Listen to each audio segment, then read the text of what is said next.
that your Terran visionary, Walt Disney, had a similar goal in mind with his early concepts for the experimental prototype Community of Tomorrow.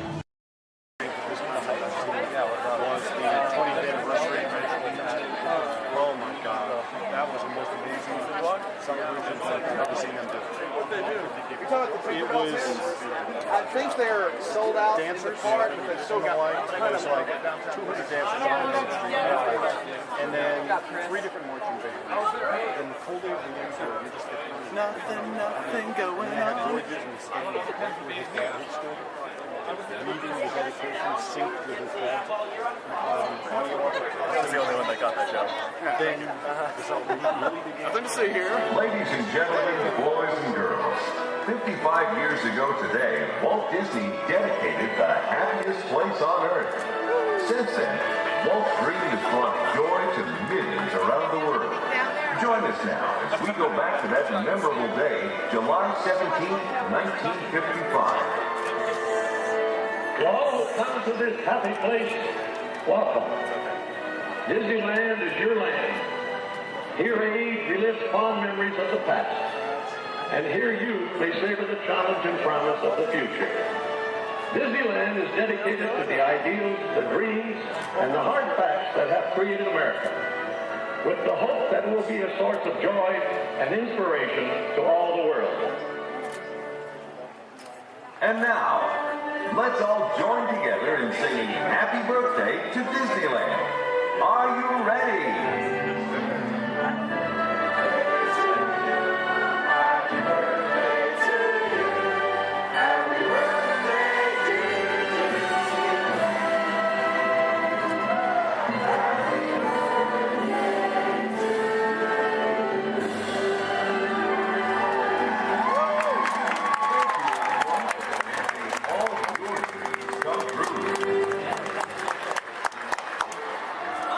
That's it. All right. Everyone go home. Oh, dancing.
Minor geek out.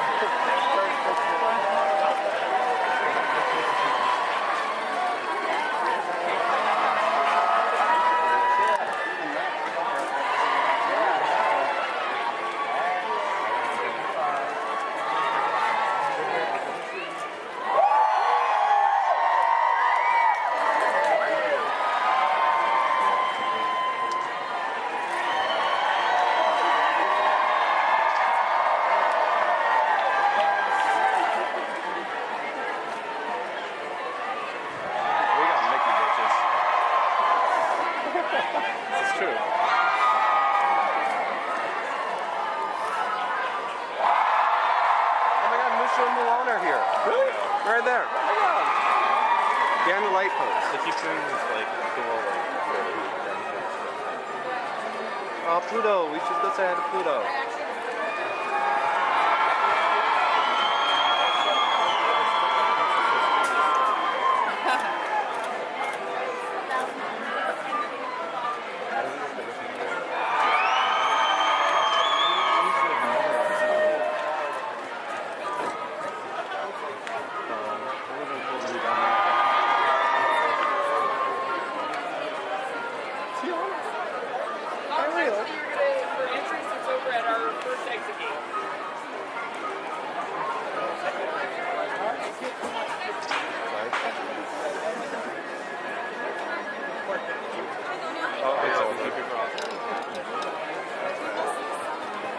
Some of them are leaving now.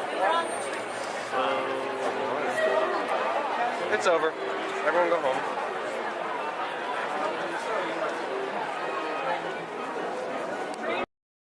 We are now approaching our one and only stop to the Mickey and Friends parking structure and the Pinocchio parking area. For your safety, we ask you please remain seated until the tram has come to a full and a complete stop. As soon as that happens, I'll instruct you to lower your head, watch your step, and exit to the driver's left-hand side and the driver's left-hand side only. But until then, please do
cannot stop this unusually large man. Then you're likely doomed. You're gonna need it.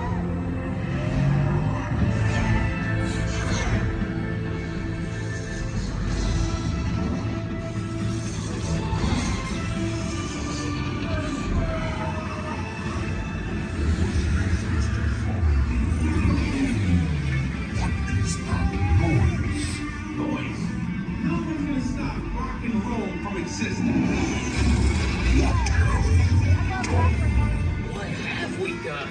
I think we're jumping back. All the way. Oh, Christ.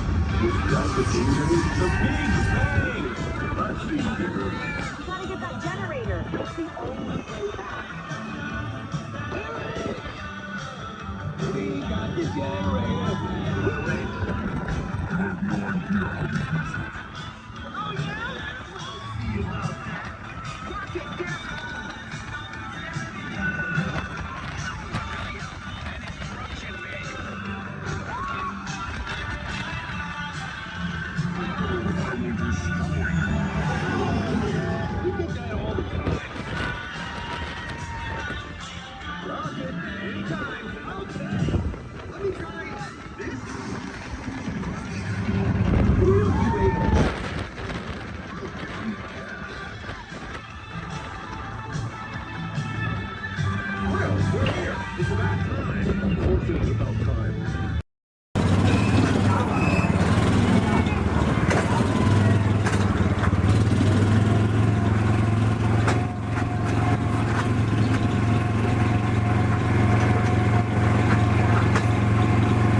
zona de despacho. Por favor, reduzcan la velocidad y mantengan una distancia mínima de un largo de auto entre su vehículo y el de adelante. Para parar su auto, quiten el pie del pedal.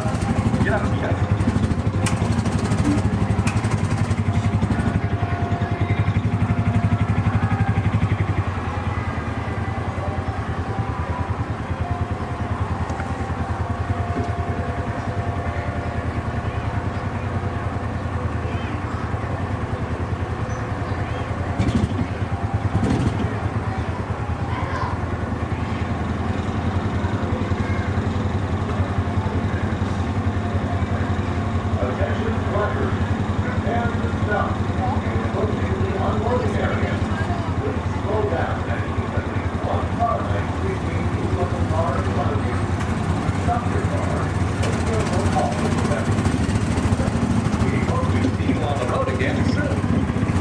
Atención, prepárense para parar.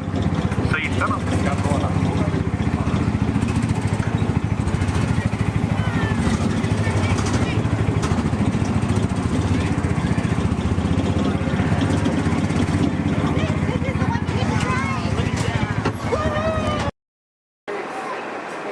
Please stand clear of the doors. Por favor, manténganse alejados de las puertas.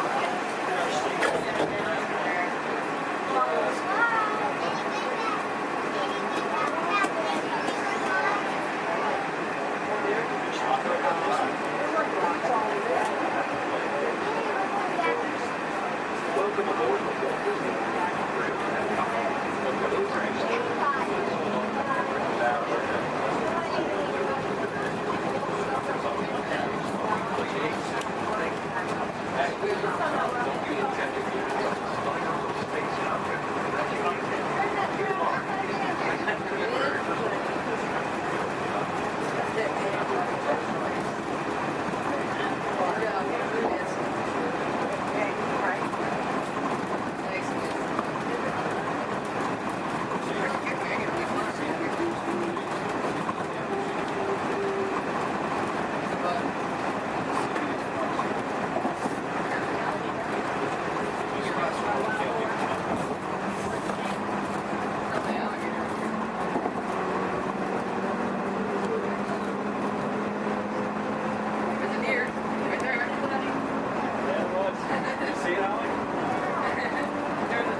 Hey,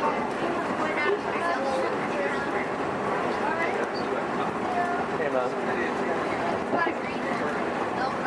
A lot behind here.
That's an adventure for sure.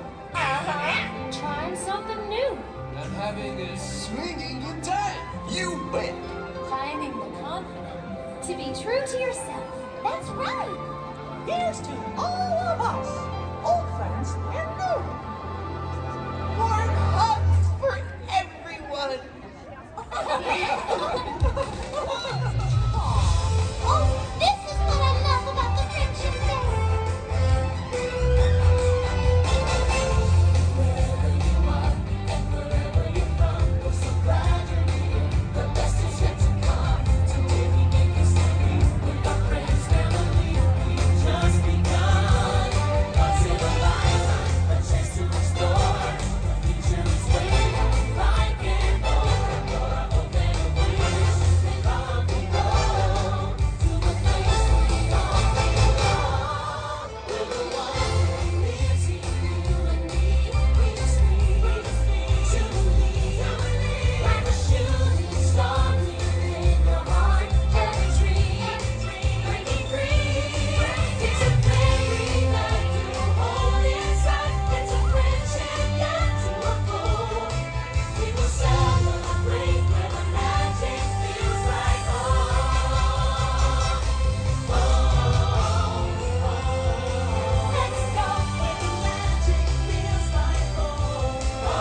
engineers.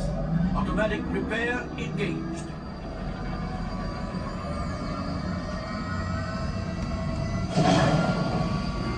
Right, pilot. Push the flashing button to take off. Pilot on the left.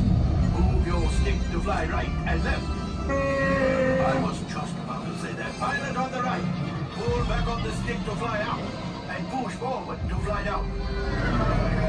Oh, watch it! Julie is flying this thing look in the air. Weapons are online. Left pilot, hit the booster. Now let's go get that coaxial. Right pilot, make the jump to light speed.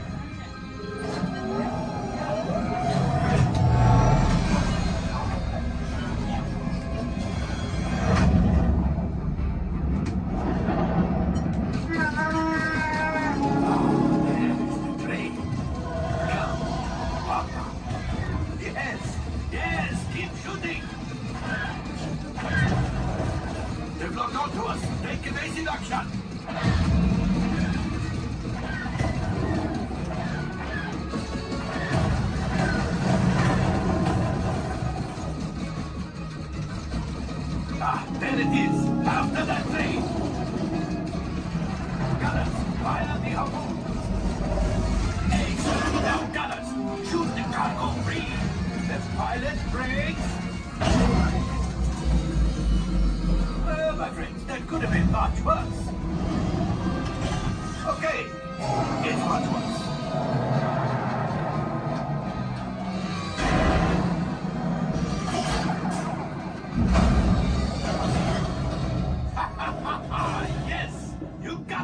Excellent, my friends. Now power up the ship. Well, I grab the axiom. You see, just as I promised, my friend, now that the resistance has already, maybe a little something for Hondo. Pilot, line up behind the train so we can harpoon that last car. Gunners, fire the harpoon. Gunners, shoot the train. The cargo's breaking free. Keep shooting! Good job, my friends! Yes, yes, yes! We got the coaxium! I will grab it! You keep up to the train!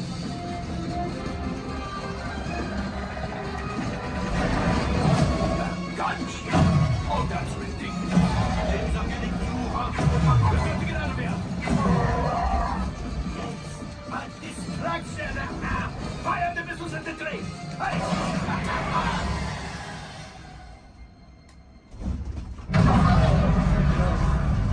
Watch out! The Star Destroyer is collapsing! Left pilot, hit the boosters! Boost! Boost! Boost! We made it! I don't believe it, but we made it! Now, let's get out!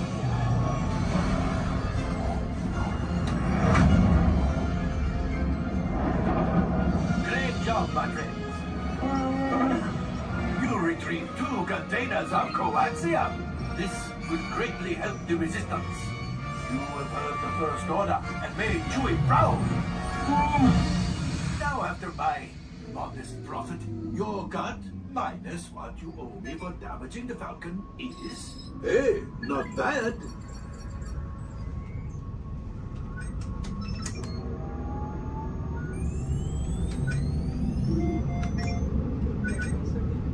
R5, damage report. Engine failure. All right. Hyperdrive leak. That is not too good. Multiple hull ruptures. Well, it could be worse. All right, I'm making an executive decision. Everybody out. Go on, get out.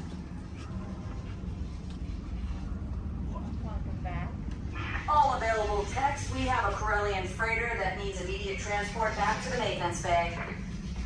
This thing has seen better days. Better fix all that before the Wookiee sees it.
shore.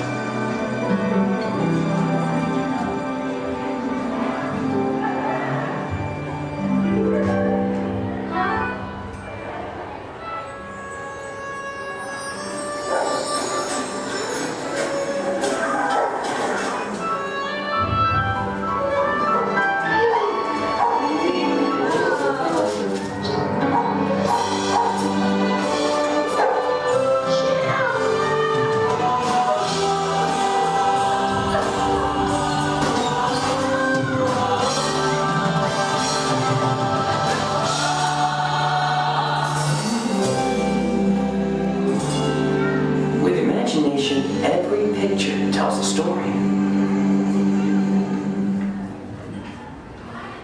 With imagination, we can relive the moments of our lives.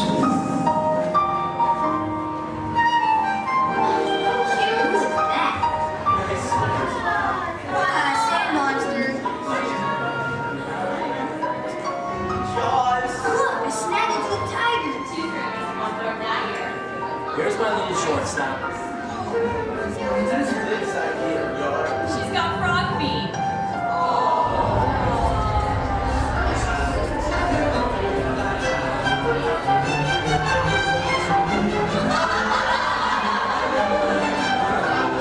I think we should call this Jerry's picture.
With imagination, anything is possible.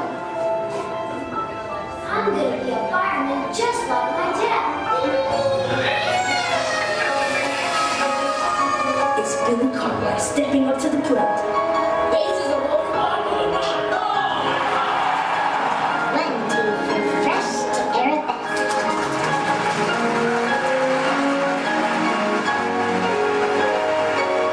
This is Houston. How's the view up there?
Anything is possible. Well, imagine that.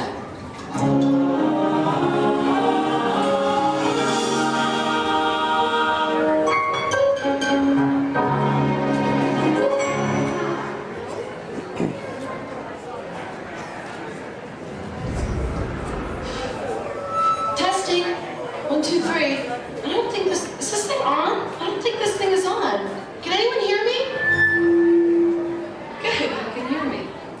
Hi, everyone. I'm Christy Smithers, an assistant here at the Institute. We're just about ready for you next door. But before we go in to see today's presentation, here's a message from my boss, the head of the Imagination Institute. Hello, Dr. Nigel Chen here. Welcome to our annual open house. It is my pleasure to have you here, just as it is your pleasure to be here. For over 100 years, the Imagination Institute has honored the world's leading thinkers, dreamers, and innovators with the Inventor of the Year Award. This year's recipient, Professor Wayne Zielinski, holds patents on numerous unique, one-of-a-kind inventions, including the hands-free phone helmet, the hands-free personal grooming helmet, and his newest creation, the video camera helmet, which, if I'm not mistaken, is also hands-free. But what brought Professor Zielinski to our attention was not headwear, but his incredible shrinking and enlarging machine. Although he's had some small setbacks, he has demonstrated a truly enormous gift for imaginativeness. Today, before receiving his award, the good professor will demonstrate for us his latest inventions, all developed right here at the Institute. Before we begin, I have one special reminder. Do remember, safety goggles must be worn during the presentation. But please, for your safety, do not put on the safety goggles until you are safely seated, safely inside the theatre safely. Right. Now, please gather up your personal belongings and move all the way into the auditorium. See you in a few minutes. Cheerio.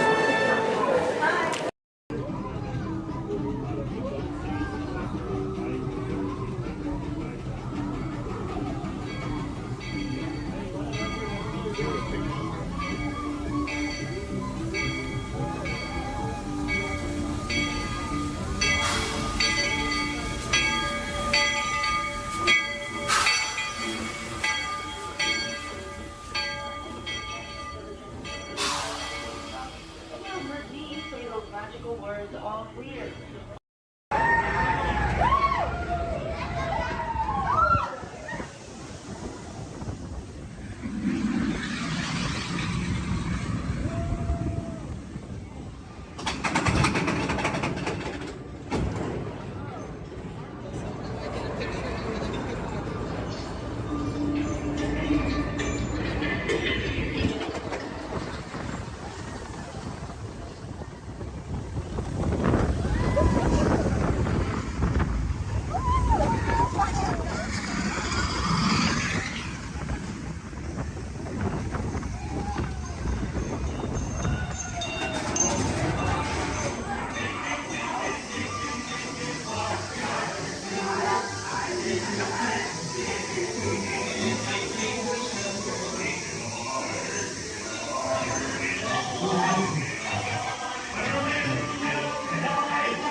It's home from where we go.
Disneyland monorail. For your safety, please remain seated, keeping your hands, arms, feet, and legs inside the train. Watch your children, and no smoking, please.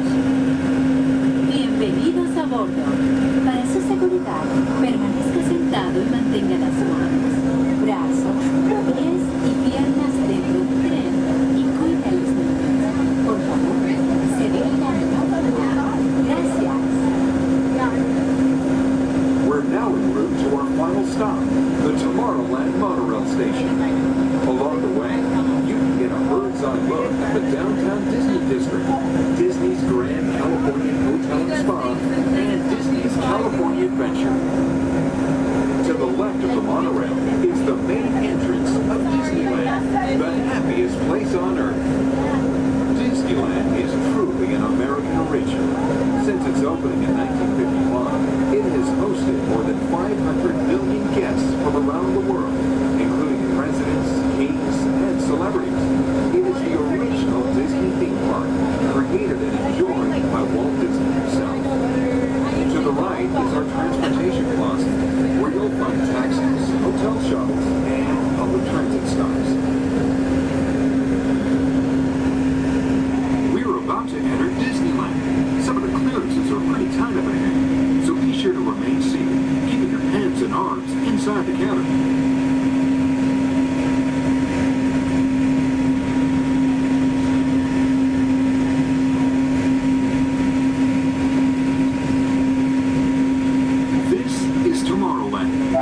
Inspired by science fact and fantasy.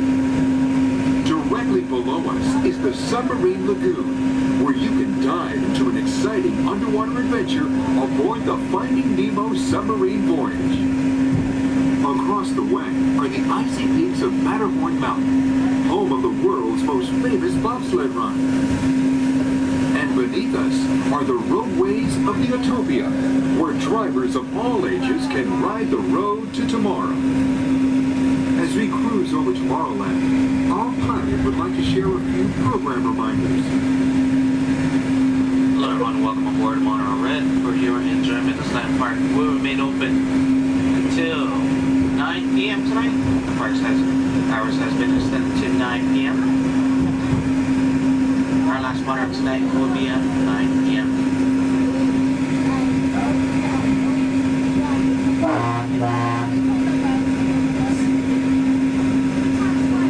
Later today we have Celebrate Main Street Party stepping off at 5:30, coming from Main Street, USA, back up to It's a Small World. And later tonight we have Halloween Screams at 8 p.m. in front of Sleeping Beauty Castle. Hope you enjoy the rest of your stay here at Disneyland Resort. Thanks for joining us on that fabulous guy.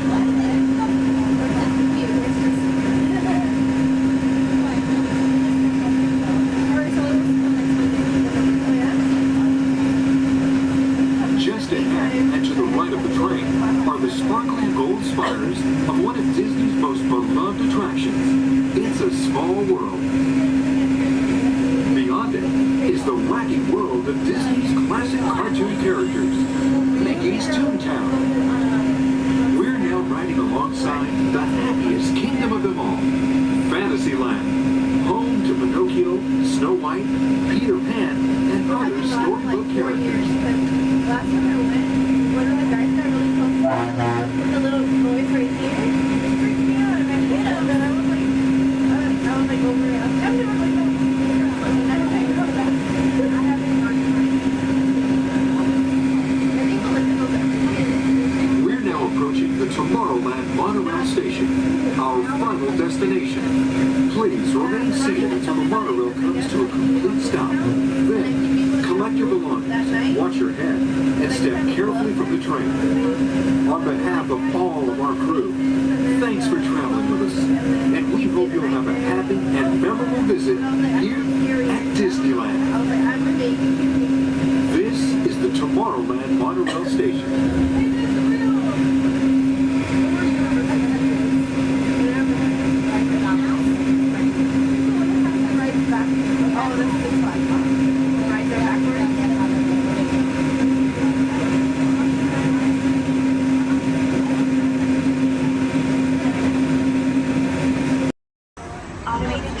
technology activated.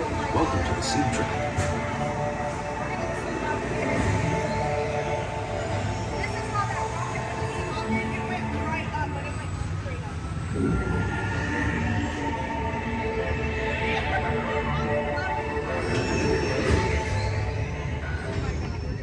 We'll begin with the capability test to see how your vehicle designs perform under challenging weather and surface conditions. Monitoring road surface.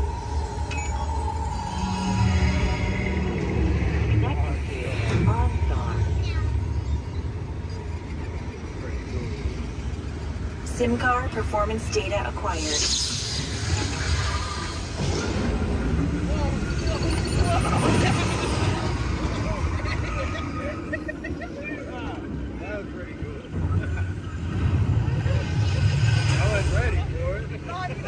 Let's see how your designs hold up now.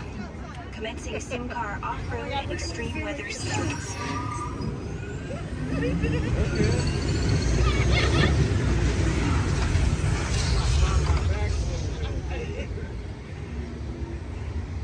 Capability test results displayed and verified. Now let's see how your vehicles compare when it comes to their efficiency. Scanning SIM card for optimal eco-efficiency.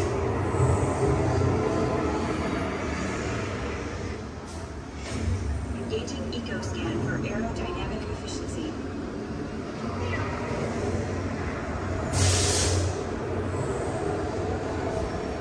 Drive systems analysis. Hyperspectral imaging in progress. Calculating total enviro impact.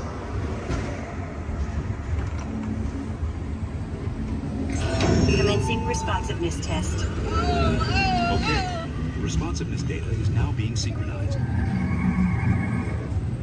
Automated driving technology verified and active.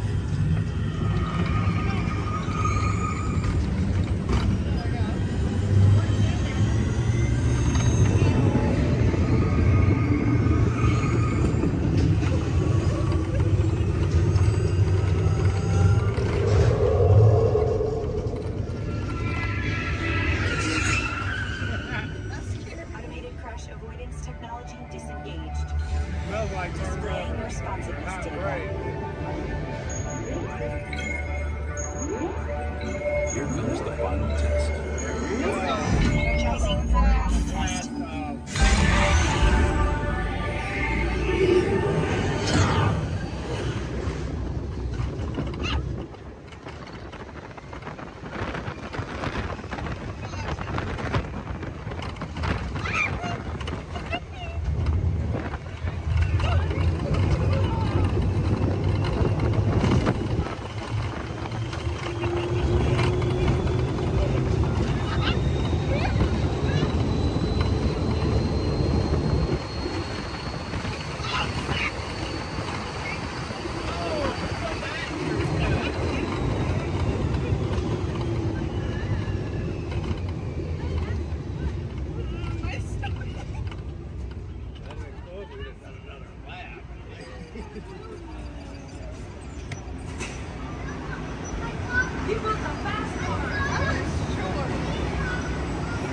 Displaying power test results.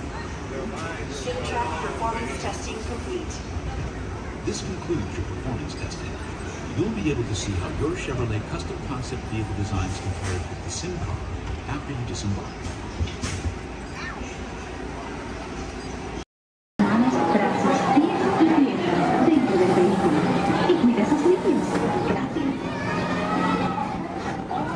Step carefully onto the moving platform, then step in. For your safety, remain seated throughout your journey, keeping your hands, arms, feet, and legs inside the car. And supervise your journey. Remember to stay clear of the doors, but follow the controls automatically. Enjoy your trip aboard the Metroliner.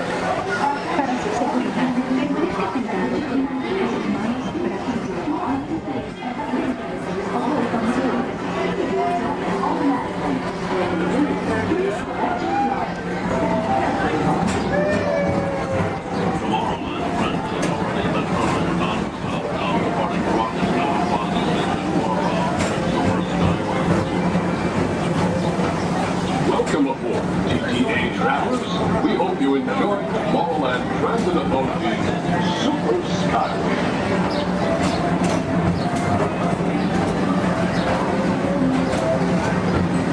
Now approaching Tomorrowland Interplanetary Convention Center. The convention center is home to a galaxy of wonders from Tomorrowland.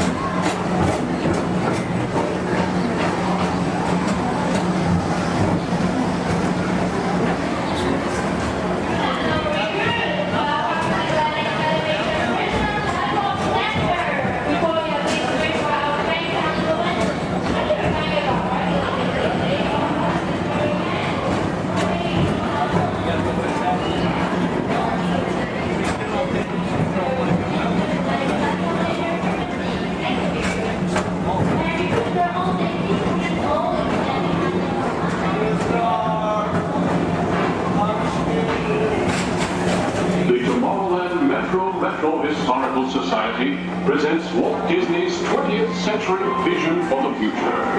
This model city dared to dream the perfect community in which to work, live, and play.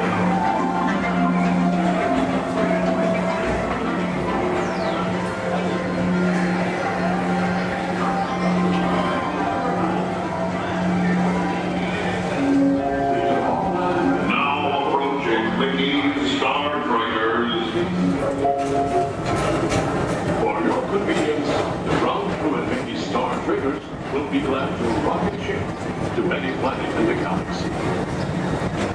Hi there, Tomorrowland travelers. This is Mr. Johnson and Sky Eagle Hovercraft 1, bringing you the latest Tomorrowland traffic report.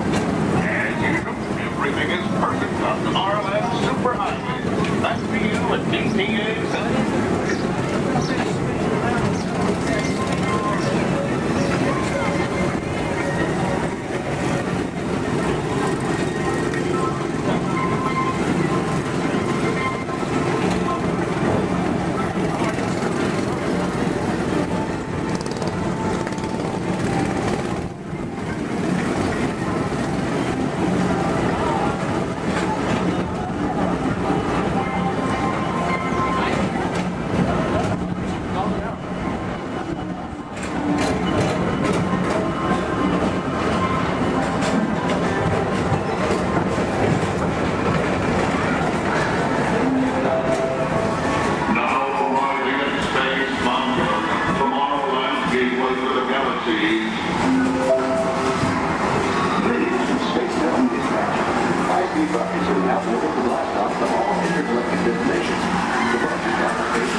Another fine transportation service provided by the Tomorrowland Transit Authority. Attention, all visitors from Galaxy M31. Please keep forward-facing tentacles clear of oncoming Metroliner vehicles. Thank you.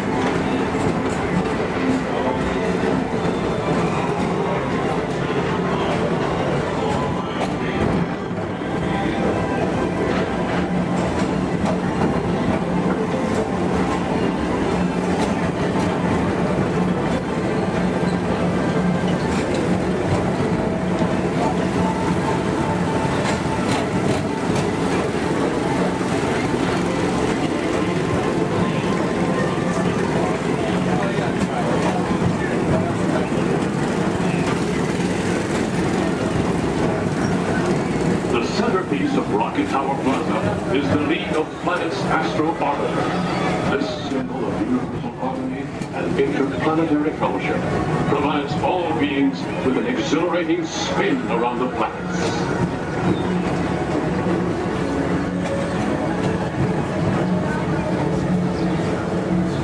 Remember, Blue Line passengers, for all your future travel needs, the TTA services all of Tomorrowland's outlying areas, including the personal rocket ship docking lot, and of course, perfect park acres.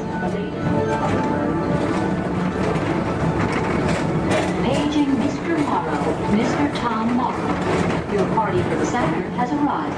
Please give them a ring. Now approaching Walt Disney's Carousel of Progress.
matching room.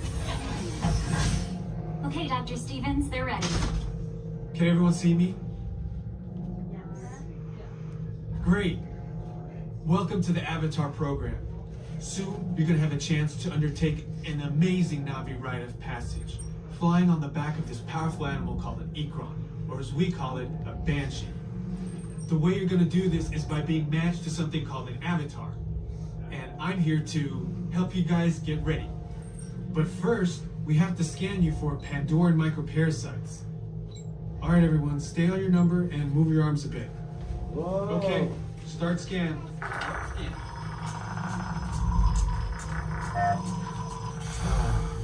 You've all got them. But don't worry, they're very common around these parts. Let's start the decon. Initiating GMR decon. Stand still over your number. You're not going to feel a thing.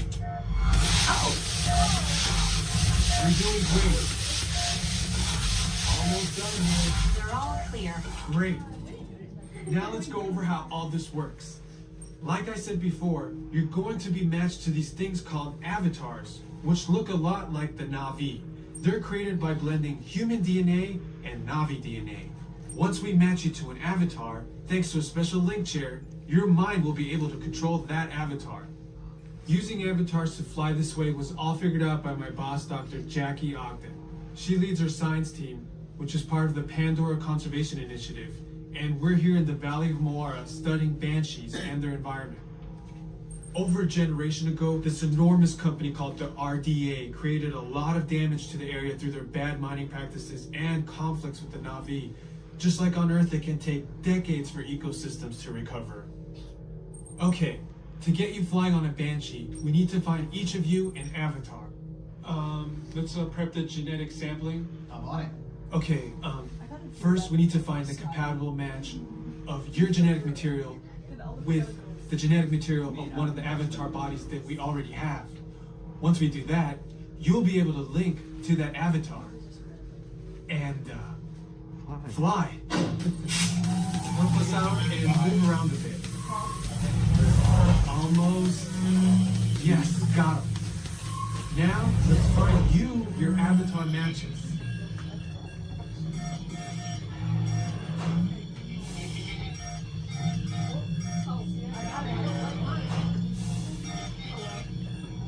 Oh, I got a match. Well, I got one. Oh, I don't do that. All right, you've all been matched with avatars. Looks like they're ready for you in the next room. When the door opens, please go inside, all the way in, and stand over the same number that you're standing over now. And I'll see you in there. Ladies and gentlemen, the voices of liberty. Strike up the band, strike up the band, strike up the band, strike up the band, strike up the band, strike up the band, strike up the band. Let the drums roll on, let the trumpet call, while the people shout, strike up the band. Hear the cymbals ring, calling one and all to the martial swing. Strike up the band.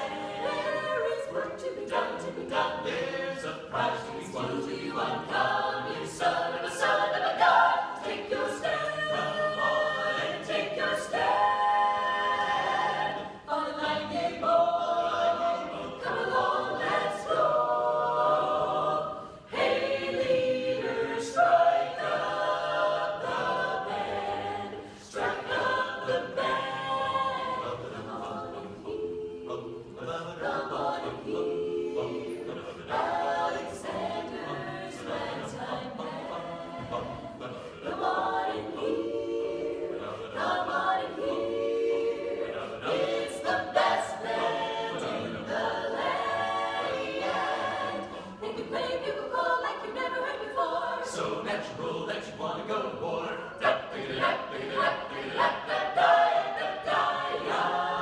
That's just the best, just band whatever. Come on along, come on along, come on, let me take you by the hand.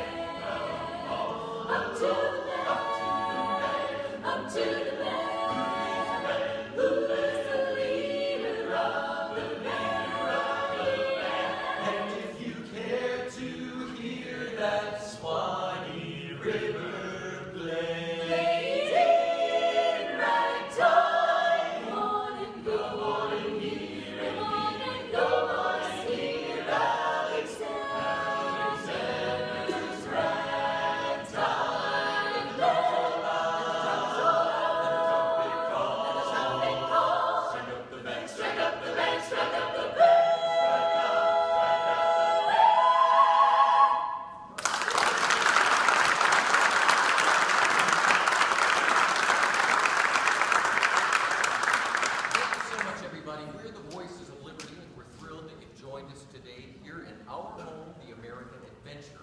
And hopefully in the next few moments, we'll be singing some of your favorite Americana music, but I promise you'll enjoy that music so much more if you'll listen to it under the dome. The acoustics are incredible up close, so while our singers take a step back to give you lots of room, come on up to the edge of this red circle all the way up here. You guys can just scoot in a little closer. Especially if you're underneath the balcony, you'll really enjoy the music so much more up close. Have a seat on the floor so those folks behind you in wheelchairs or sitting on benches can enjoy the show.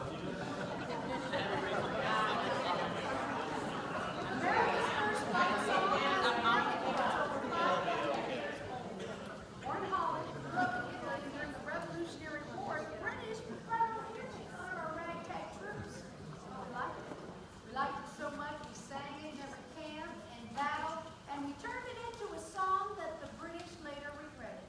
In fact, during the war, one British general was quoted saying, "I hope I never hear that song again." But he did at Yorktown when the British Army surrendered to General George Washington. Yankee Doodle, keep it up. Yankee Doodle dandy, mind the music and the step, and with the girls be handy. Yankee Doodle, keep it up. Yankee Doodle dandy, mind the music and the step, and with the girls be handy. Mind the music and the step, and with the girls be handy. Yankee Doodle went to London just to buy a pony, stuck a feather in his cap and called it macaroni. Yankee Doodle, keep it up. Yankee Doodle dandy, mind the music and the step, and with the girls be handy. Yankee Doodle, keep it up. Yankee Doodle dandy, mind the music and the step, and with the girls be handy. Mind the music and the step.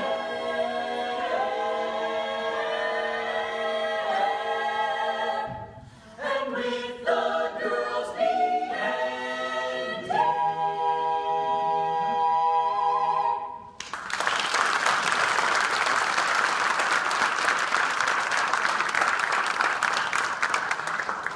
Well, there was a time not too long ago when many in our country knew full well the meaning of the word oppression.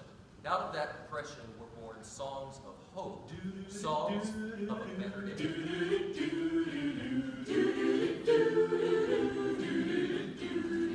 In that great get no morning, fare thee well, fare thee well. In that great get no morning, fare thee well, fare thee well. In that great get no morning, fare thee well, fare thee well. In that great get no morning, fare thee well, fare thee well.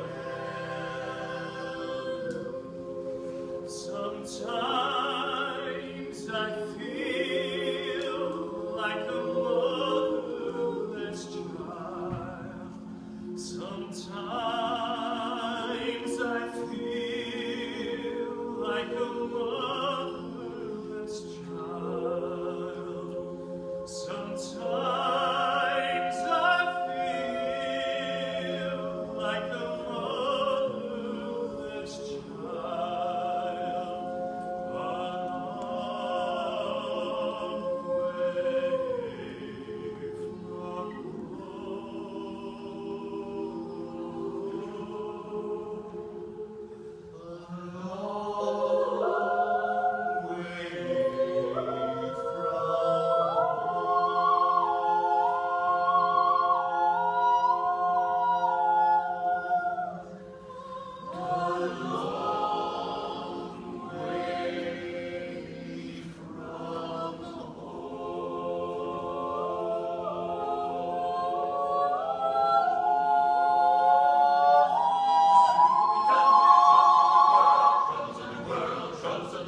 Soon we'll be done with the troubles of the world. Going to live with God.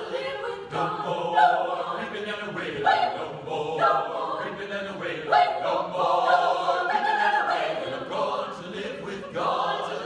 Soon we'll be done with the troubles of the world. Troubles of the world. Troubles of the world. Soon we'll be done away the troubles of the world. I'm going to live with God. Going to live with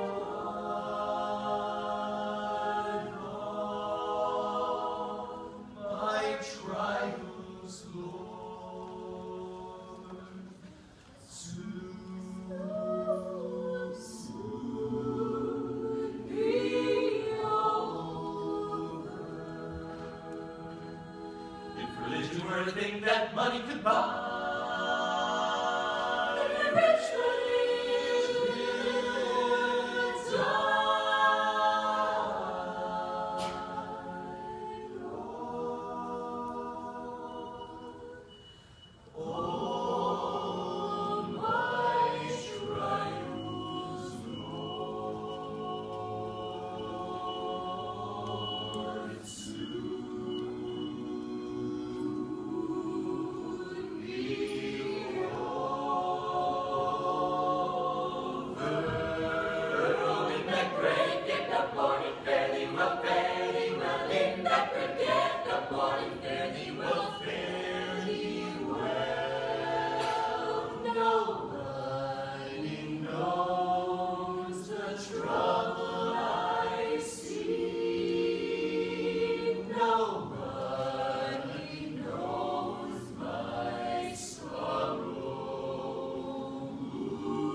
You take.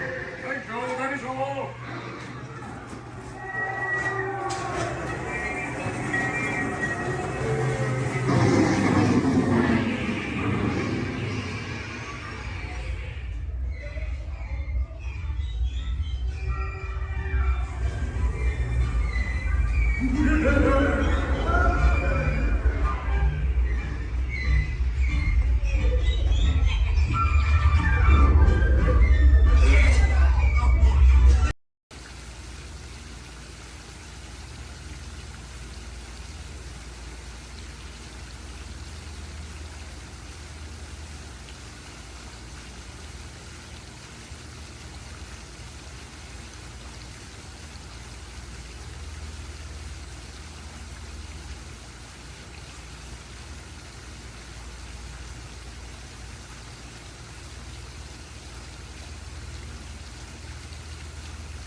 We'll be right behind you. Nothing to worry about. Unless we cannot stop this unusually large man. You're more likely doomed. Good luck. You're gonna need it.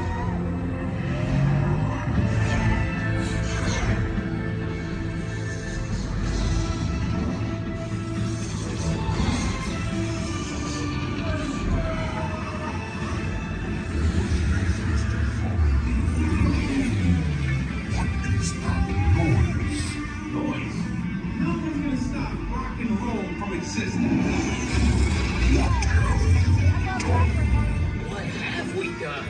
I think we're jumping back. All the way. Oh, Christ. We've got the danger. The big bang. Let's see here. We gotta get that generator. It's the only way back.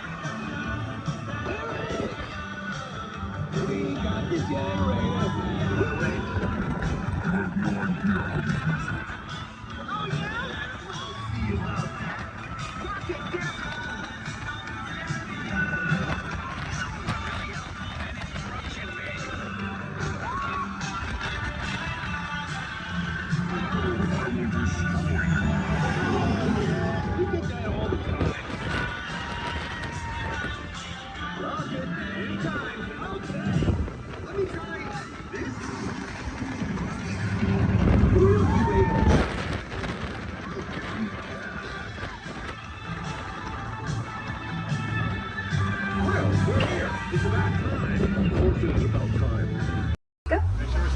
Jumbo friends, my name is Sky and I'll be your guide on the Romney Wildlife Reserve. If you look above your heads, there is an animal spotting guide. Probably not going to see all of those animals, but we have some pretty good luck.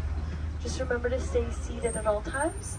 That includes any little ones. Please don't hold anyone up or pass anyone around. Keep your hands, arms, feet, legs inside of the vehicle at all times. We brush up against the thorny brush.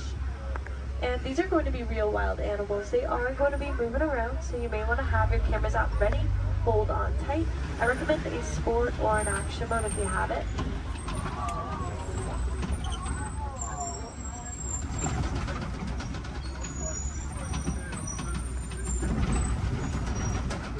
We are in the Little Achuri Forest, home to some of Africa's most shy types of creatures. They're usually very good at hiding, and their markings will help them to blend in. Like that okapi up on the right. They have white stripes on their legs, kind of like zebra stripes. Okapis are actually the only known relative to the giraffe. They have a similar skeletal structure without the long neck and long legs. They were believed to be mythical creatures until 1901. People thought they were too good to be true, but they're true. I think they're pretty good. To the right of the bamboo on the hill in the sun, there's a yellow-backed duiker, dark brown animal. Duiker means diver in the Afrikaans language. They dive into the nearest bush when they get spooked. There are some saddle-billed storks a little further up to the right.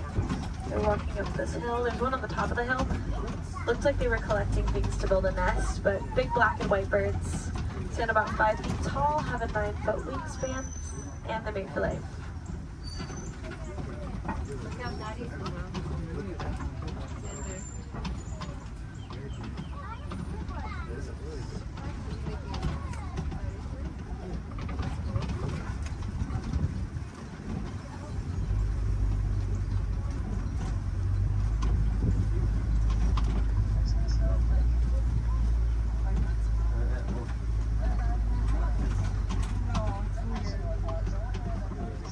See some antelope further up ahead to the left.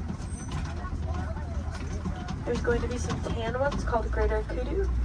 They can leap up 8 feet in the air to jump over obstacles, which is super helpful if they need to get away from a predator. And there's some reddish ones called bongos. Their beautiful coloring is also a greasy substance that can mark leaves as they're passing through the forest, potentially making it easier for them to come back and find each other.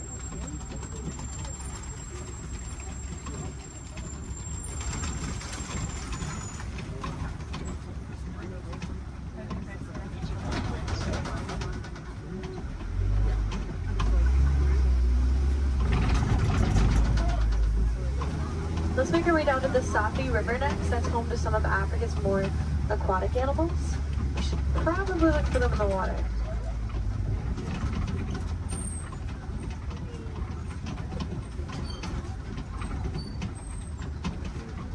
There's some big whitish gray birds on the land called pink-backed pelicans.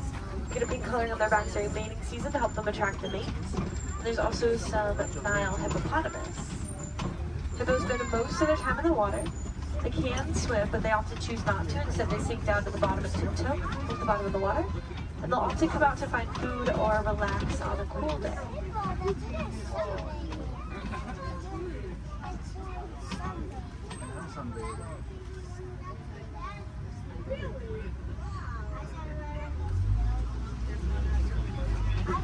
The Nile hippopotamus are one of Africa's most dangerous animals.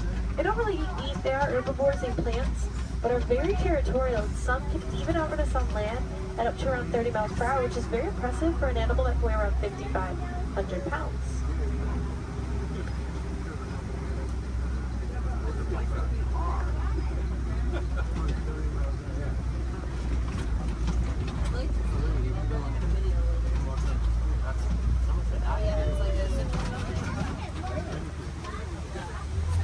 Underneath this bridge, there are some Nile crocodiles. They're very still, you won't see them moving around a whole lot. They spend a lot of time conserving energy in between their meals, but they have quick reflexes and a bite force that can crush bones. Sometimes they actually have to be very gentle with their jaws, like when they help their eggs to hatch by rolling them in between their teeth.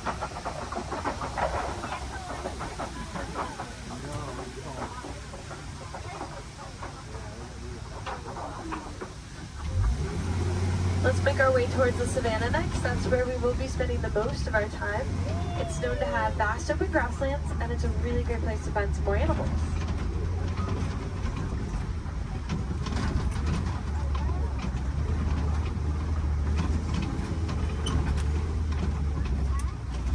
We are getting close, just around this bend. To the right, there's a baobab tree. It'll be the one that looks like it has been planted upside down. Some people like to call it the upside down tree, but it's also known as a tree of life. It can stay leafless about 9 months out of the year, collecting thousands of gallons of rainwater in its trunk to survive through the dry season. Anything with horns or tusks can very easily break it open, drain the water out, and get a tree.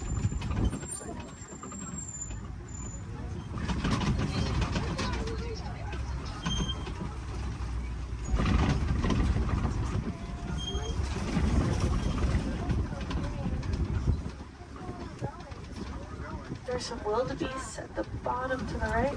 Those are going to be the silverish animals. They can migrate in large herds of up to 1.5 million of them and also run around 50 miles per hour. So they line up in rows, group up and face different directions to avoid running into each other if they have to run away from something.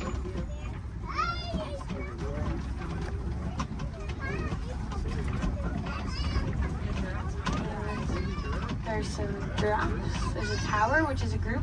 Makes sense, they tower over everything at around 20 feet tall. Giraffes are born at about 6 feet tall after a 15-month pregnancy. And the large tan antelope are the elands. I'd stand up to around 6 feet tall at the shoulder, weigh around 2,000 pounds, and have a funny way of attracting a mate. They'll wrap their woods in leaves like they're creating crowns on their heads, and they'll flex their muscles.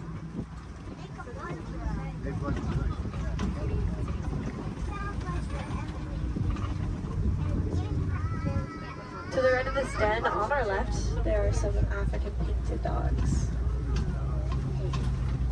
They get their name from their beautiful markings that are as unique to them as our fingerprints are to us. They are not like your pups at home.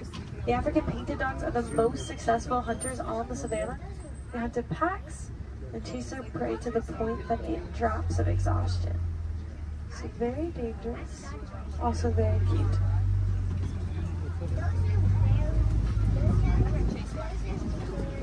There's some sable antelope here to the left, with spear-like claws that point backwards to fend off attacking predators that may try to jump on their backs. They live on fight and flight, very territorial and quick to stick up for each other, despite being a prey animal. There's some zebras, a dazzle, which is a group of them, because their stripes help them to blend into each other and confuses predators. In other words, it dazzles them. When they're born, their legs are the same length as the adults to help them blend in even more, keeping them protected from predators that may try to seek them out.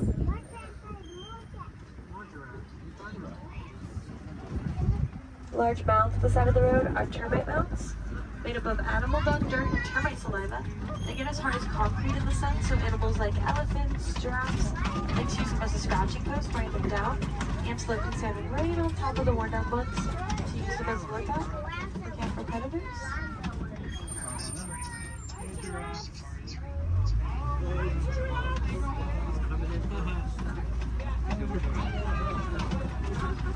We'll see the eland again up ahead and more giraffes throughout the savannah.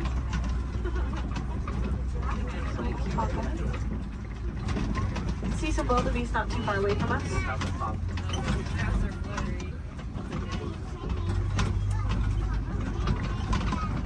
They are a silverish animal on the hills up ahead to the right.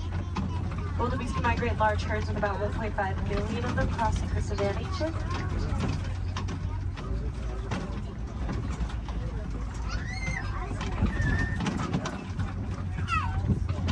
They also run around 50 miles per hour, so wildebeest face a pretty big challenge of trying to avoid running right into each other if they have to run away from something. So they often line up in rows, group up, and face different directions. Keep themselves from running into each other.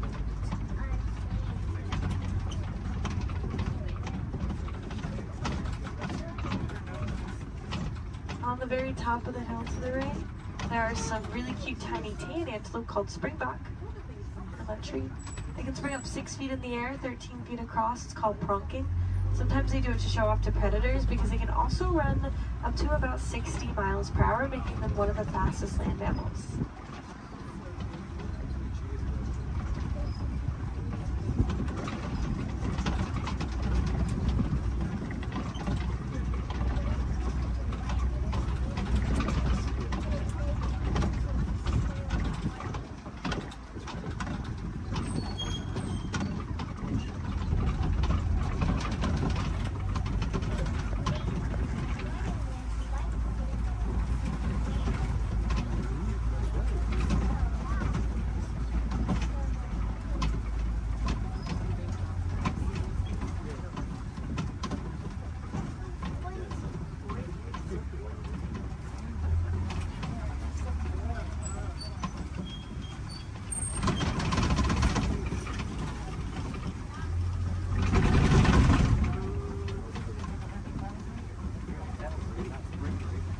There are some mandrills at the very end here to the left.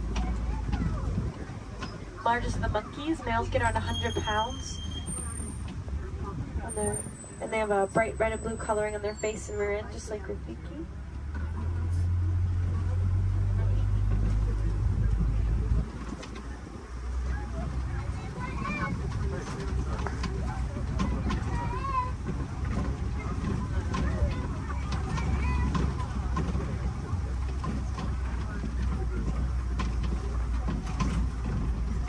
Next up, we'll head towards some red clay pits. Some animals really like to eat red clay. It's really good for them.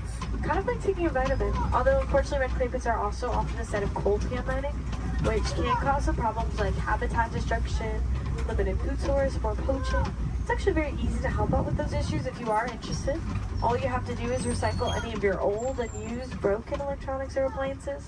They contain that coal tar. You might be able to find some recycle bins in places like your local grocery stores or electronic stores. Or you can check out Grace Gorillas. They're working to help gorillas in the Congo, and they cover the cost of shipping if you recycle with them. We're pretty big fans too. We named one of the gorillas Grace on Gorilla Falls Exploration Trail.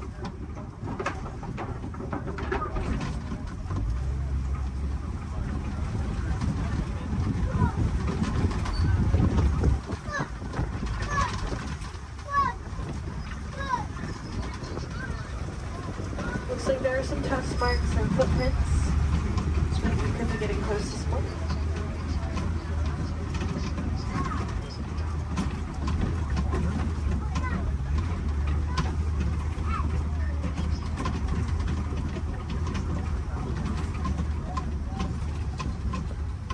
It's pretty quiet here. We'll try to check out around the watering hole up ahead. Sometimes we have a little bit better luck because these animals really like to stay close to their source of water, especially in a place where there is a 3-month drought every year. The savanna dry season does cause animals to have to migrate across the savanna in search of better sources of food and water. When they find them, they stay close to them for as long as possible.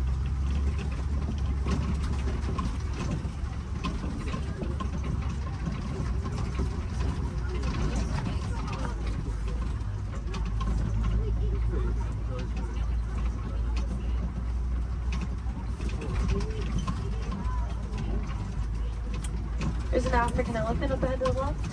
It's actually 2 of them. This is a bachelor herd of males, and I can see that they're kind of pushing each other around a little bit. They can roughhouse a little bit. It's pretty normal. African elephants are the largest land mammals. They can weigh up to around 14,000 pounds. Elephants are born at around 300 pounds after a 22-month pregnancy. And they're a matriarchal society, so females are in charge. They actually kick these males out of the herds once they reach maturity of around 13 to 15 years old. Some males migrate alone, some band together, create their own herds called bachelor herds. Here's a flamboyance of greater flamingos here.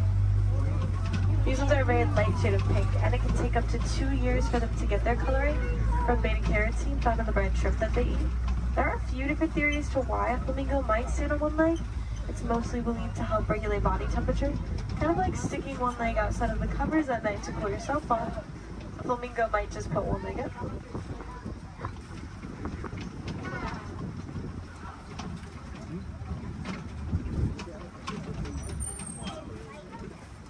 It's really cool to watch those elephants play.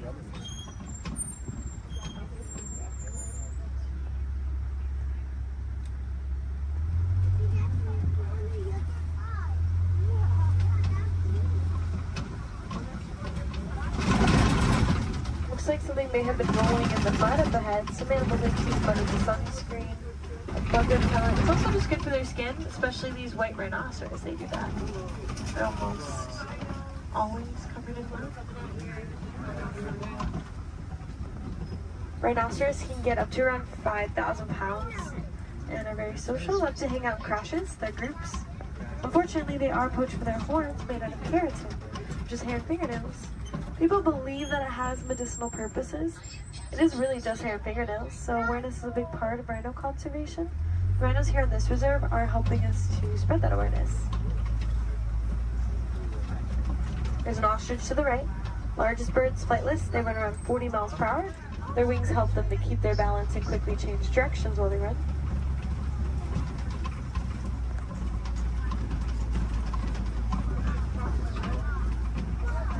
There are some cheetahs along the hills to the left. We should have a whole coalition of them, which is a group of them. Fastest land mammals, they have a top speed of up to 70 miles per hour, which we'll get to in just a couple of seconds. Cheetahs really only run for about 30 seconds at a time. Not long distance runners. And they are most active during the day. They do their hunting during the day to avoid the competition that they would have if they were to hunt at night, especially alongside big cats.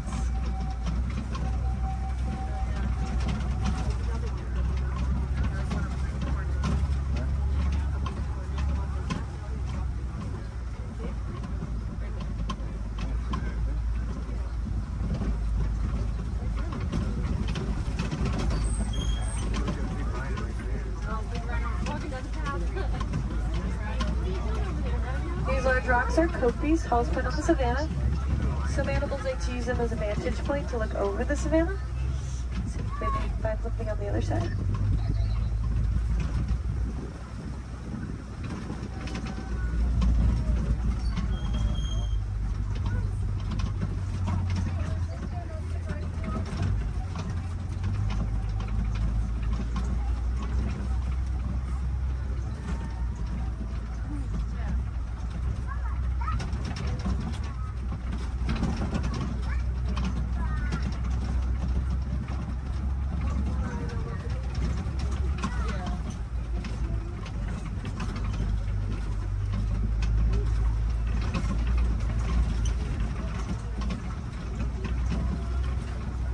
There's some lions here to the left. They sleep and relax about 18 to 20 hours out of their day, active for about 4 to 6 hours at night. So we get a tail. Mostly what I can see. When they wake up, the males stay back to make sure the prides are protected. The females tend to do about 90% of the hunting.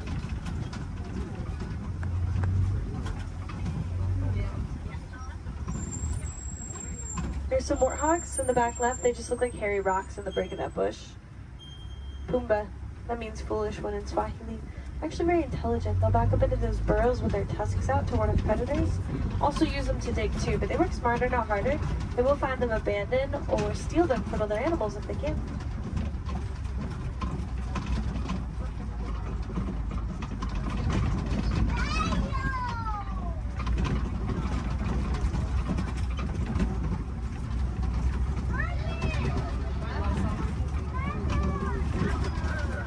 There are some ostrich eggs down this path of the river. Largest of the bird eggs, they get around 3 pounds each. One is the equivalent to 2 dozen chicken eggs, and they're very tough. Probably wouldn't crack if you were to stand on one, but I don't think that ostrich we saw earlier would like that very much. And now we are heading into the final area of the reserve. Mostly farmland. We'll see if we can find some farm animals before we head back to our warden's post.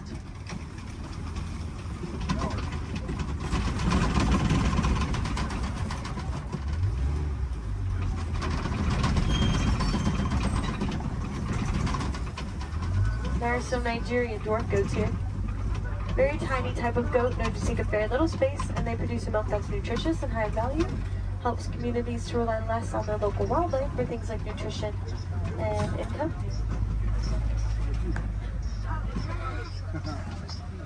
The yellow box and the yellow post here to the left is a beehive fence from our Elephants and Bees project, which is personally one of my favorite projects that we've ever worked on. Basically, elephants don't like bees. They can hear the buzzing over a mile away and stay away from it. So we've been helping to build beehive fences around crops for farmers in Kenya to keep elephants from eating and destroying crops. Then farmers won't have to resort to poaching them. It's also good for the bees, and farmers can sell the honey as an extra crop. So again, that is the Elephants and Bees project.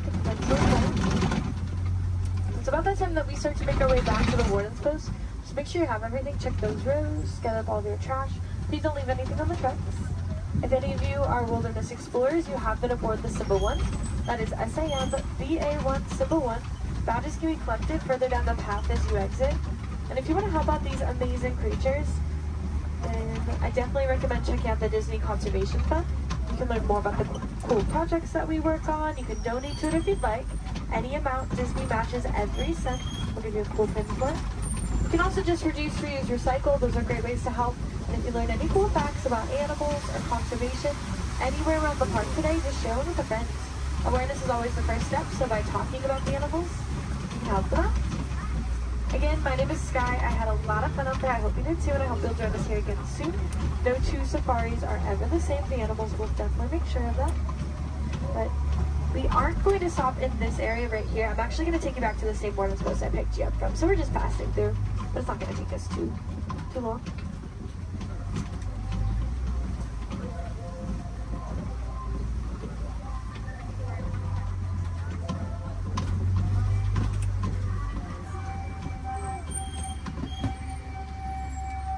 Asante Sana, thank you.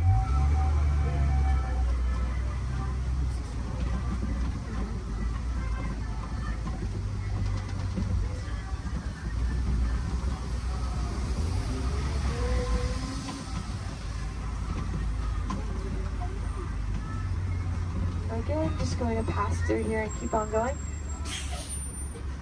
While we have a few moments ahead of us, this is also a good time to decide where you want to head next. You will already be on the Gorilla Falls Exploration Trail as you exit. So if you continue on, you can see some animals like gorillas, meerkats, zebras, naked bull rats. Back in Asia is the Maharaja Jungle Trek if you'd like to see some animals like Sumatran tigers, Komodo dragons, fruit bats. There's also a trail called the Garden of the Tree of Life around the big tree in Discovery Island. So you can get a closer look at the carvings. There's a lot of really cool picture opportunities over there and more animals along the trail as well.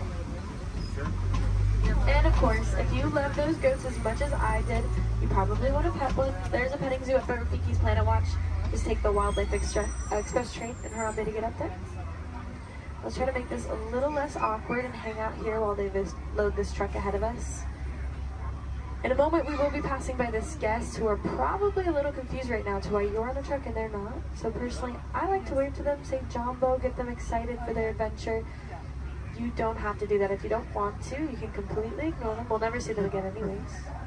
You can awkwardly stare at them as we roll by. That's fine too. Or look at the beautiful plant life on our left. Totally up to you.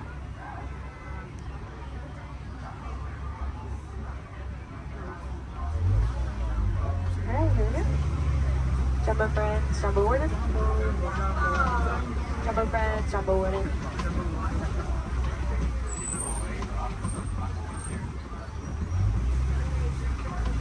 Here in Harambe we say Kwaherini, which means to go well. So Kwaherini, enjoy the rest of your day out there in the wilds. And don't make a big difference out there, friends. Bye.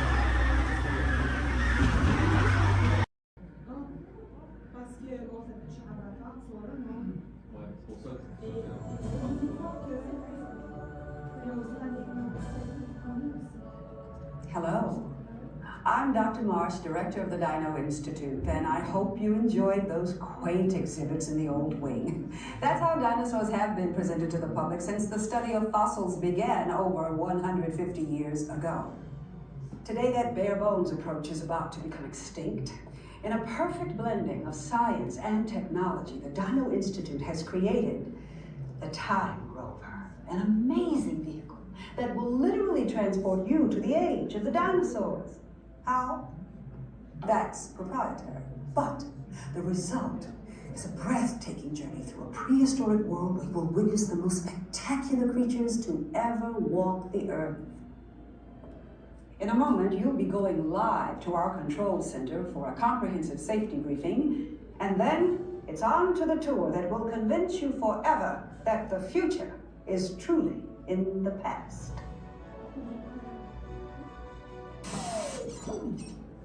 Hello there. Welcome to our little trans-dimensional joyride, folks. I'm Dr. Seeker, your friendly controller, and a heck of a paleontologist, if I do say so myself. But let's not talk about me, let's talk about you, and how you can help me make history today with the Time Rover. It's like this. If I can bring you back from the Cretaceous period, it stands to reason that I can bring back a live dinosaur with you. And not just any dinosaur. Take a look at this guy. He's an iguanodon, and I'm certain that he is the key to understanding these magnificent creatures.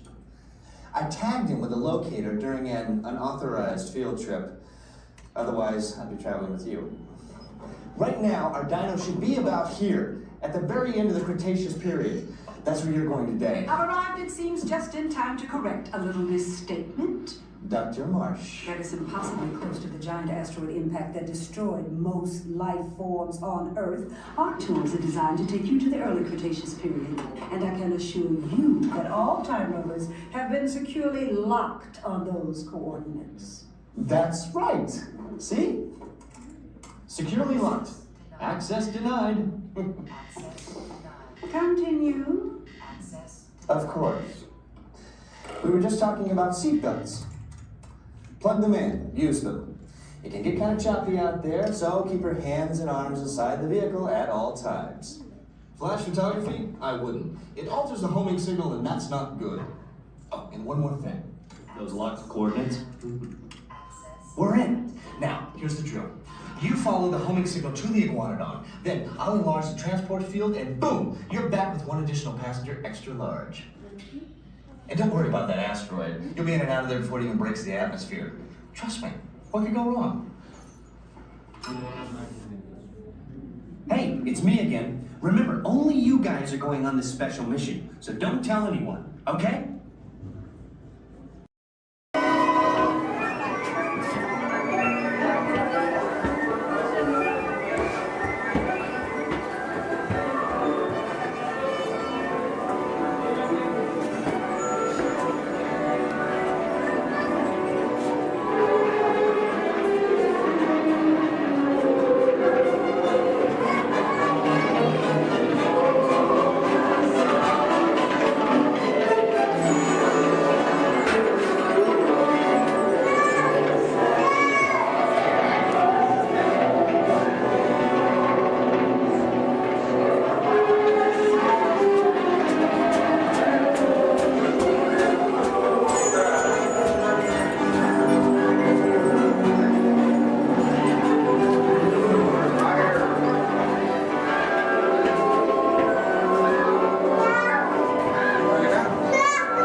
This is Disney's Port Orleans French Quarter Resort. Please collect your belongings, watch your head and step as you disembark, and take them home shore fun.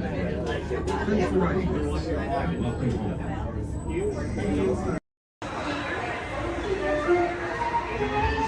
Edna, keep your eye on Jack Jack. No problem, darling. And the baby is gone. Edna? Dash, go get him! Hey, get started! Hold on! 5, 4, 3, 2,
Babies can be unpredictable. Yeah, Mom. Super babies.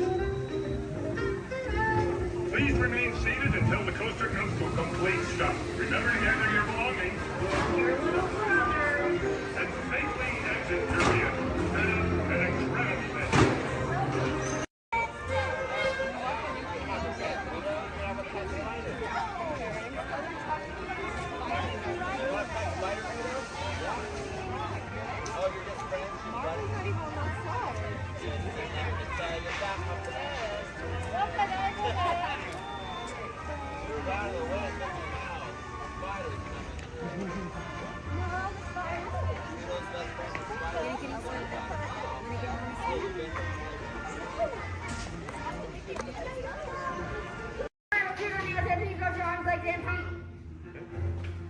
Alright, recruits, this droid up front, his name is R5. He'll get you guys back to about 2. Good luck and may the force be with you. Alright, friends, it looks like we have an incoming transmission from 6. Stand by. Okay, take this corridor to the turbo lift, then head down to the escape pod base. Those droids are programmed to return you to Batu.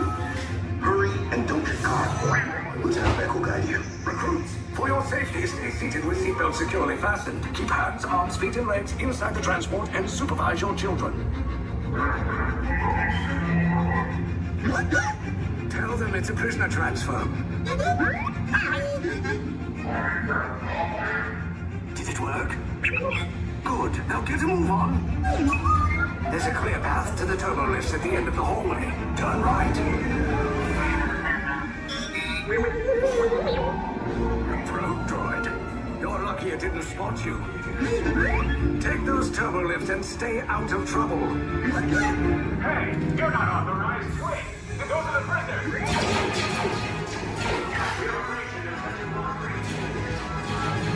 Cover is blown. Find an alternate route. Who picked these 2 droids anyway?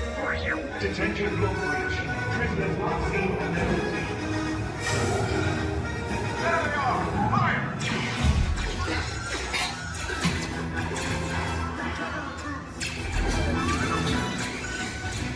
Escape box just below us! Take the way down! Cover you! Hurry! No, not up! I said down!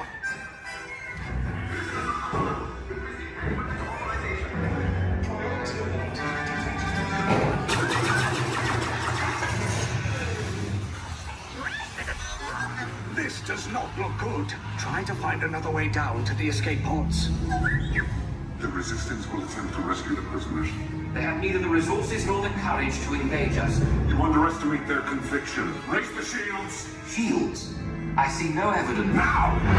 Sound the alarm! All personnel to their stations! Sir, the prisoners have escaped. How brave, but ultimately hopeless. There's nowhere to run.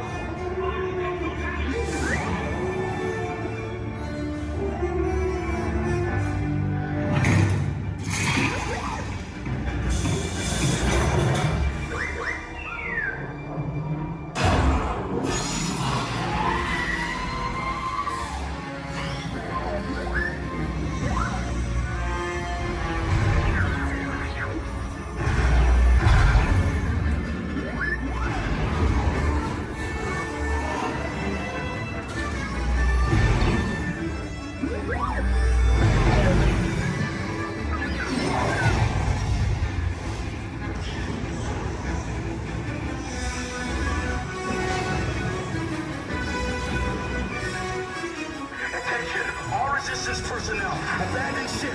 I repeat, abandon ship. This destroyer's about. There's no escape. You will tell me the location of the secret base, and then I will destroy you and the resistance.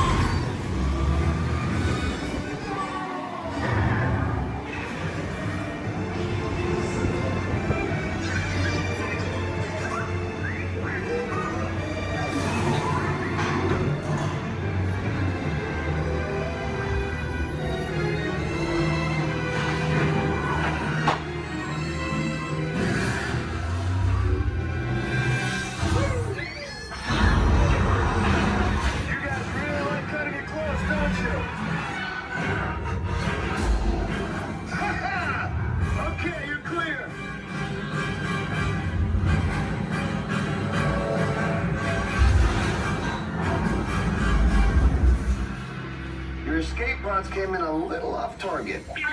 Ground crews will meet you outside the wreck.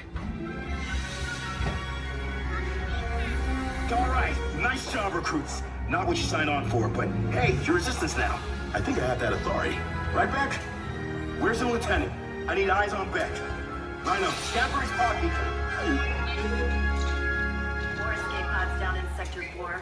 Verification pending. Lieutenant Beck here. Beck! You're right. I should hope so. Great job, recruits.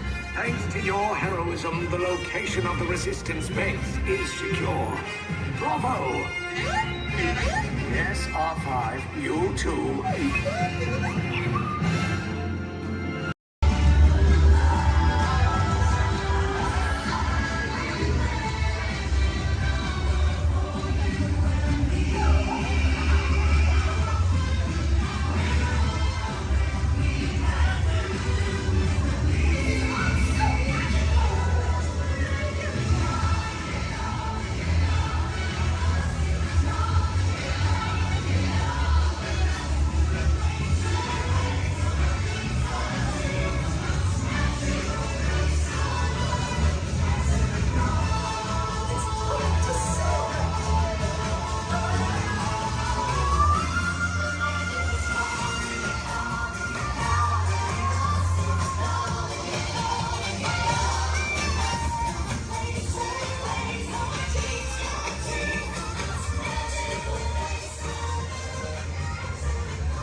It's great to see ya!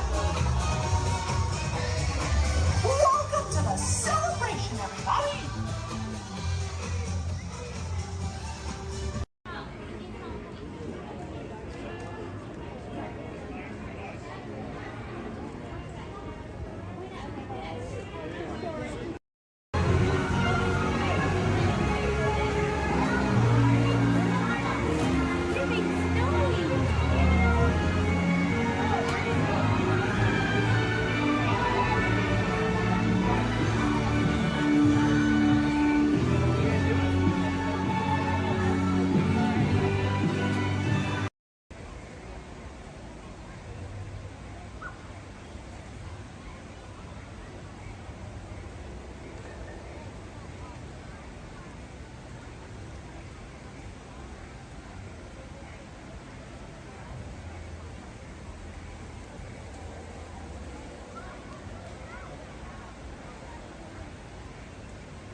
We can look around a little bit too.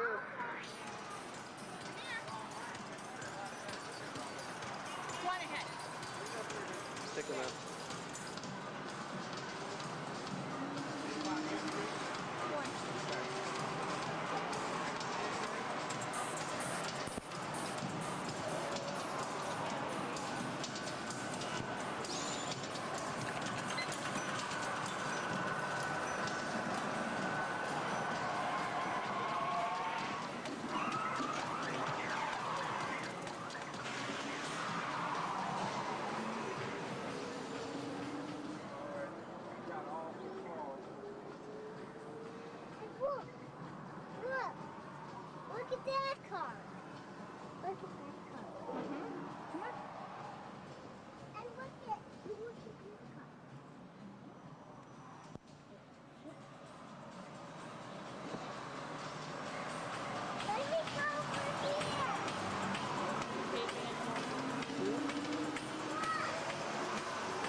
working today.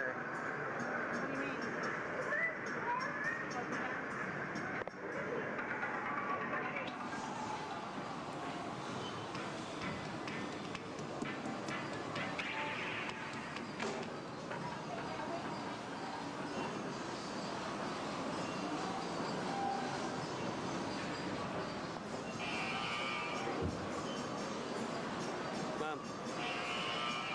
Oh, look at, watch this, Mitchell.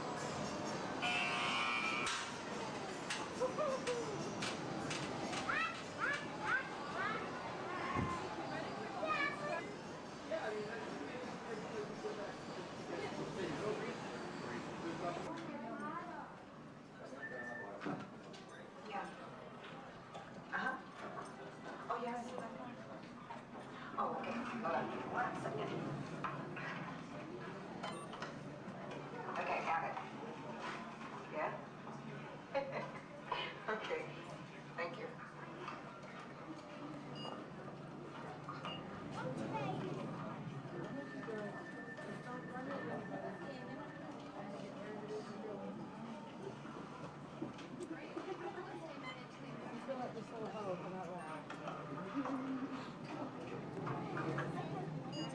Bill. Yeah. The next group's ready. Oh. Thanks. Hi, everybody. Welcome to the test track. My name is Bill McKim. I'm up here in the control center. In just a couple of minutes, you're going to be out there on that track. But first, let's put together your test schedule. These are the same kinds of tests that are run at GM test facilities all over the world. Let's put up the 26-8 grade. You got it. Okay, we're going to start you off on an accelerated hill climb. Now, these steep grades give us a chance to evaluate the effects of heat and stress on your engine and on the transmission. Twisted or blocks? Let's put up the blocks, German and Belgian. Next, your vehicle is going to go over a variety of rough road surfaces. These are designed to test the integrity of the suspension and the chassis.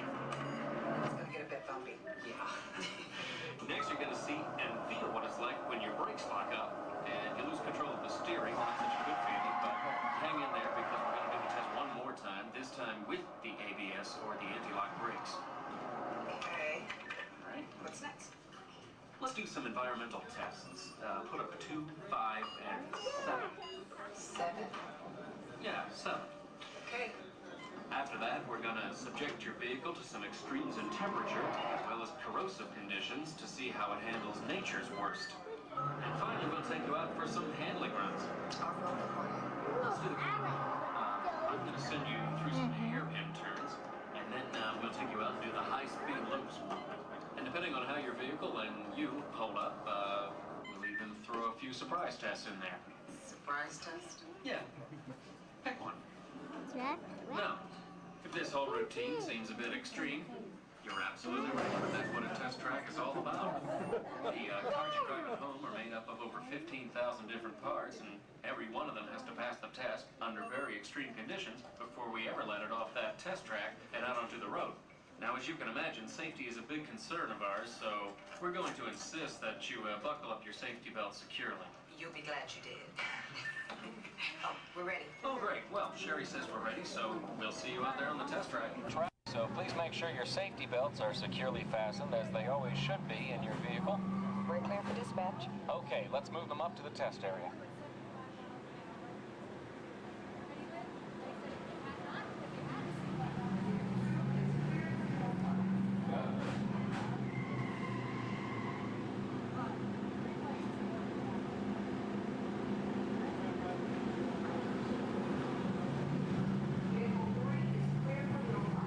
Okay, here we go.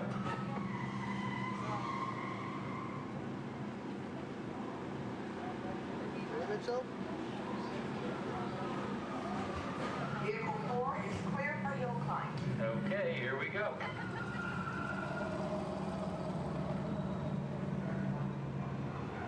The torque and transmission load data are looking good. Great, let's proceed to the rough road tests. You got it. It's like your car.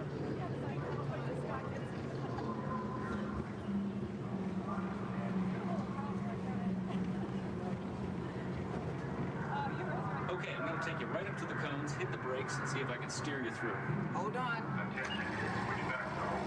Braking now. Okay, we're back on track. Let's do that other sequence. Okay, let's try it again, this time with the anti-lock brakes. ABS reactivated.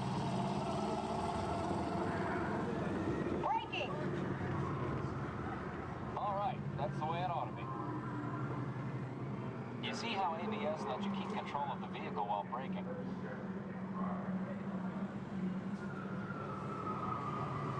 Let's demonstrate some extreme test conditions. Okay.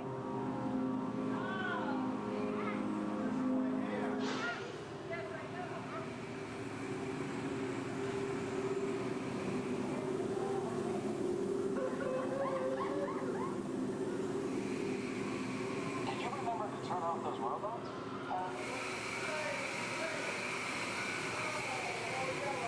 Clear for track course A. All right, let's pick up the pace. Increasing speed 10%. So it's not a matter that you went along, it's just 20%.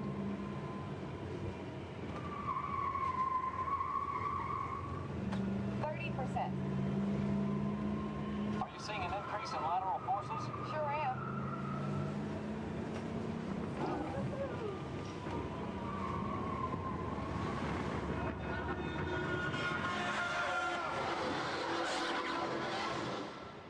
And that's what we call an evasive maneuver.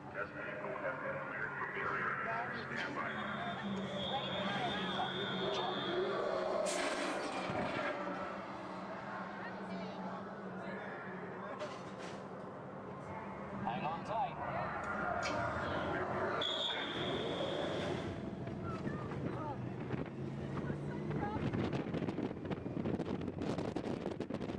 Increase speed for the loop.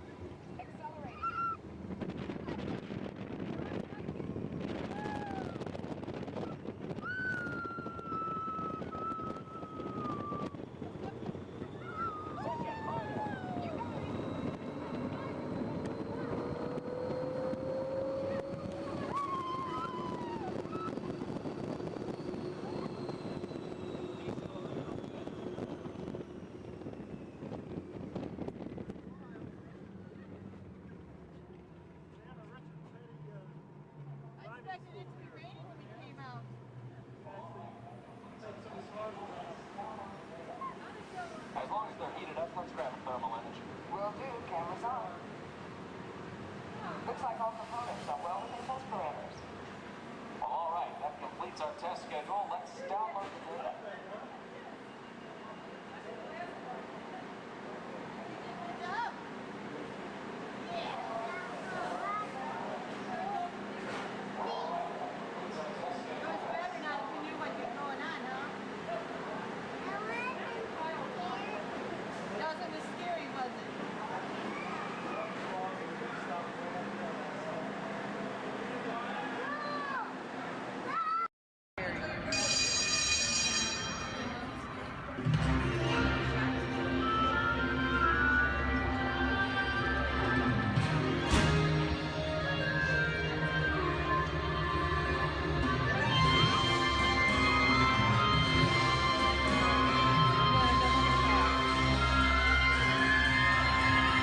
Welcome aboard. At this time, I'd like to ask everyone to please remain seated throughout the show.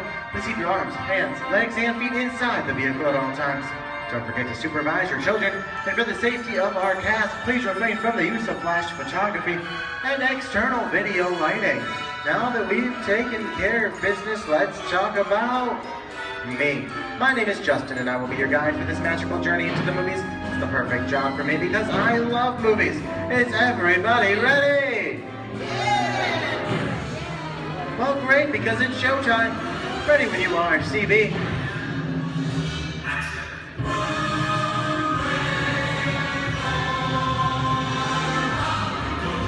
And we are rolling.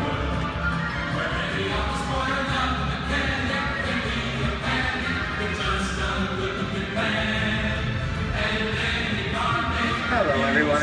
the great movie ride. Once again, my name is Justin, and I will be taking you from this Hollywood soundstage into some of the greatest movies of all time, on our one tour. But just between you and me, this is no ordinary tour, as the great movie ride brings movies to life and puts you right in the middle of the action.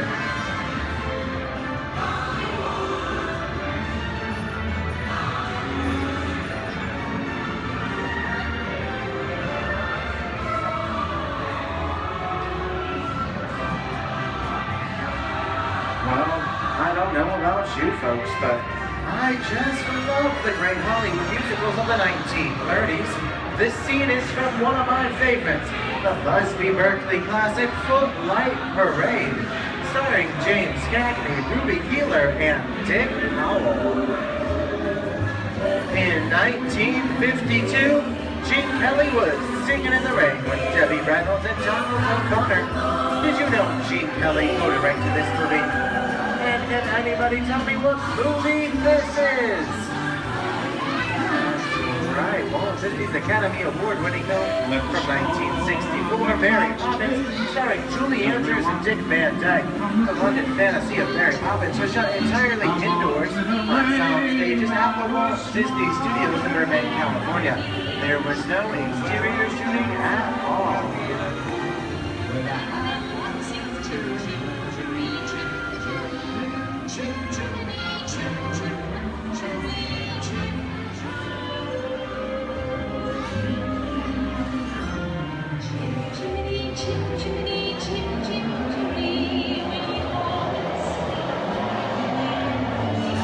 Hold on to those wallets and purses, folks.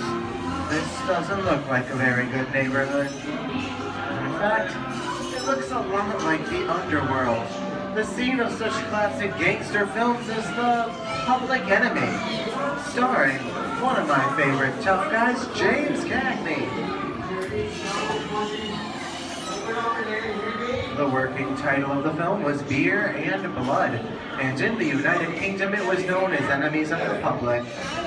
In one scene, Cagney shoved a grapefruit in Meg Clark's face. She could never look at breakfast the same way again. You kick in with the dog. If you don't, somebody's going to drop by here and kick your teeth out one at a time. You know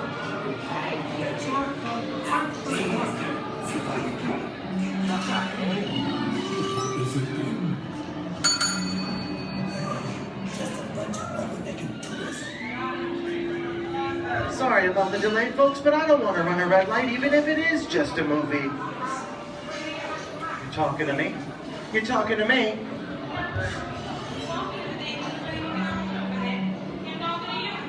I'm not supposed to leave my vehicle. I said get up. Okay, Muggsy, whatever you say. How'd you know my name anyways? I've seen this movie before. Well, they need some. See, you fancy. Connor's going to get out of here, so be it. I said smirk out of here. You're gonna get hurt. I can't just walk out. Here they come, Bus! Get out your grinders!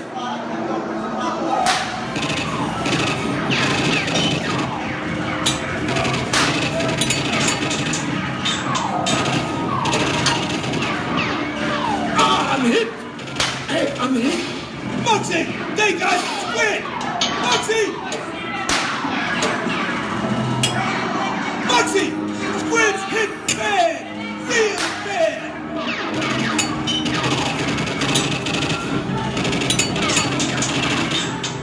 Everybody just inside. The red lights against the wall, and I would never break the law. Kick it. Watch this. No more red light. Muggsy!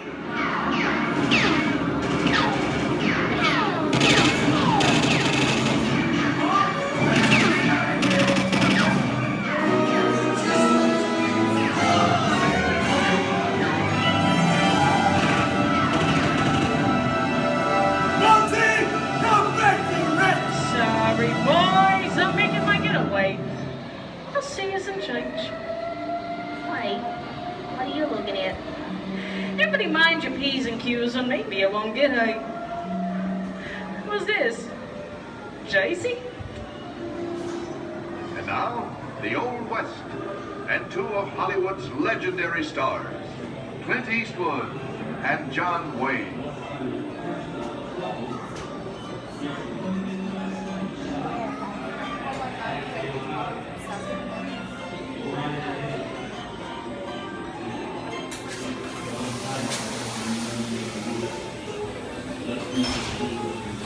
Sleepy little body, ain't it? That's some mighty tough territory you're heading into, Pilgrim. I'd think about turning back if I was you. That is, if you want my opinion. But I reckon you ought to do Now that we're in the clear, it's the time for me to collect all your valuables. We'll start with the jewels.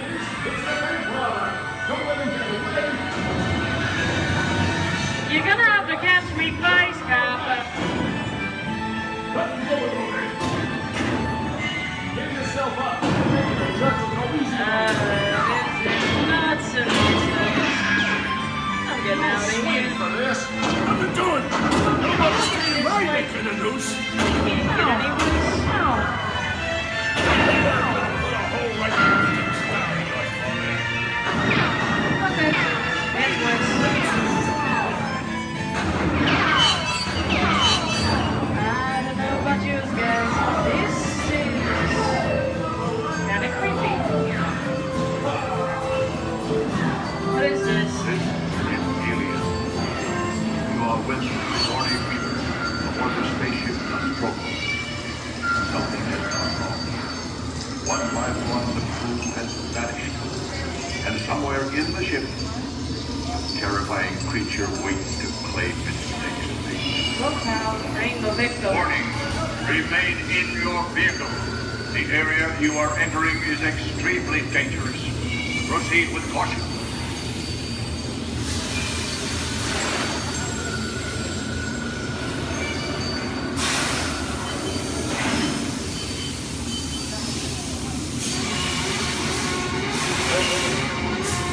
The emergency destruct system is now activated. Ship will detonate in 10 minutes. The option to override automatic detonation expires in 5 minutes.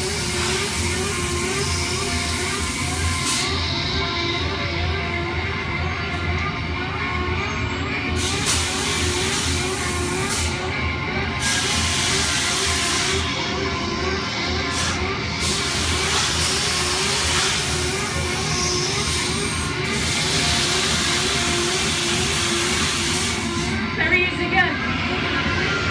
Okay, that's enough creepy crawly things for one day, right?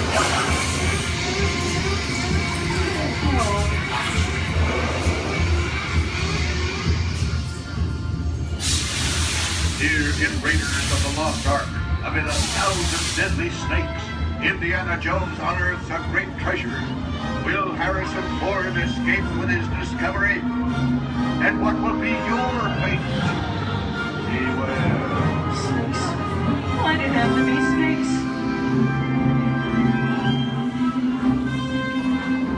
The dust of 3,000 years lies undisturbed in this ancient burial chamber. On the chest, the great stone god. Priceless jewels. You learned that, you guys. Time for me to get back to work. Don't nobody move while I go get the goods. I don't think they notice a few extra bodies around here. But the jewel is guarded by a curse, and those who dare defy that curse must pay with their lives.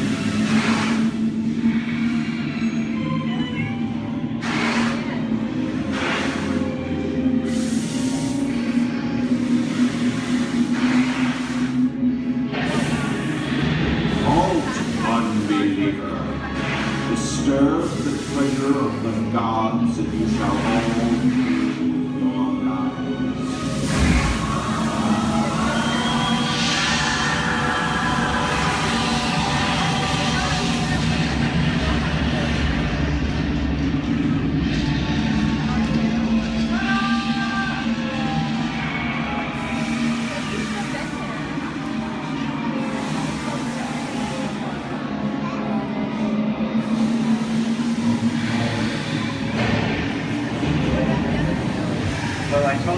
I was just going for popcorn. That just goes to show you anything can happen at the movies. So let's get on with the show.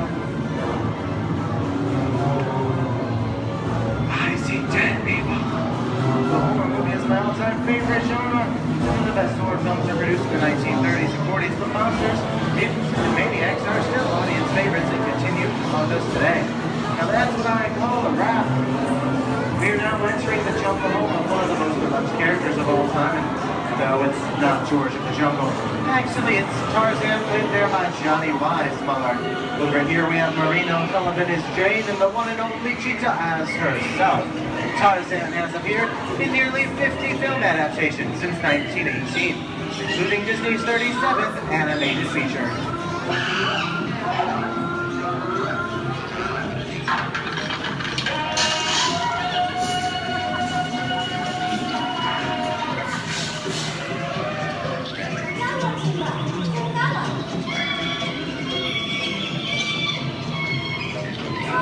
Louis, I think this is the beginning of a beautiful friendship. Best last line of the movie ever.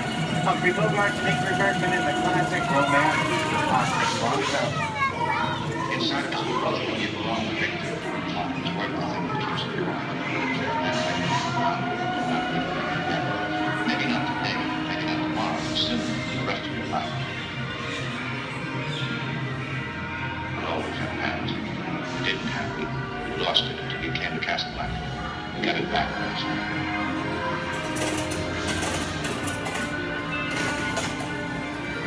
I've got a job to do too. Where I'm going, you can't follow. What I've got to do, you can't be any part of. Listen, I'm no good at being noble. It doesn't take Here's much one of to my see favorite movie stars, Mickey Mouse in one of his greatest roles, the Sorcerer's Apprentice in Fantasia. When the movie came out in 1940, Walt Disney promised to add new musical sequences in the future. His nephew Roy kept that promise 60 years later with the release of Fantasia 2000. The sorcerer in the sequence was named Yensid, which is Disney spelled backwards.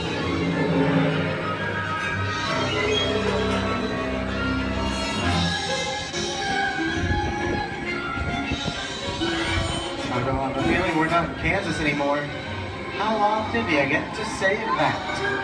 I'd say we're definitely somewhere over the rainbow in one of the most beloved movies of all time, The Wizard of Oz.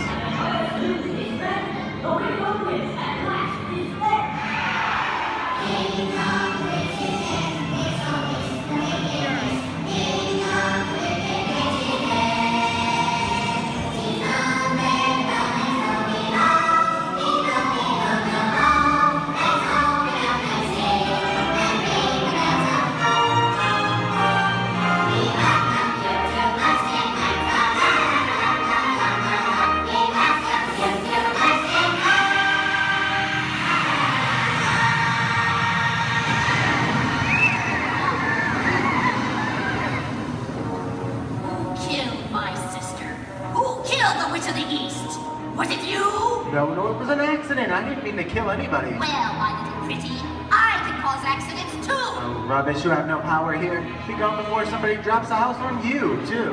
Very well. I'll bide my time. But just try to stay out of my way. Just try. I'll get you, my pretty, and your little dog, too. How we get out of here? What do you folks think? Which way do we go? Follow the yellow brick road. Follow the yellow brick road? Now, why didn't I think of that? Sing along, folks. You know the words.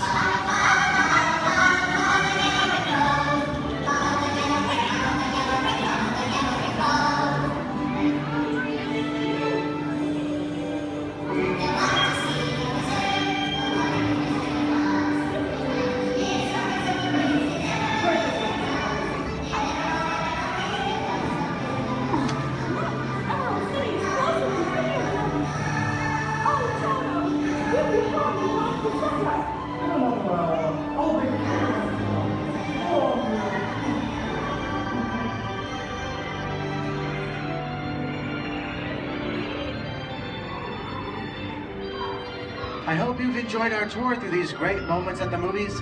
but we've only scratched the surface of what Hollywood has to offer. There are thousands of other great movies out there just waiting for you to discover. And here are just a few of my favorites.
We had faces.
On behalf of Disney's Hollywood Studios, I'd like to thank you for joining us on the great movie ride. Now, before we wrap this production, there still is one scene left to do. It's called The Exit. The action begins with you remaining seated until the vehicle comes to a complete stop. Then gather your belongings, take small children by the hands, and when these doors open, rise dramatically to your feet and make your grand exit directly to the rear of your vehicle. Oh, and one more thing. When I yell action, don't forget the thunderous applause for yours truly. Okay, places everybody, and action!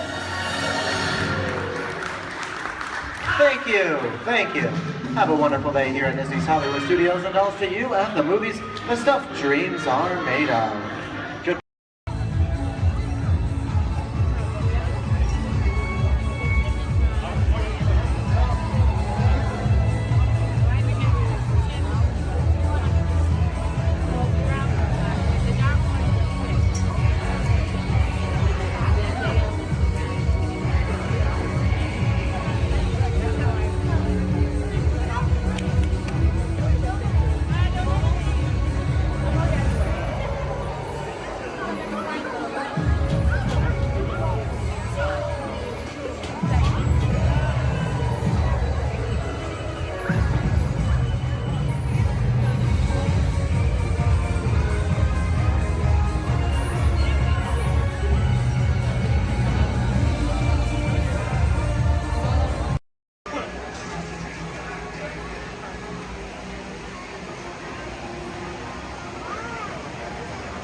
Here we go.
Some of the folks might be a little bit slow.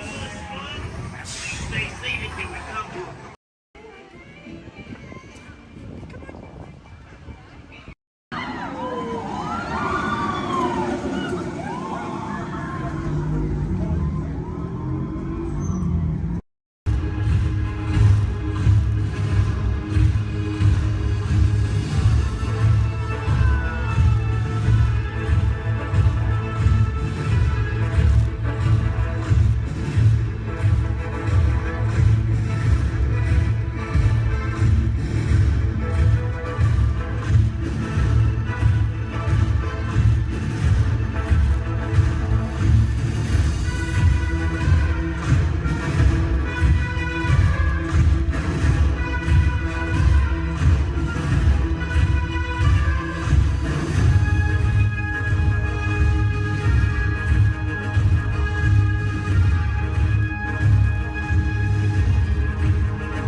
under the authority of General Hux.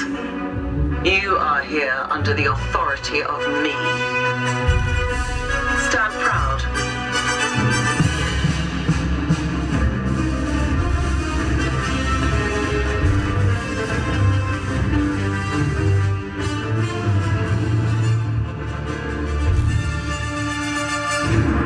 Troops in this division are held to the highest standard.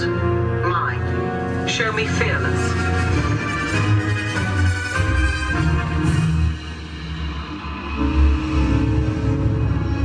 Under my command, you will be proud to wear the armor of a stormtrooper. You will learn discipline, loyalty, and what it means to be a stormtrooper. Battle starts.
elevator.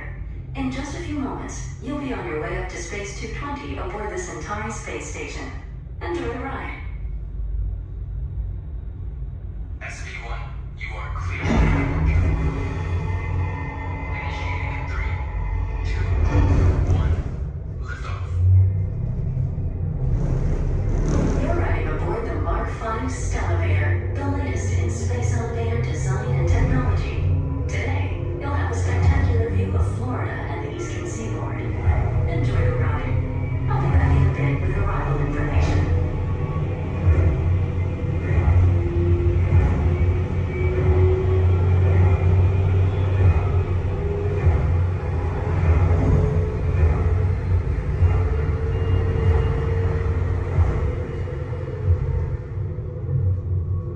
SV1, we are on our final approach. Roger that. If you look above, you'll see Centauri Space Station coming into view. Once we dock, gather your belongings and exit through the open airlock. A Space 220 agent will be waiting for you. SV1, clear for arrival. Gravity generator active. Airlock activated. Docking complete.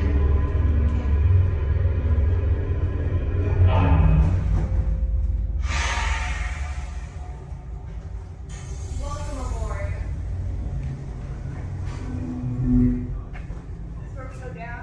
Yeah. Give me one moment. You guys gonna head right down this way. Somebody should meet you there. If there's nobody, oh, there is somebody. Okay. Head on down. Thank you. All right, guys. You're slow. Is it okay? Good. We're safe.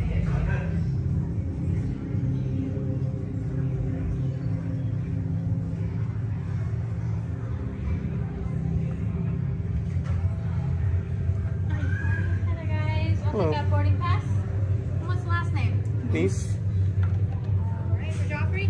Yes. All right, you guys can call me. How was the trip up today? Was it good? Very good. Awesome.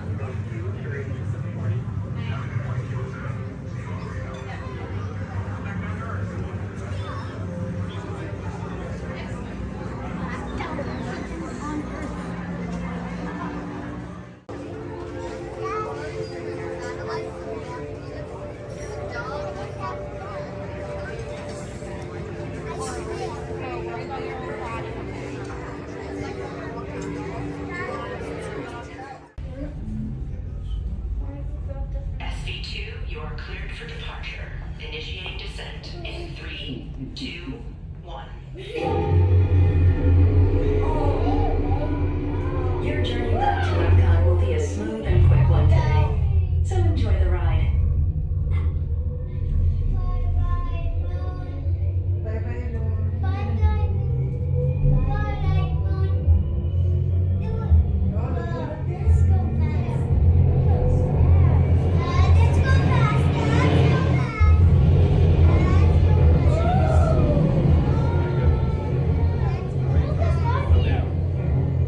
Epcot is now coming into winter. Gather your belongings, exit through the open airlock, and watch your younger travelers. Yeah, I was way back. SV2 cleared.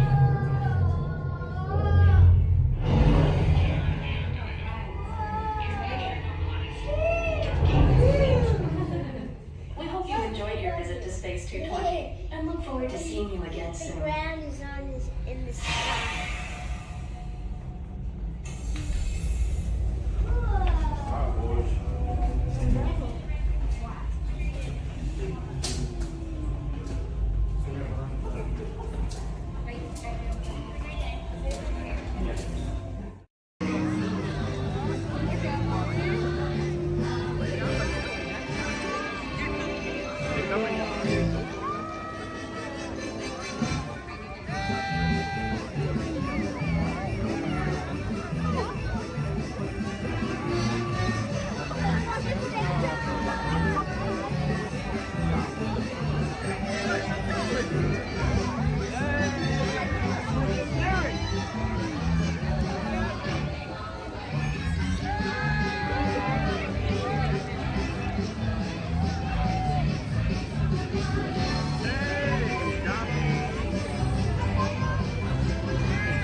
side of the screen. Oh, yeah, wow. Hey, look. Bunny Rabbit. Get off. Come on, let's go. Oh, hi, there you are. Hello, I'm Rosie. And I'm Colin. And we've got 5 or 6 hours of vacation slides to show you. No, we don't, actually. We're here to tell you all about sourdough bread. We are?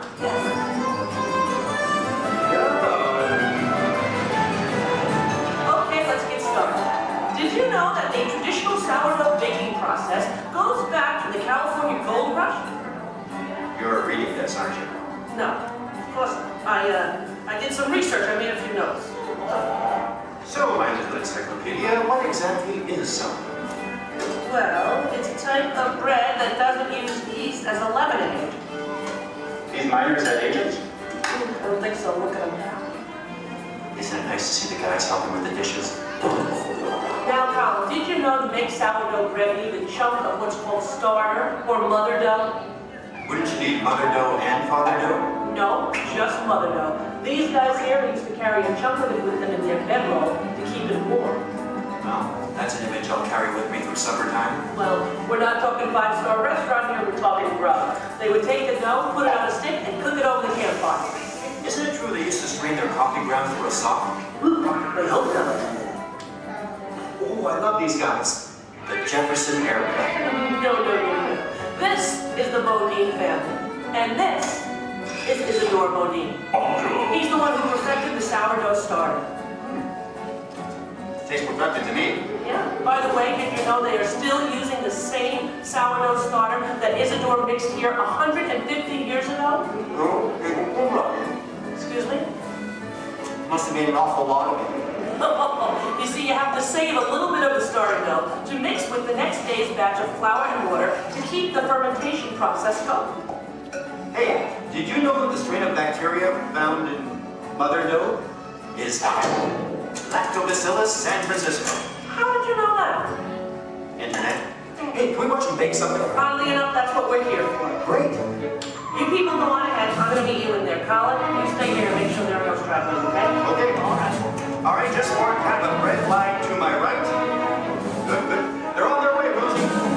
Okay, bye. I'll see you soon.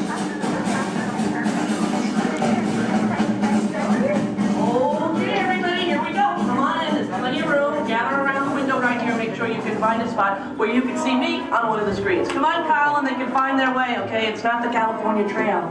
We lost a couple to coyotes along the way. Oh, that's so sad. Oh, well, but you did. Yeah. This is the bakery. That should be obvious to everyone. Even look right now. What's that? Oh, and I have one for you. Is that me? What the cutie? Okay, I'm ready to start baking. What do we do first? Okay.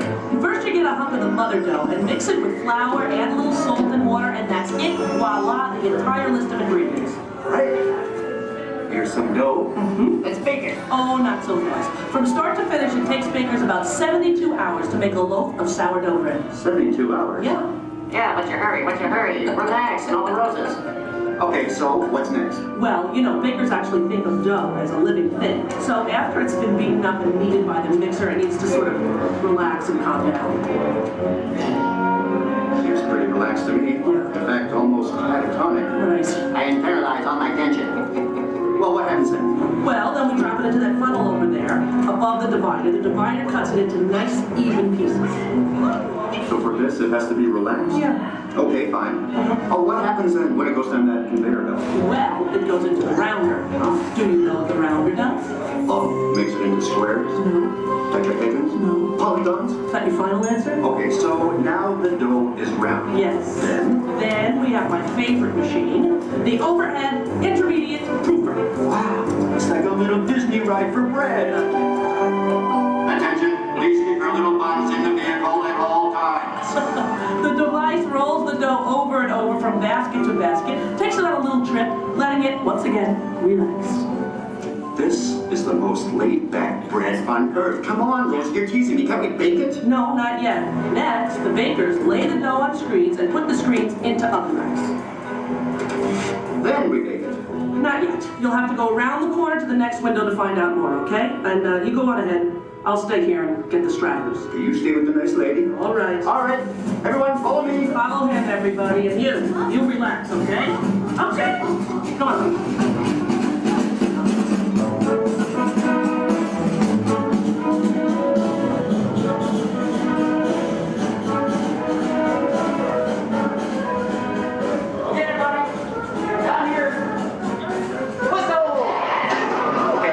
Just around the corner. Just spread yourselves out along this window. All right? Everyone, can you see me? Oh, nice shirt. All right. All right. Okay. Well, this, I guess, is the oven. If not, I'm having some incredible hot flashes. Slap some garlic butter on me and I'm ready to go. Hey, Colin. Okay, where were we? We were getting ready to bake some bread. No, we weren't. What, are you trying to confuse me? Let me think. I remember the racks of dough. The racks of dough are taken upstairs to a refrigerated fermentation room. Refrigerator? Yes. Look, I know a thing or two about baking bread. Well, actually I don't, but I'm pretty sure you have to have heat to bake something, right? Sounds right to me. For a technical question like that, I'm going to have to call in an expert. I'd like you to meet my friend, Tony, the baker. Tony! Hi! Are you enjoying your visit? Oh, we're having a great time. We really are. But I'm afraid I have reached my limit of baking knowledge. Tony, call it here. Give us the lowdown. Don't you think we've coddled this dough long enough? Isn't it time to turn up the heat on this baby? Well, no. The dough needs time to ferment in a refrigerated, climate-controlled room. Now that gives the bread a better flavor, texture, and color. It takes about 13 to 16 hours. You know, I like a man who can cook. Then what happens? In the proof box, the dough is slowly brought up to about 95 degrees, 90% humidity. Why not just take it to Florida? All right, so it's baking now, right? Because it's rising. No, it's still fermenting. The dough triples in size now due to the expansion of trapped gases. Hey, listen, we all have trapped gas occasionally. Well, now the bread is scored, so it won't split with its base. Oh, so now I'm almost afraid to ask.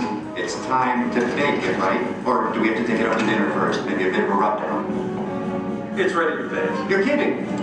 I hear they spin the bread around when they're actually baking. Is that true? That's right. And this steam is sprayed on from time to time. This gives the crust a beautiful reddish golden color. Oh, so I'm thinking I probably couldn't do this at home in the toaster oven. No, I don't think so. Listen, Tony, thank you so much. Yes. It's been a thrill. You were superb. I feel enlightened and rich for men. My pleasure. Bye. Bye-bye. You know what? I'm going to spray you down because I think you could use some of that golden Okay, just a little on the... Okay, that's enough. All right, the hair. You know what deep frizzy. Ladies and gentlemen, the moment you've been waiting for. A masterpiece of the baker's art. What are you doing? Hey, what are you... Waiting for that. That's not yours. Tony gave it to me. Look right at me. He didn't look at you. That was ours to share, Colin. No, it's mine. It's all mine. One piece, please. One little piece? A tiny piece? I'm telling Mickey. All right. Here. Yeah, you see? Here, don't tell Goofy I owe money. You do? Well, don't even ask. I don't even want to get into that. Goodbye, everybody. Have a great time here. Bye. I'm going to go eat. Share it.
To those joining us, welcome aboard.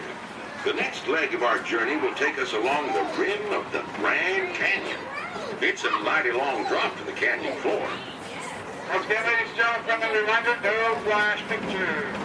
And legs inside the train. Be sure to watch your kids and no flash pictures, please. Para su seguridad, permanezca sentado y mantenga las manos, brazos, pies y piernas dentro del tren. Y cuide a los pequeños. Por favor, no tome fotografías con flash.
We're now steaming back to our own time and to Main Street Station, gateway to Disneyland. If you'll be leaving us here, stay in your seat till we come to a full stop. And remember to gather all your personal belongings, including the guns if you got any, and step carefully from the train. I'd especially like to thank those of you who've been with me for the Grand Circle Tour of Disneyland. We surely hope you enjoyed your travels with us and that you'll come back and see us again real soon. For those of you traveling on, we'll be on our way again in just a few minutes. This is Main Street Station, Main Street, USA.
Sector 9. No rabbits to look at that nefarious coup, the sworn enemy of the Galactic Alliance, the evil Emperor Zurg. His robotic army is stealing crystallic fusion power cells. Without those cells, we'll all be powerless and at the mercy of Zurg. Darker men picked a fine time to send the new recruits. All right, you junior space rangers, listen up. Zurg is using the stolen battery cells to energize his secret weapon. Our mission is to find his robots and his secret weapon and blast them. Green Squadron will retrieve the power cells, while the rest of you concentrate on those robots.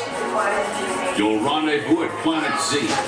I will remain here at Star Command to coordinate the mission. Battle stations, report to the flight deck for immediate launch. To infinity and beyond.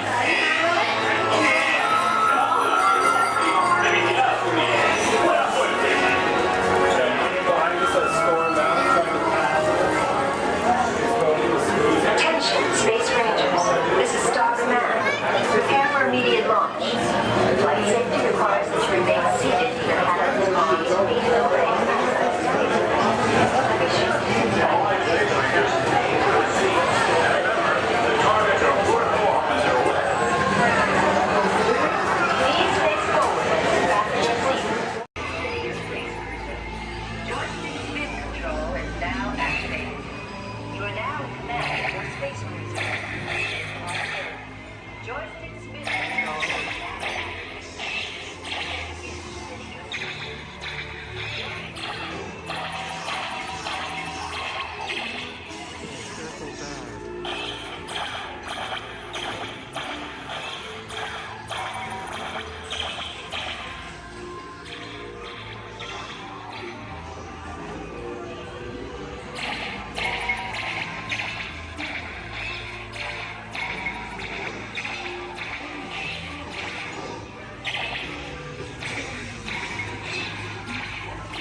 Yes, we may return Zurg to the store.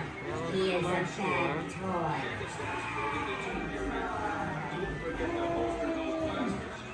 You have saved our lives. We are eternally grateful. It's been an honor serving with you. Check the status board to determine your rank. And don't forget to holster those blasters. Mission accomplished, Space Rangers. It's been an honor serving with you. Check the status board to determine your rank. Look inside yourself.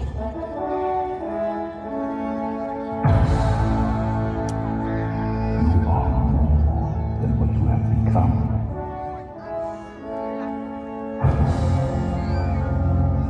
Remember who you are.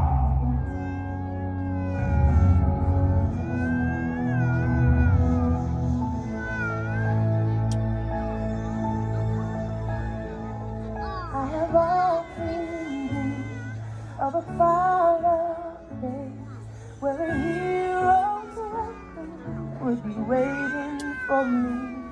Where the crowds would cheer when they see my face, And a voice keeps saying, this is where I'm meant to be.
And so our journey comes to an end, but yours continues on. Grab hold of your dreams and make them come true. For you are the key to unlocking your own magic. Now go, let your dreams guide you. Reach out and find your happily ever after. The battles, the stories, the losses, and all the glory were changed by the way we live every day. Just look up and reach to the sky. We all have the courage to fly. We can fly.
lights and the people.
Astro Orbiter is now beginning its descent. Please remain seated until your rocket ship stops, then follow the arrows to the flight deck. Welcome back, pilot.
Welcome to the Sync Track.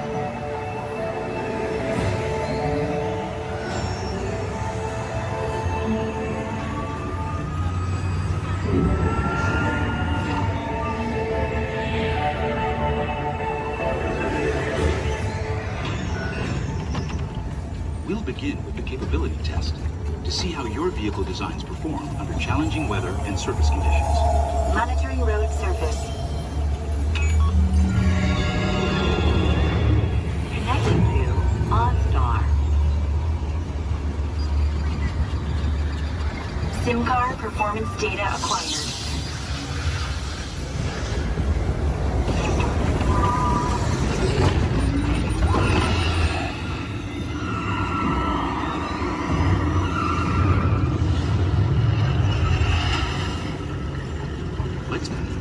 Let's see how your designs hold up now. Commencing SIM car off-road and extreme weather sequence.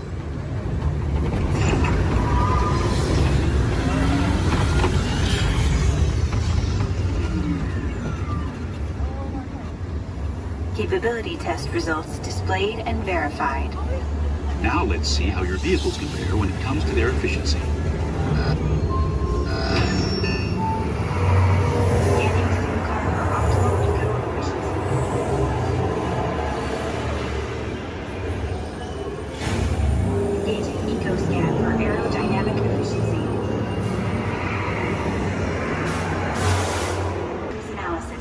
Spectral imaging in progress.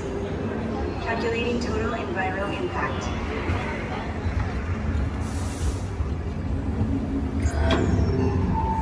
Commencing responsiveness test.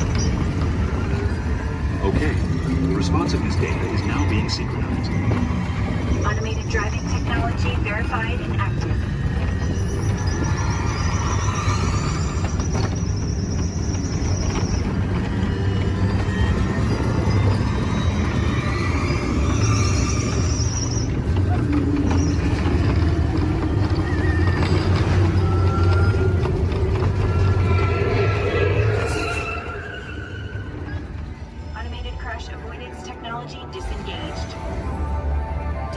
Responsiveness data. Here comes the final test. Energizing for power test.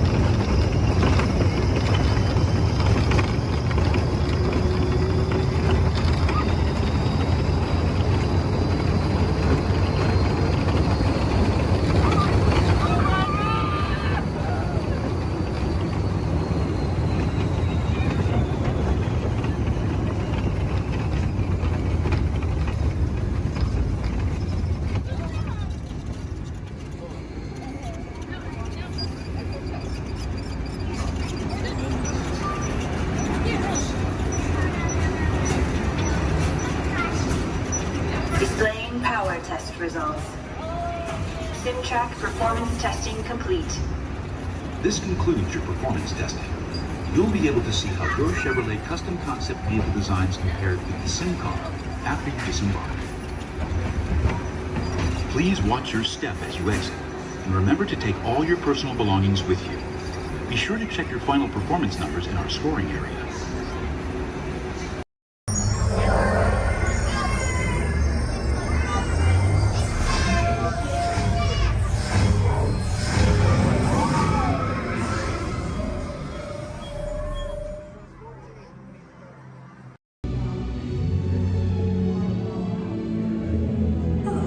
My name is Becky Klein, and I'm the director of the Walt Disney Archives.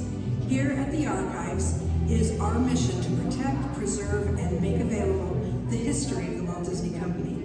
So in celebration of 100 years of Disney magic and entertainment, it's my honor to welcome you to Disney 100, the exhibition. This very special exhibition will travel the world for 5 years in 2 units, one in North America and one in international locations. Both units feature hundreds of iconic Disney artifacts from throughout its history, including props, costumes, models, attraction vehicles, and artwork, as well as our original immersive activities that are sure to please visitors of all ages. We hope you'll enjoy your visit today and look forward with us to the next 100 years of Disney magic.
way down and not sitting on feet or anything else. Guide your social director and your dance instructor for all 3 of these months. Now make sure you stay seated, keep your hands and arms inside, and be sure you watch your kids, because the crocodiles, be sure they will. Now we begin our adventure here in the Amazon rainforest. On the left and on the right, you see those beautiful butterflies. Now they can grow to have a wingspan anywhere from 12 inches all the way up to a whopping 1 foot. Yes, we call them the rulers of the jungle. Over here we have Inspiration Falls. If you're wondering why it's called Inspiration Falls, it's because if you stare into it long enough, it'll inspire you. Yeah, watch this. Everybody say, ooh. Everybody say, ah. Congratulations, you have now been inspired. Now, if you look right over here on the left, then you'll see nothing on the right. Made you look. We are now in the Congo River in the deepest, darkest part of Africa. Guys, I have a very special treat for you. A pygmy welcoming party to welcome us here to the jungle. Take a look right over here on this beach, and they're gone. Okay, something must have scared them off. So keep your eyes open, guys. Whatever it is could still be around. Yeah, something scary. Something probably like a, it's right behind me, isn't it? Uh-oh, okay. Just a 30-foot python. Nothing to be afraid of, guys. They are actually very, very friendly creatures. Yeah, but they can develop a crush on you. So we're going to stop here by my camp and pick, oh no. Uninvited house guest. That is the worst. But you know what? On the flip side, couldn't get that Jeep started this morning. Looks like they got it to turn over. Oh. Yeah. Well, we are now on the longest river in the world, the Nile River. It is over 4,000 Niles long. Yes, if you don't believe me, well, then you are obviously in denial. Up ahead on the left, we have a beautiful African elephant. You can tell that he's an African elephant because his ears are shaped like Africa. Yeah. He actually knows oh, he's not going to show off? What about this one over here? Do you feel like showing off? This one over here knows a great trick.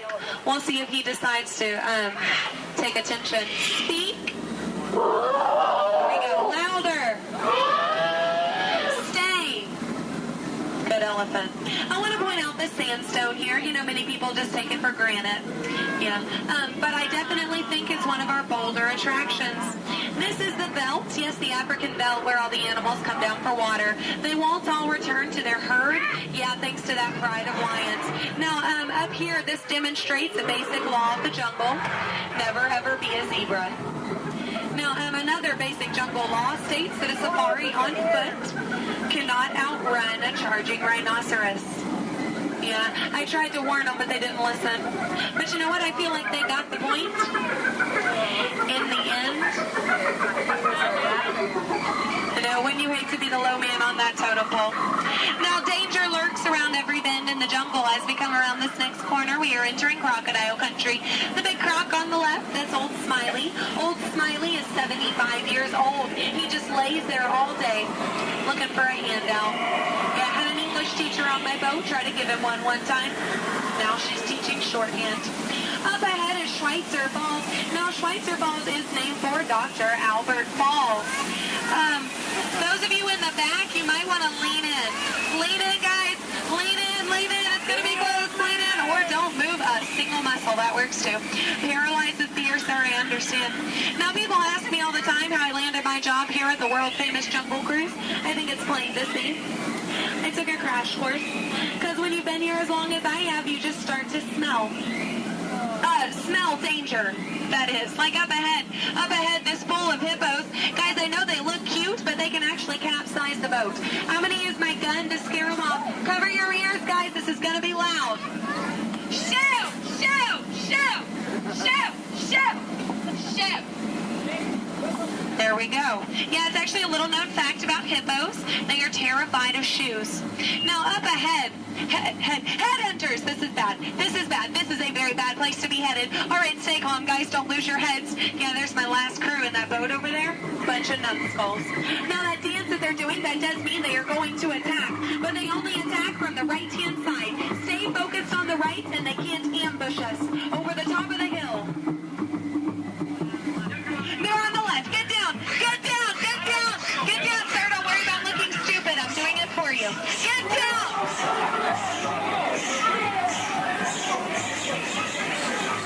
All right, we're safe. We made it. Now, this is it, folks.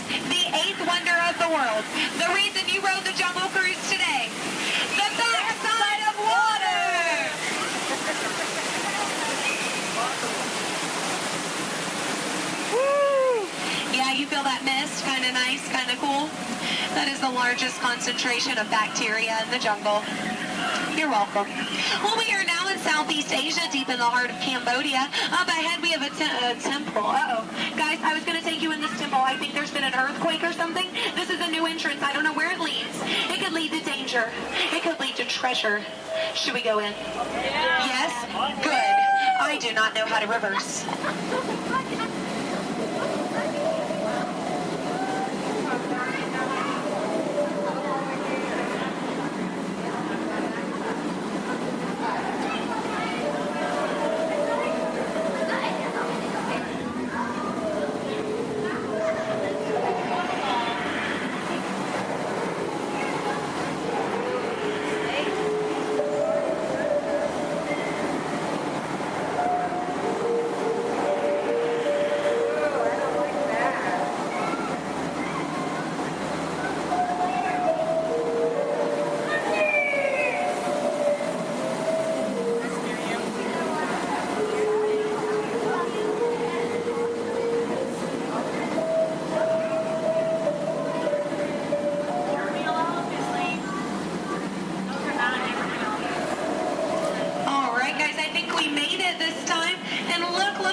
It's fine.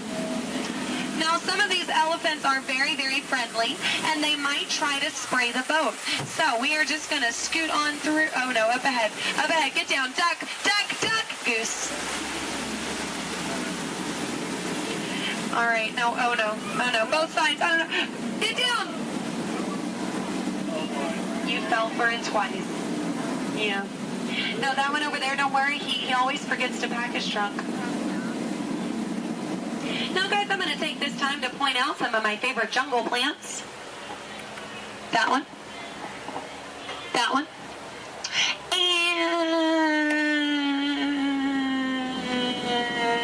And that one. There we go. Those are my favorites. Any questions? No? Good. Over here on the left, you'll see our dear friend Trader Sam. Trader Sam is actually our resident head salesman here in the jungle. Yeah, due to the economy lately, sales have been shrinking. But he is offering a special 2 of his heads for just 1 of yours. Yeah, think about it, because, you know, any way you slice it or dice it, you're going to come out ahead. Yeah. All joking aside, Sam is a really lucky guy. He was the only man from his entire tribe to go to college. Yeah, he actually got kicked out, though, before getting his degree. He got caught trying to butter up one of his professors. Yeah. But he's a nice guy. He actually threw a dinner party last night. Yeah, he invited all the skippers. I got there 20 minutes late, though. All I got was the cold shoulder. Nothing left but finger foods. Yeah, and I was looking forward to it. I mean, his wife makes a great stew. I told him so, and he said, I know. I'm going to miss her. Yeah. You know what Sam's favorite Disney song is? You Got a Friend in Me. Yeah. I'm not making these up, guys. They're actually written in the script. Yeah. Yeah. Now we are approaching the dock, yes, which means it's the most dangerous part of our journey. My attempt to dock the boat. So make sure you stay seated. Watch your elbows over here on this side. We don't want unnecessary peer pressure up ahead. Now, when the boat and the dock reach the same speed, you'll exit out the same way you came in. Everybody over here will use the back door. Everybody over here and in the center will use the front door. Just remember not to cross the crates. Yes, don't cross over the boxes. I don't want you to trip and fall. You'll have 2 bad trips on the same boat. I thought 1 was enough. Now, guys, we've really been through a lot. I have to tell you, out of all the crews I've had today, you guys have been the most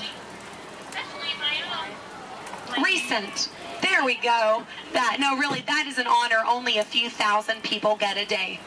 So you should feel very, very special. No, really, guys, if you find yourself passing by the Jungle Cruise later, I understand. Yeah. But if you want to stop and say hi, I'll be around. And around. And around.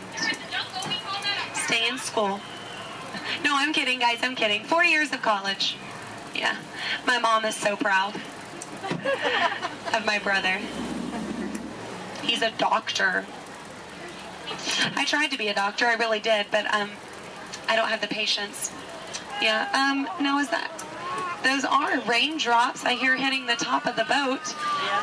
So, yeah, it looks like we're going to get a little wet. Just a reminder, our dock is made out of pure hickory. Yes, so as you exit, you will be stepping out onto a slippery hickory dock. Make sure that you watch your step on the way out. Yes, watch your step, but don't step on your watch. That is just a waste of time. Yeah. Now, guys, if you did enjoy your cruise today, my name is Skipper Aaron. If you did not, the name's not important. No, it's not. Now we are, here we go. Oh, here we don't go. But I'm out of jokes. Ooh, why is Cinderella so bad at soccer? She keeps running away from the ball. Yeah, but I mean, can you blame her? She had a pumpkin for a coach. Yeah. Oh, why does Peter Pan fly everywhere he goes? Because he can never land. Yeah. Why does Tigger bounce everywhere? He would really hate to step in poo.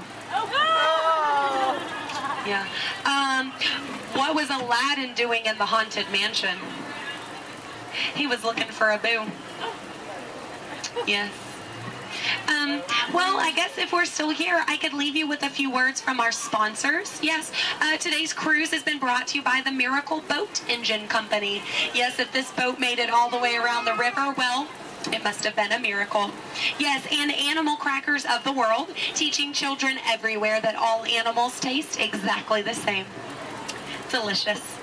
And, the Cannibal Cafe, finding new and interesting ways to serve you every day. Now serving shish kebabs, shish freds, and shish teds. Yes. Now, guys, if you are planning on catching the fireworks tonight, just make sure you let them go. Okay? They're going to be very hot. They can explode in your hands. Yes. All right, here we go. Now, guys, there's a dock on the left and a dock on the right. It is a paradox. Don't let it confuse you.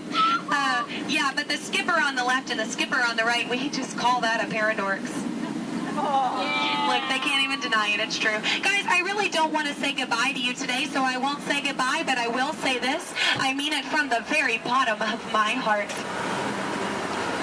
Get out.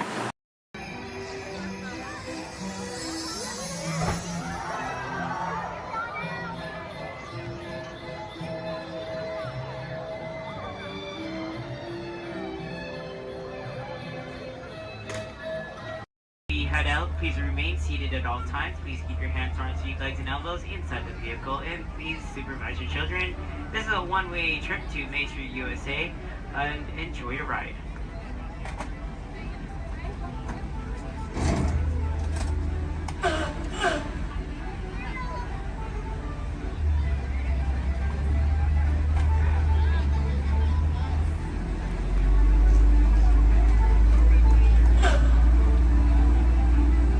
On your right-hand side is Sleeping Beauty Castle, your gateway to Fantasyland.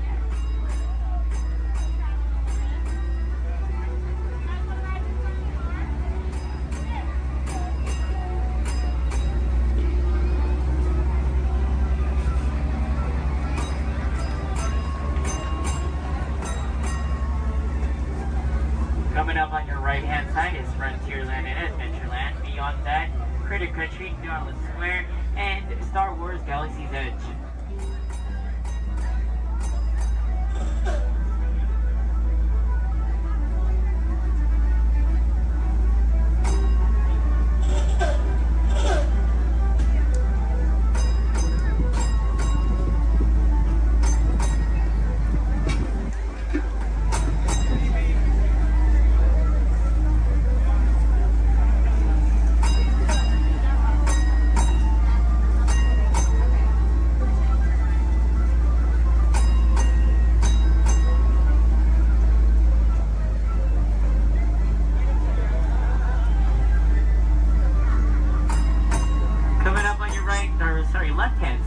There's our first aid center, our baby care center, and our lost child center. On your right hand side, if you enjoy ragtime piano, we got some music going on over at the Coca-Cola Refreshment Center on your right.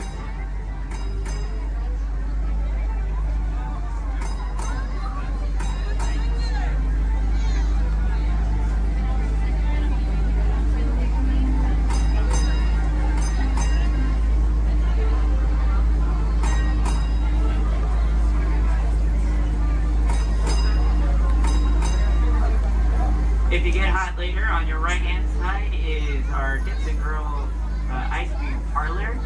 And on your left is Market House, where you can find our Starbucks coffee and tea. Beyond that is our locker station.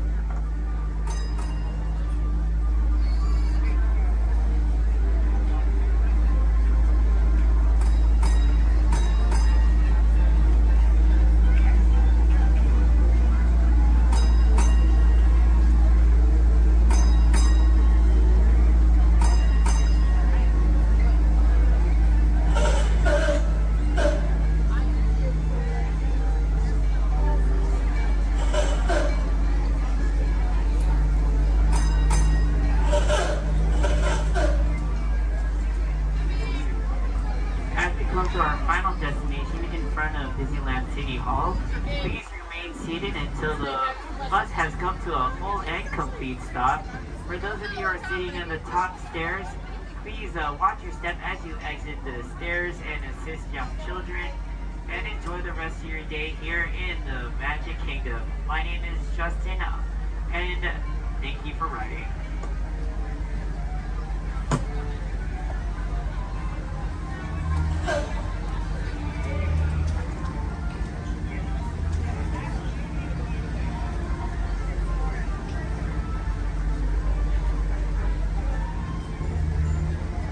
Thank you.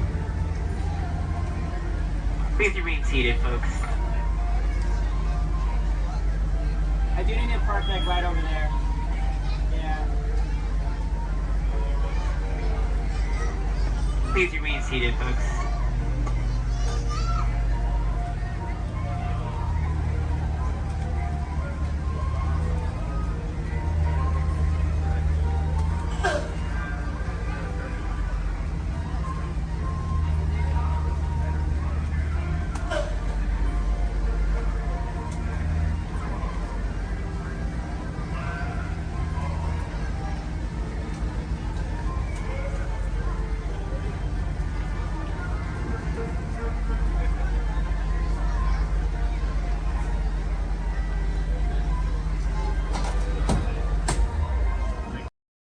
Echolocation's awesome. We're gonna do it. Everyone, both fins up, go.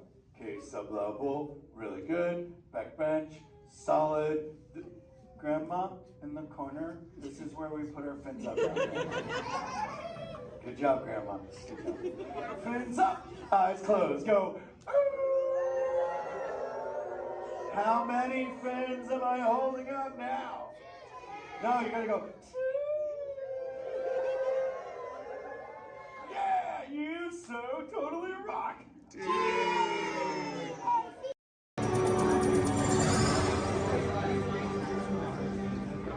Greetings, Terrans.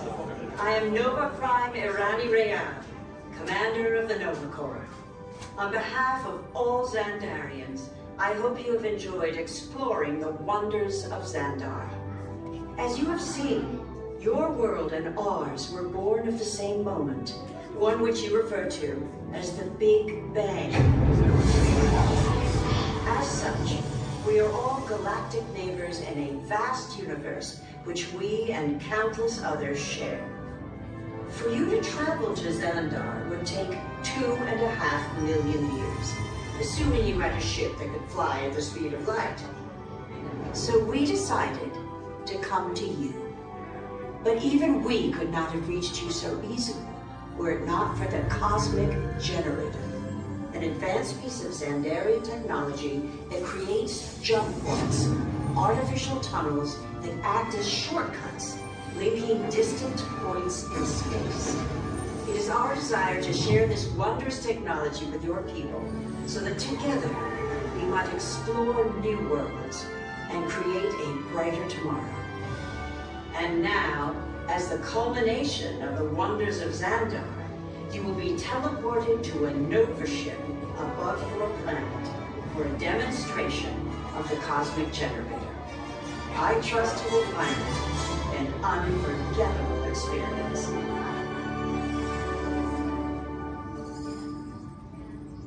Welcome, people of Epcot, Epcoters, Epcotians, citizens of Epcot. Does anyone know what they call themselves? What? I'm on? Someone needs to tell me when I'm on. Welcome, Epcot Terrans. I am Centurion Tal Merrick, and we're just about ready to teleport you up to the ship for the demonstration. As you're about to enter a secure Nova area, I must ask you to put away your Terran communication devices at this time. Recording of any type is strictly prohibited. I am very serious about this. Now, please step forward into the chamber. You're gonna love this.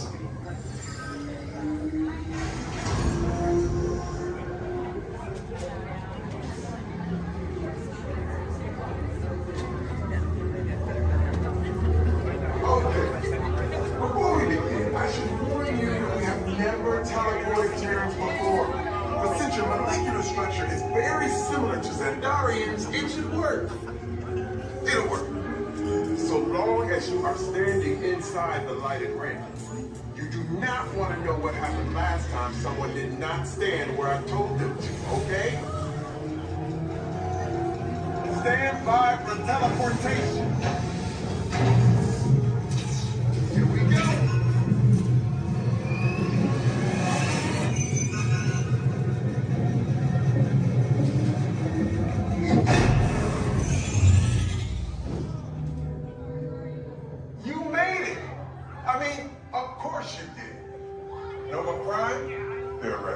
Excellent. What you see before you is the cosmic generator. And in just a few moments, we'll be activating it so you can experience for yourself what's happening. I'm not sure. Our power's out. And the cosmic generator is gone. Cheerio, Monarch. Go to Code Red. Prepare the fleet. And call the Guardians. Now. There is no cause for alarm. Turn off that alarm. I've got an important transmission coming in. Hey, what's up, Nova Corps? Our cosmic generator has been stolen. What? How? Why didn't we think of that? That thing's gotta be worth a fortune. I am Groot. Good question. Yeah, who do you think took it? Perhaps that really big man outside your ship. Well, that is a big man. I need to alert Nova Prime. I have been watching Terrans for dogs. That's not creepy at all.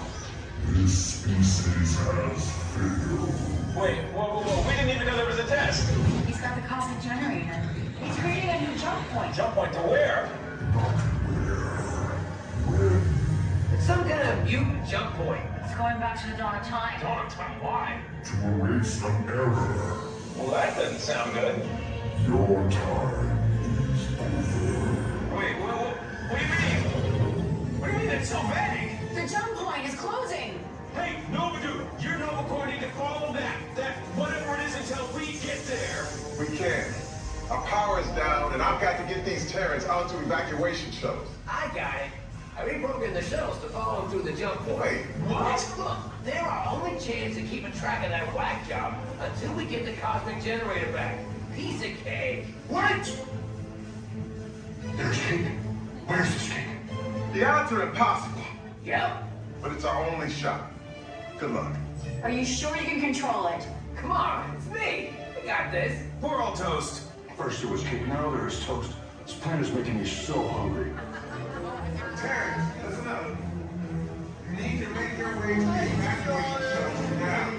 We'll follow the fleet when we get our power back. I mean, when we get our power back.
Fine.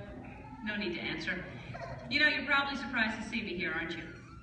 But then there's probably a lot of places you'd be surprised to see me when you think about it. If you were driving in your car, for instance, okay?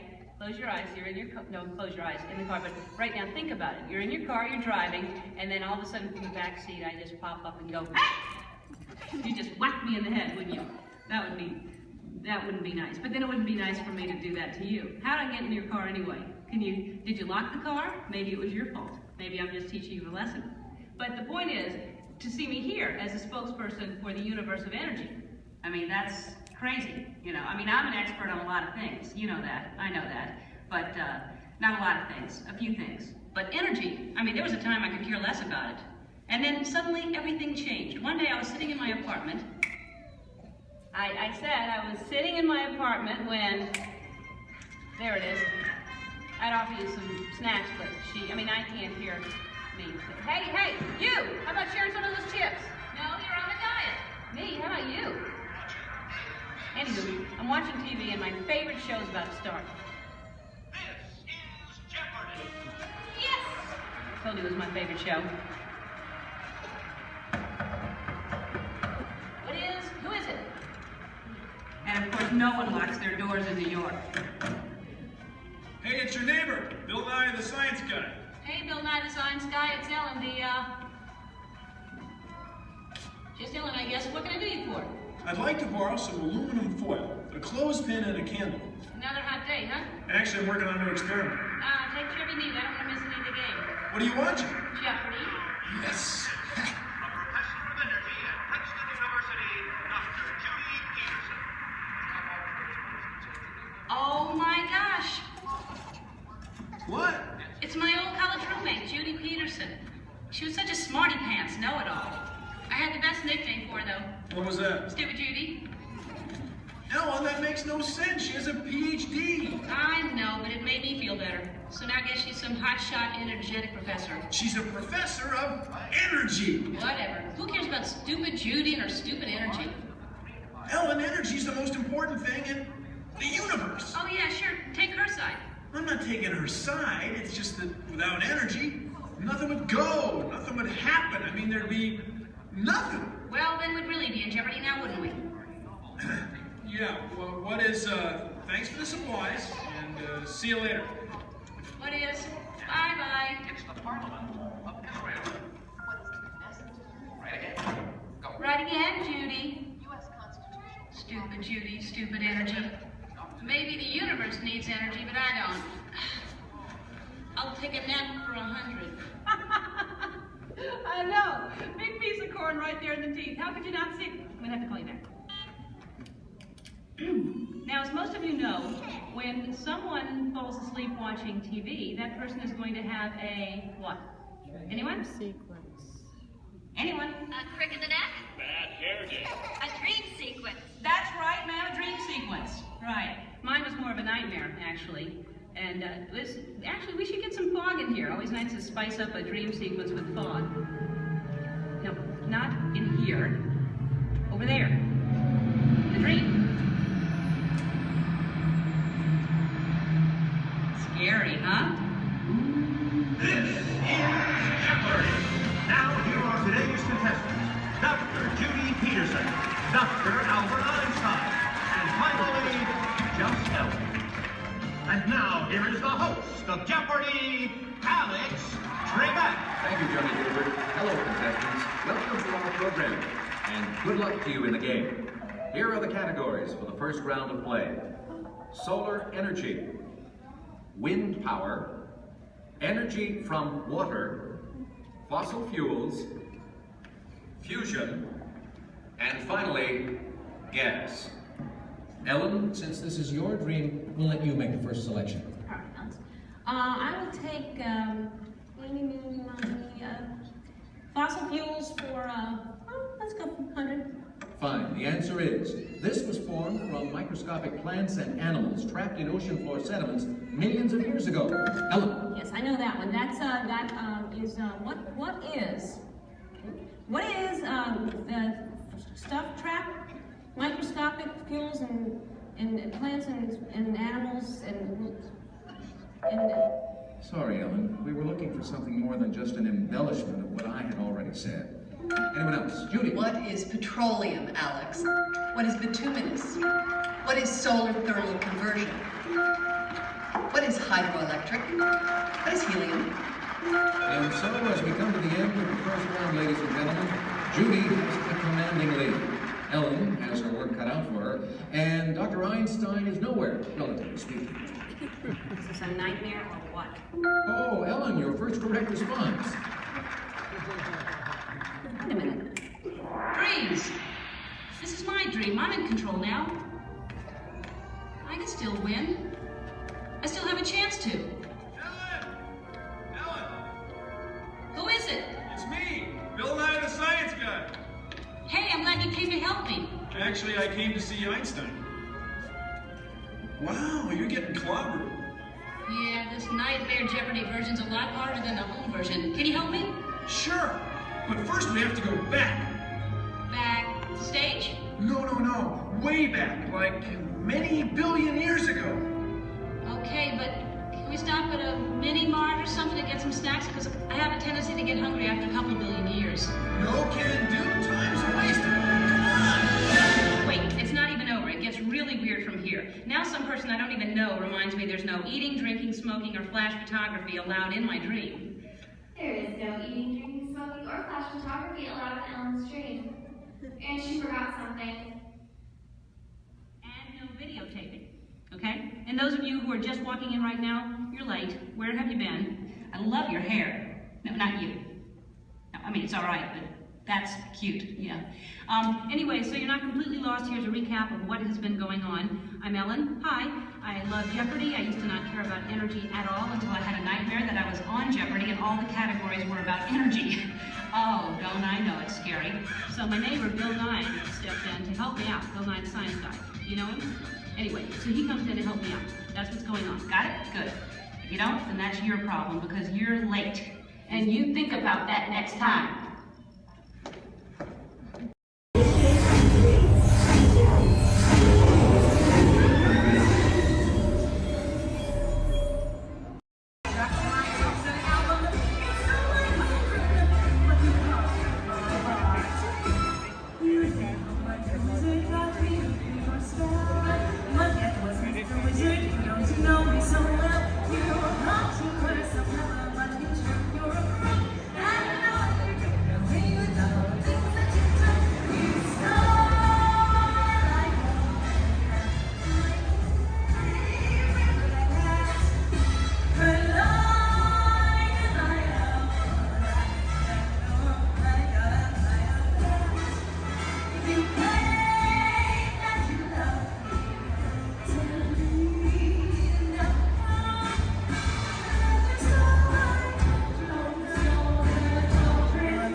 stops and follow the arrows to the flight deck. Welcome back, pilots. Travelers, for your safety, please remain seated until your rocket comes to that full and complete stop. Gather all your belongings.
travel commencing in T-minus 10 seconds and counting. This is Seeker. Listen up. We've got to get in, grab the iguanodon, and get out before that asteroid hits. Let's roll!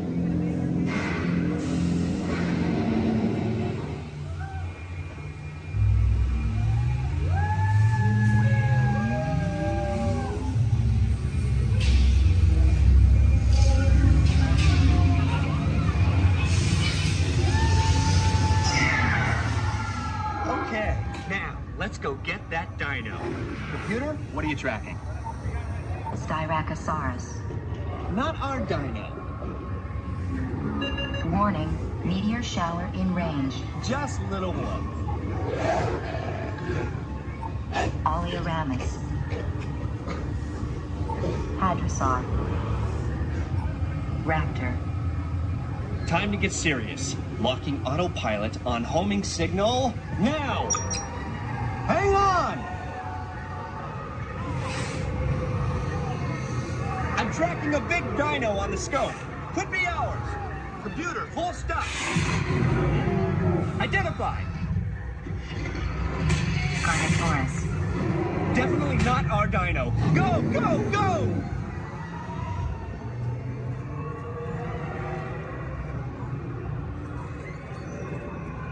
Another big guy coming up.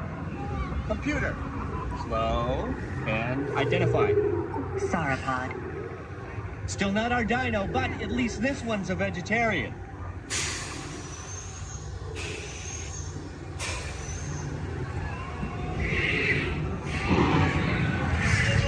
Asteroid impact in 90 seconds. We better move it. Pterodactyl. Incoming! Asteroid impact in 60 seconds. We can't stop now. Keep going, keep going. Compsognathus. Computer, what's happening? Loss of traction. Four-wheel drive, move it!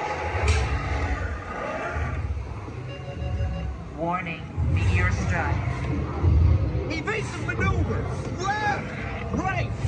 Left! Right! That was close. Computer, now what? Carnotaurus. That's it! Abort mission! Abort! Abort! Iguanodon. Forget it! Get them out now! Asteroid impact. Brace yourself! This is it! They're not gonna make it! They're not gonna make it! Mission accomplished. You made it! I knew you would, and guess who made it back with you? I better find him before security does.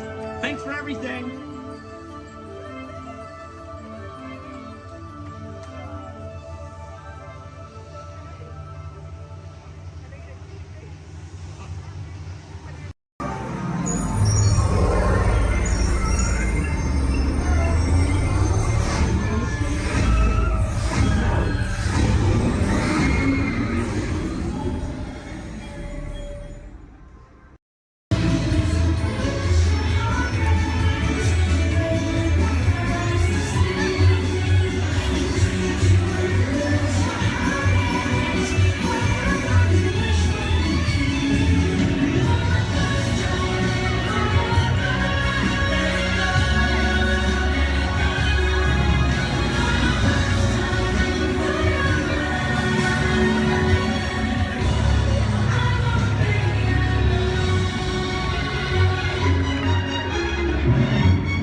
Welcome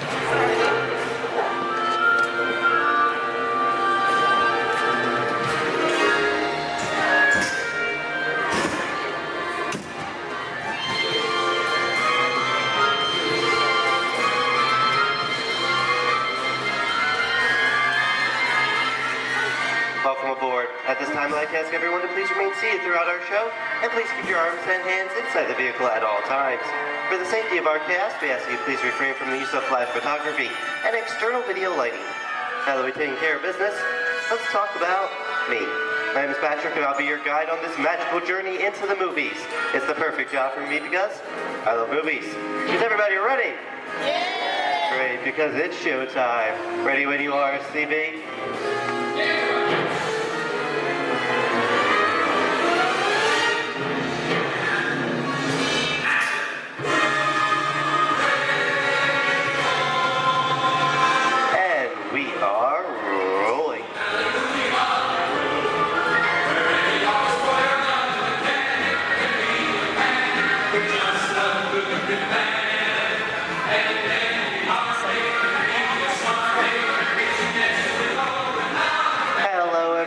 Welcome to the Great Movie Ride. Once again, my name is Patrick, and I'll be taking you from this Hollywood soundstage into some of the greatest movies of all time, all on one tour.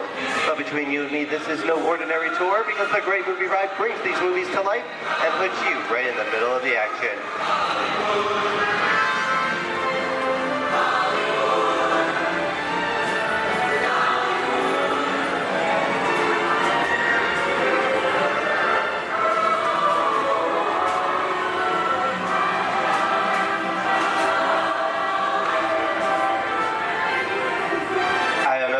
But I just love the great Hollywood musicals of the 1930s. This is a scene from one of my favorites, the Busby Berkeley musical extravaganza, Footlight Parade, starring James Cagney, Ruby Keeler, and Dick Powell.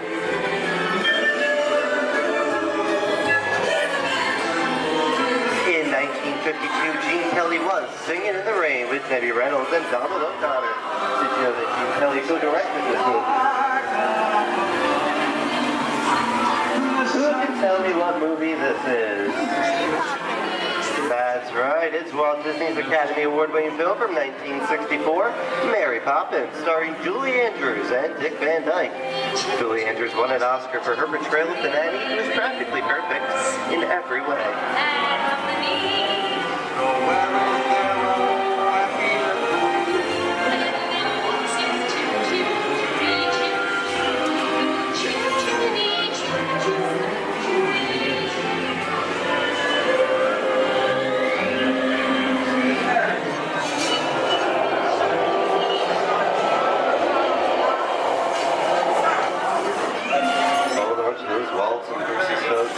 Doesn't look like a very good neighborhood. It looks a lot like the underworld. This seems such classic gangster films as The Public Enemy, starring one of my favorite tough guys, James Cagney. The working title for this movie was Beer and Blood, and in the United Kingdom it was known as Enemies of the Public.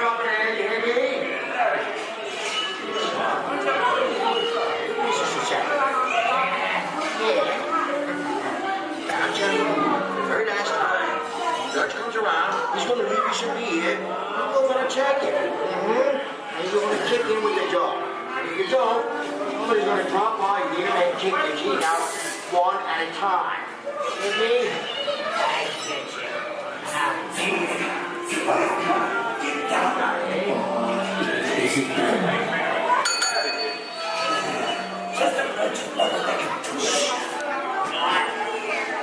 Sorry about the delay, folks, but I don't want to run a red light, even if it is just a movie.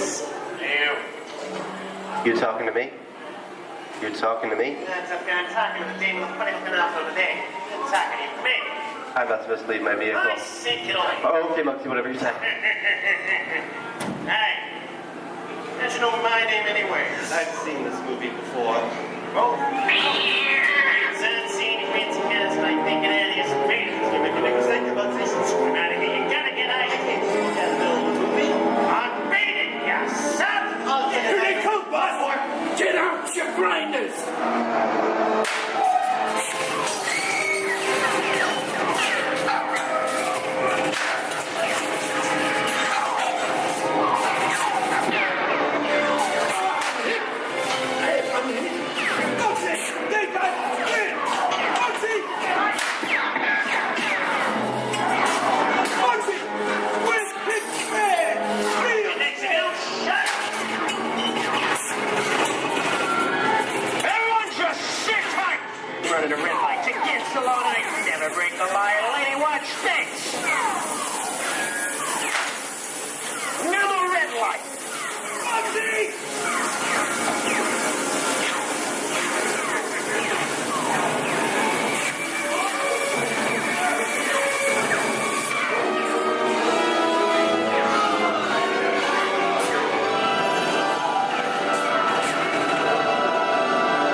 What are you looking at?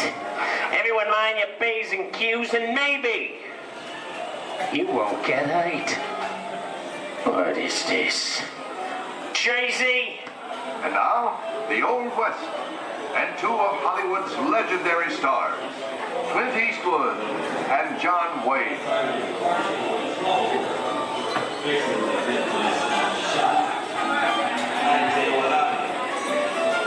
Go right ahead. That's what you're blind to do. A long time ago, I made me a rule.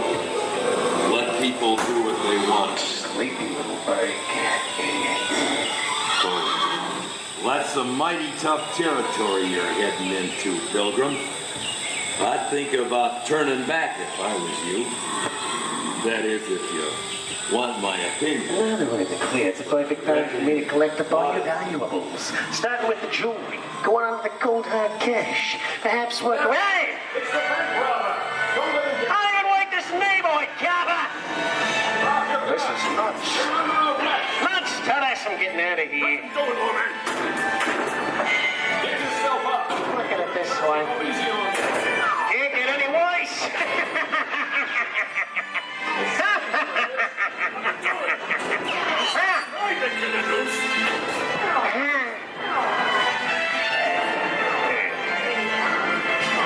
Okay.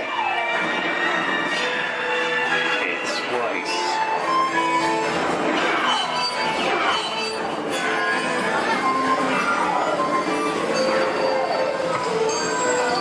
I don't know about you guys.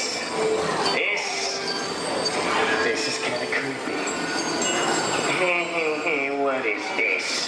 This is Alien. You are with Sigourney Weaver aboard the spaceship Nostromo. Something has gone wrong. One by one, the crew has vanished. And somewhere in the ship, a terrifying creature waits to claim its name. Well, pal, I ain't no victim. Warning, remain in your vehicle. The area you are entering is extremely dangerous. Proceed with caution.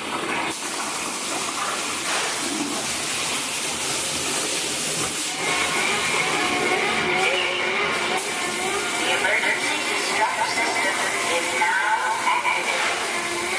The ship will detonate in T-minus 10. The option to override automatic detonation expires in T-minus 5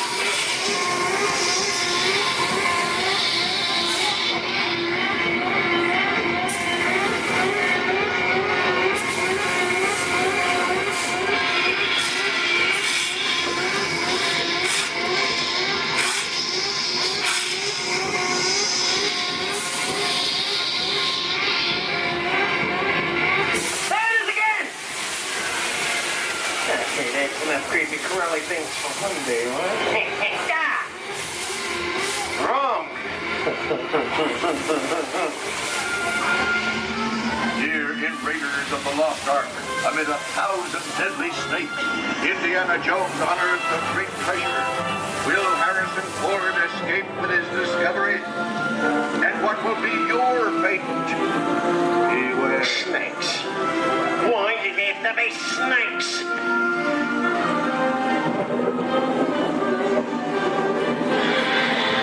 The dust of 3,000 years lies on the surface in this ancient burial chamber.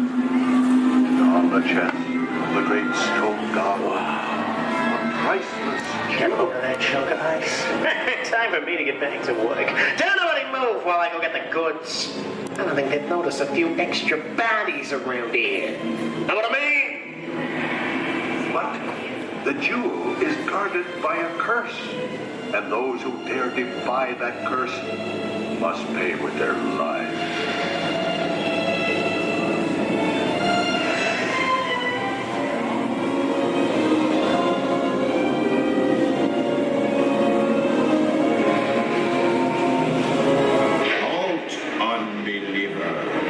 Disturb the treasure of the gods, and you shall all pay with your lives.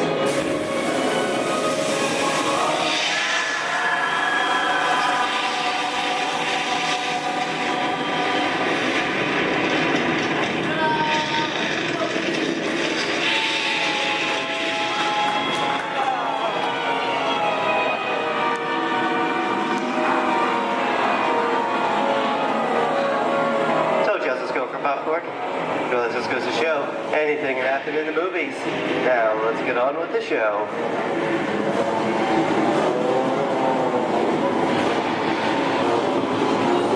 Ooh, I see dead people.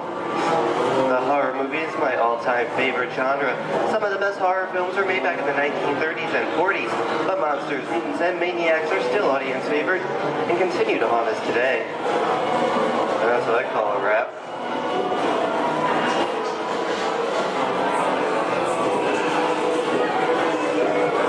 We are now entering the jungle home of one of the most beloved characters of all time. Now it's not George of the Jungle. Actually, it's Tarzan, portrayed here by Johnny Weissmuller. Over here we have Maureen O'Sullivan as Jane, and the lovely and talented Cheetah as herself.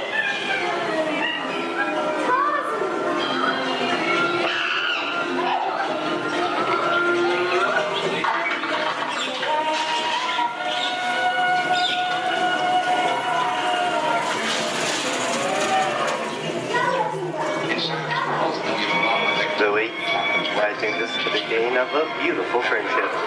Best last line of a movie ever. Humphrey Bogart and Ingrid Bergman in the classic romance, Casablanca. Always have that. You didn't have me. You lost me until you came to Casablanca. You got it back last night.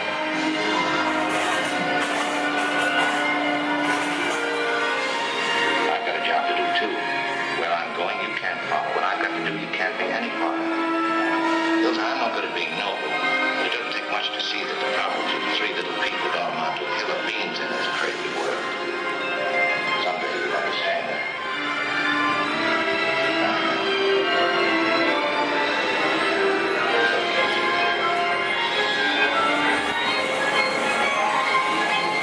And here's one of my favorite movie stars, Mickey Mouse, in one of his greatest roles, the Sorcerer's Apprentice in Fantasia. The sorcerer in the sequence is named Yen Sid, which is Disney, spelled backwards.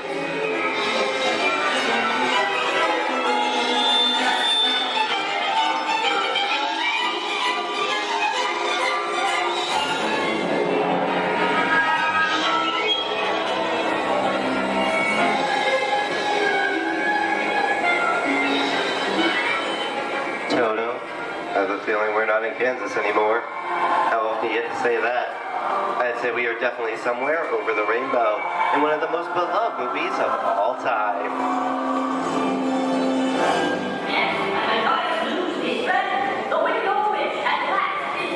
The Wizard of Oz.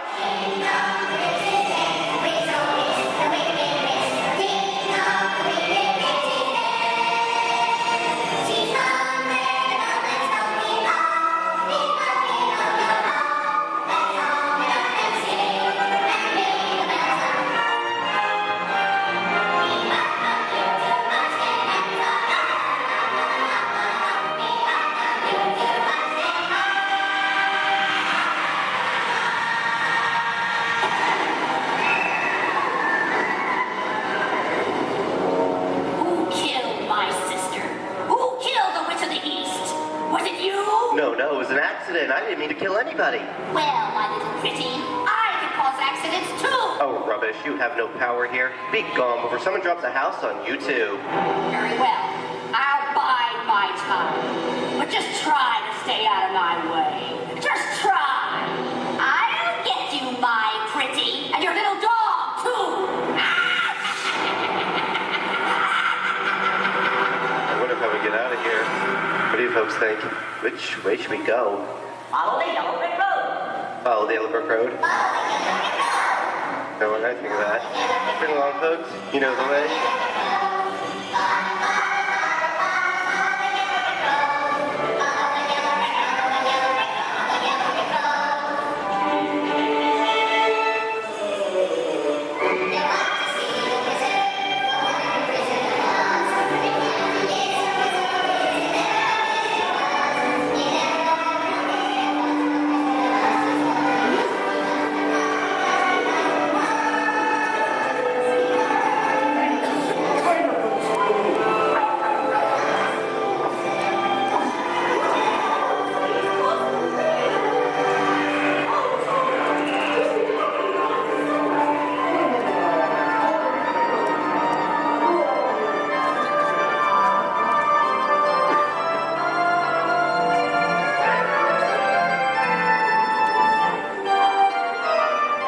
hope you enjoyed our tour of these great moments at the movies, but we've only scratched the surface of what Hollywood has to offer.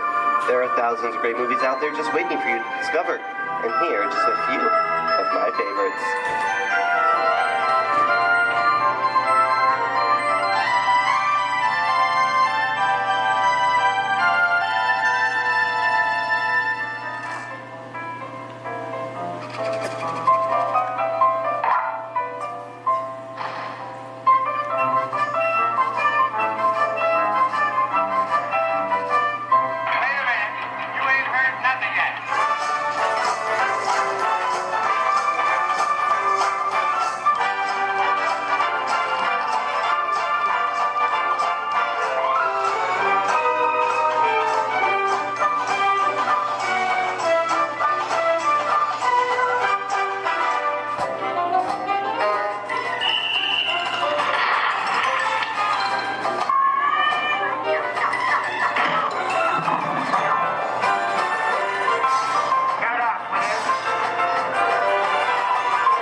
Disney's Hollywood Studios, I'd like to thank you for joining us on the Great Movie Ride. But before we wrap this production, there is still one more scene to do. It's called The Exit. The action begins with three main scenes until we come to a complete stop. Then gather all your personal belongings and take small children by the hand. When these doors open, rush dramatically to your feet and make a grand exit directly to the rear of your vehicle.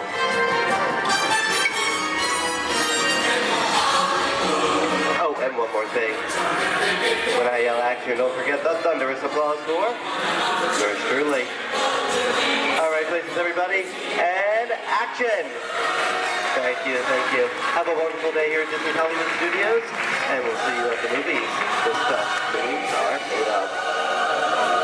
Goodbye, everyone.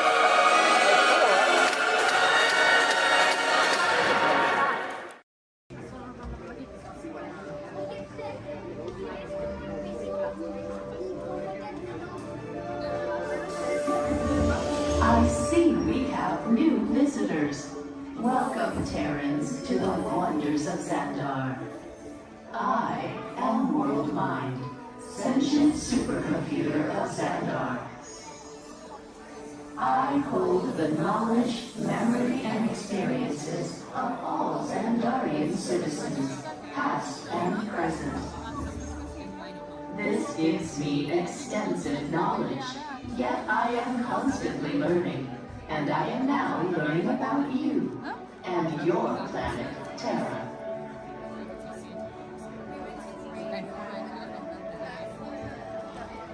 Much of my knowledge of your world came from your great scholar, Peter Quill.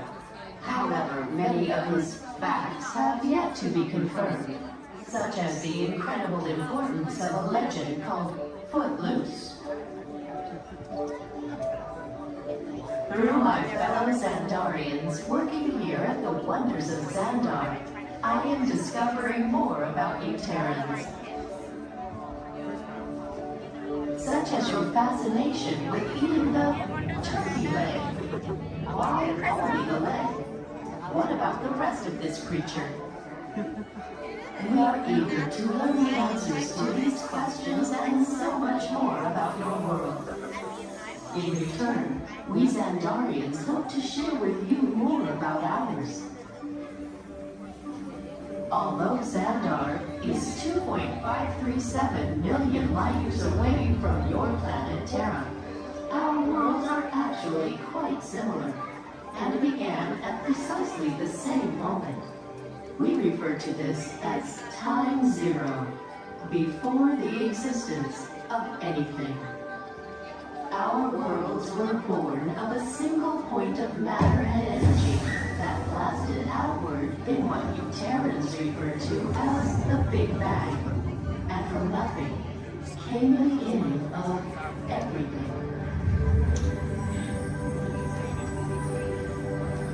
Incredibly hot and extraordinarily powerful, this explosion filled the cosmos with a cloud of rapidly moving particles. Over the next 100 million years, space continued to expand, and the particles cooled and slowed. As they coalesced into huge swirling clouds, gravity pulled them into larger, denser clusters. At the heart of these clusters, the temperature rose, and the particles were compressed so tightly they fused, releasing enormous amounts of heat and light. This is how the very first stars in our shared universe were born.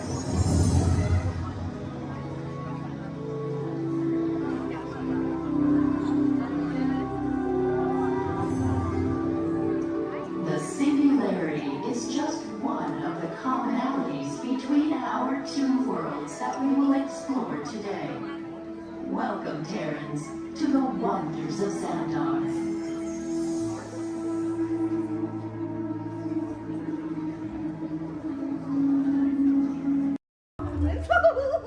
I am the best. Well, I'm a boasting that I'm the world's greatest sorcerer, magician. Unlike Walt, he just goes around telling everybody everything. And now look at you. Oh, you're frozen. Now he doesn't even talk. It's perfectly dreadful, isn't that right, Archimedes? He's a little shocked if you can't tell.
I said like no. I usually I'm like motion tracking, assigning individualized color profiles, web shooters calibrating. Woo! You there, Spider-Man? I'm here.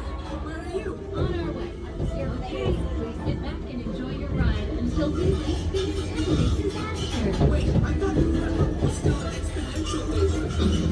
Yeah, disaster sounds right. I'm not getting ready. Help here! Guys! Ah! I'm glad to see you guys.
Intentionally hit those green blocks, maybe we'll trigger a chain reaction. I think you're right. That should stop it.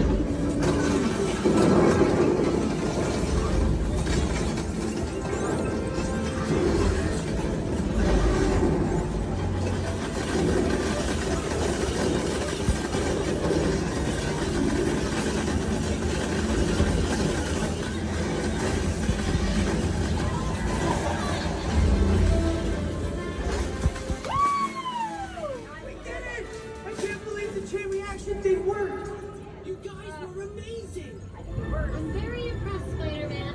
You really solved the problem. Well, we couldn't have done it without them. That was also your idea.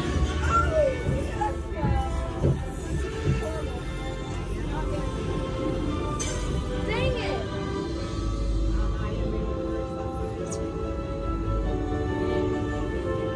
For your safety, please remain seated.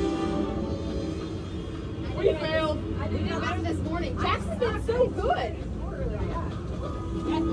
My arms are tired. Reinforcements, remain seated inside the transport.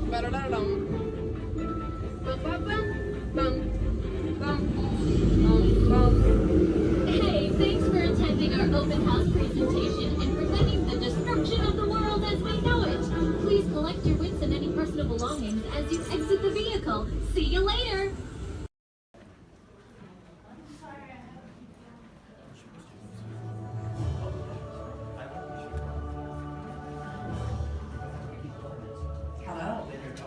I'm Dr. Marsh, director of the Dino Institute, and I hope you enjoyed those quaint exhibits in the old wing. That's how dinosaurs have been presented to the public since the study of fossils began over 150 years ago. Today, that bare bones approach is about to become extinct.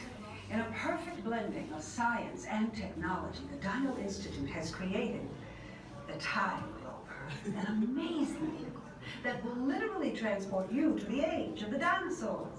How? That's proprietary. But the result is a breathtaking journey through a prehistoric world where you will witness the most spectacular creatures to ever walk the earth. In a moment, you'll be going live to our control center for a comprehensive safety briefing, and then it's on to the tour that will convince you forever that the future is truly in the past.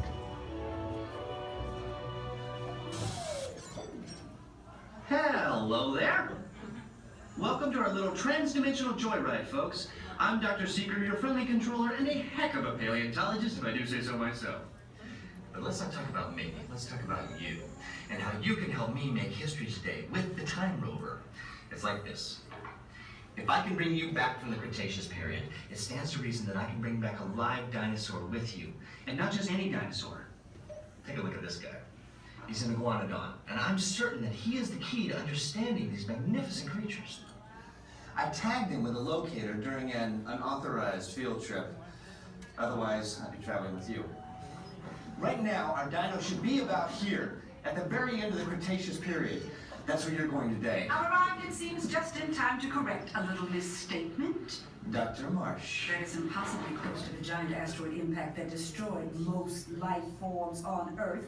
Our tools are designed to take you to the early Cretaceous period, and I can assure you that all Time Rovers have been securely locked on those coordinates. That's right. See? Securely locked. Access denied. Continue. Of course. We were just talking about seatbelts. Plug them in. Use them. It can get kind of choppy out there, so keep your hands and arms inside the vehicle at all times. Flash photography? I wouldn't. It alters the homing signal, and that's not good. Oh, and one more thing. Those locked coordinates? We're in. Now, here's the drill. You follow the homing signal to the iguanodon. Then I'll enlarge the transport field, and boom, you're back with one additional passenger extra large. And don't worry about that asteroid. You'll be in and out of there before it even breaks the atmosphere. Trust me, what could go wrong? Hey, it's me again. Remember, only you guys are going on this special mission, so don't tell anyone, okay?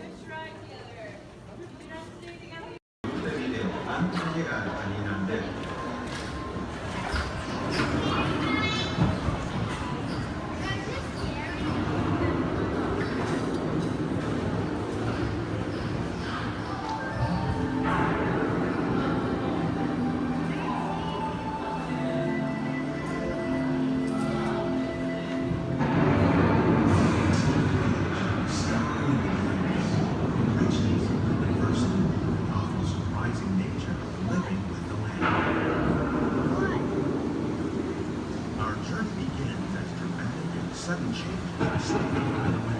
Approaching storm waves, climate and destructive to us, and to nature, it's about living in the cycle of life.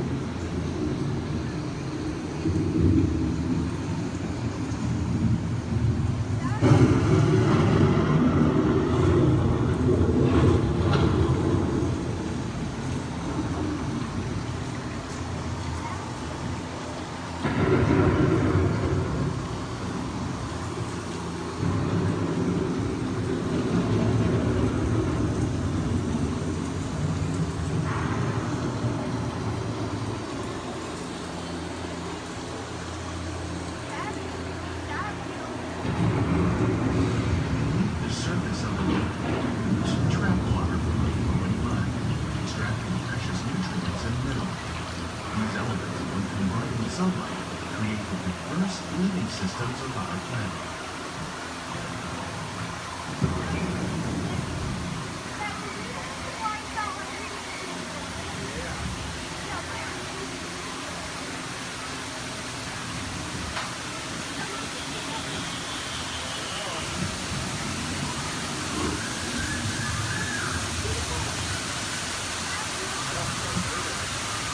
One of those weathered systems is the rainforest, home to the most amazing concentration of life on our planet. These dense and beautiful forests cover only a tiny portion of the Earth's surface, but they contain more than half of its surrounding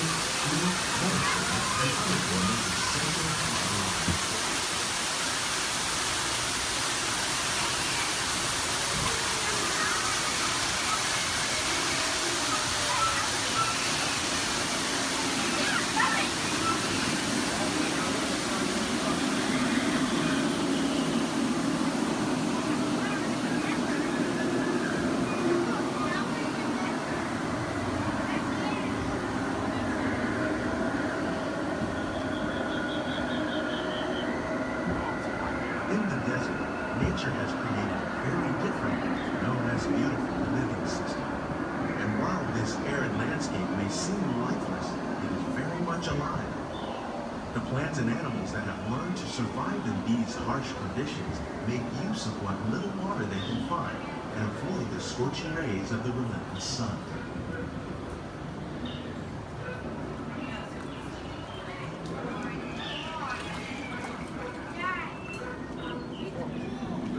The American prairie once appeared as desolate as the desert, but over time, rainwater and nutrients gradually penetrated the hard surface of this land. Even the hooves of the mud buffalo helped create the rich soil one day become home to the American farm.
Discovering better ways to grow food that will assure human and environmental well-being. Fertilizers, we can enrich the soil without the use of chemicals. In Saudi Arabia and Mexico, we're learning to produce food on desert seacoasts by developing and planting crops that thrive on salt water. Here at Epcot, we're learning to reduce the need for pesticides by using natural predators like ladybugs and wasps to control pests. In Japan, we're learning that by adding composted leaves and other plant material to our soil, we can reduce the need for fertilizers. In farmlands across America, we're learning that by plowing under vegetation containing natural fertilizers, we can enrich the soil without the use of chemicals. In Saudi Arabia and Mexico, we're learning to produce food on desert seacoasts by developing and planting crops that thrive on salt water.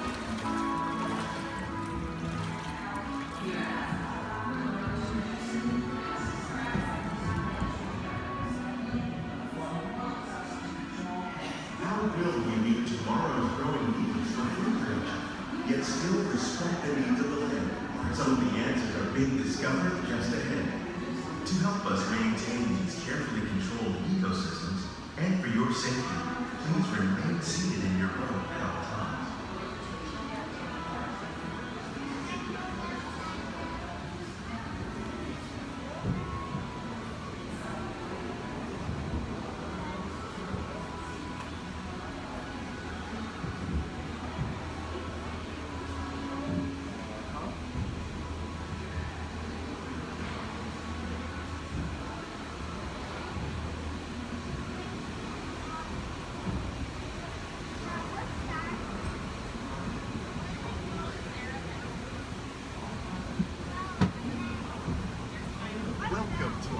Laboratory, where scientists from Epcot and the U.S. Department of Agriculture are exploring innovative ways to produce bountiful harvests now and into the future.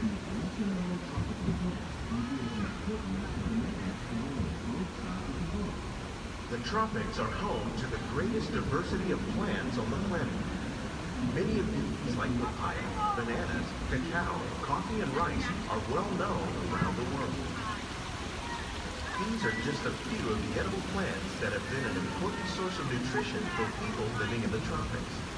Many are rich in vitamins and minerals, while others are well adapted to growing in less than ideal conditions.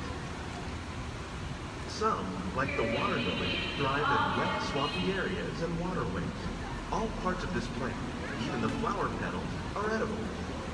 The starchy root of the plant has long been used to make flour for baking.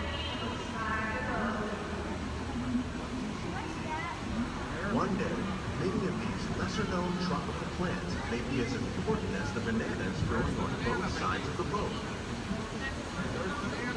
More than 28 million tons of bananas are eaten annually, making it the most popular fruit in the world.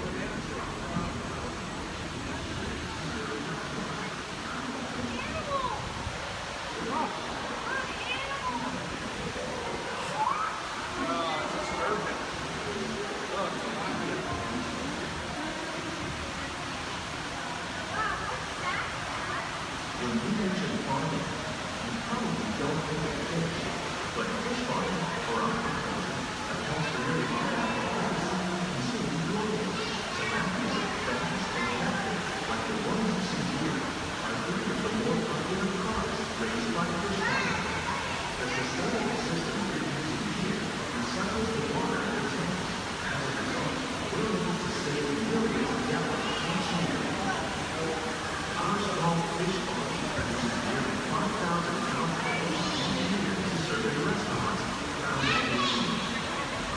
Innovations like this can play an important role in our efforts to produce powerful products and still protect natural resources. Shrimp. That's a big shrimp.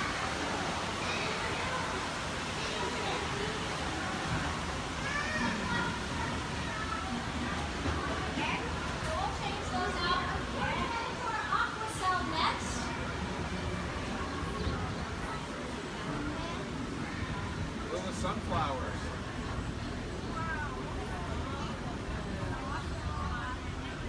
While there are more than 50,000 edible plant species in the world, most of us are only familiar with the handful that make up our everyday diet. The common grains growing here, wheat, maize, sorghum, and millet, plus rice, account for nearly 2/3 of our global food consumption. Learning how to increase yields of these staples is an important goal of research around the world. A blue agave. A monkey puzzle tree.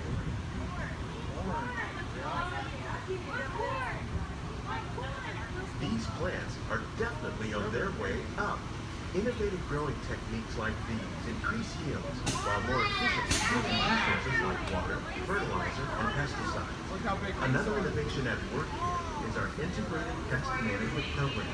By populating our greenhouses with beneficial insects that prey on harmful pests like aphids and flies, we are significantly reducing our reliance on conventional pesticides. We're growing these crops using our nutrient film system. This technique precisely controls and recycles water and nutrients. With it, we can produce over 27,000 heads of lettuce a year in this one small area. Look at the cucumbers.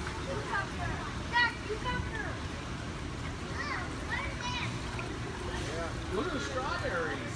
Some of our best ideas have been inspired by nature, like these fruit and vegetable trees. By growing these ground plants vertically, we can increase yields and better control diseases. These crops taste as good as they look. In fact, we serve more than 15 tons of produce from our greenhouses in restaurants here at the Land every year. Look at the jalapenos. That's a great idea.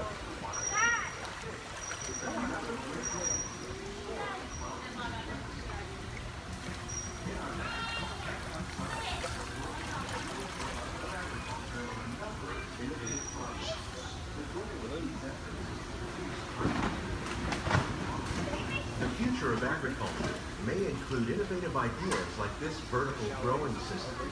Plants grown in this way use a fraction of the space required by traditional growing methods. That saves water and increases production.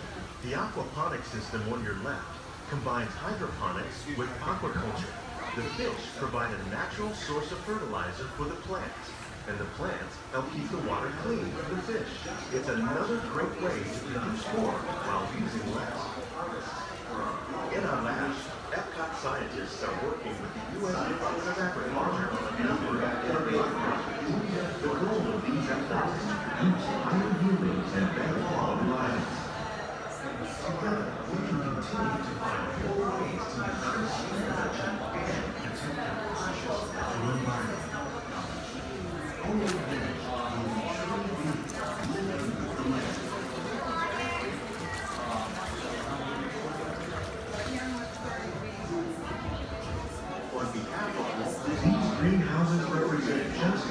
concentrated work being done worldwide to produce delicate harvests for our growing populations. Scientists, farmers, and even backyard gardeners are doing their part to improve the quantity and quality of foods that we all rely upon. Yet, we can continue to find more ways to increase food production and protect our precious natural environment. Only then will we truly be living with the land.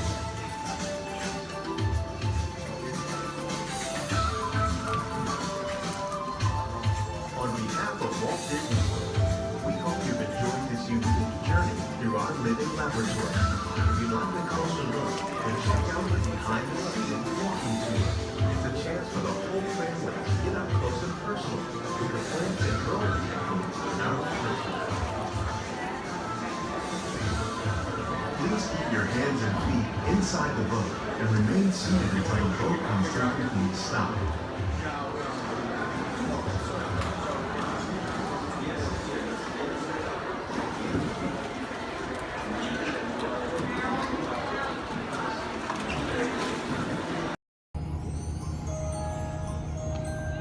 Your attention, please. Disneyland has now ended its normal operating day.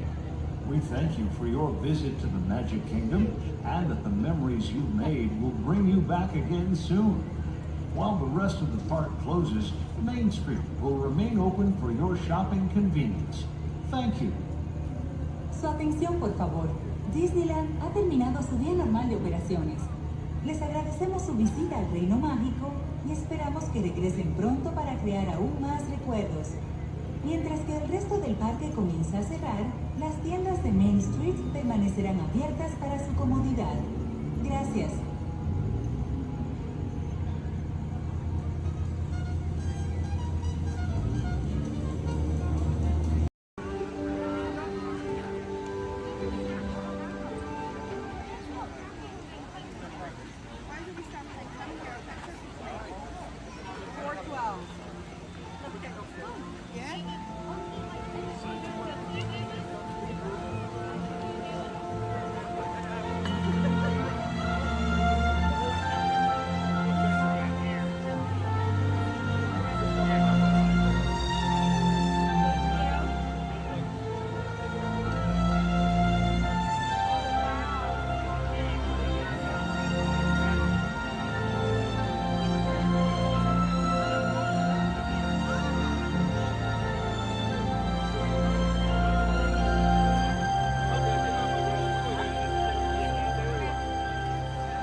flashing buttons.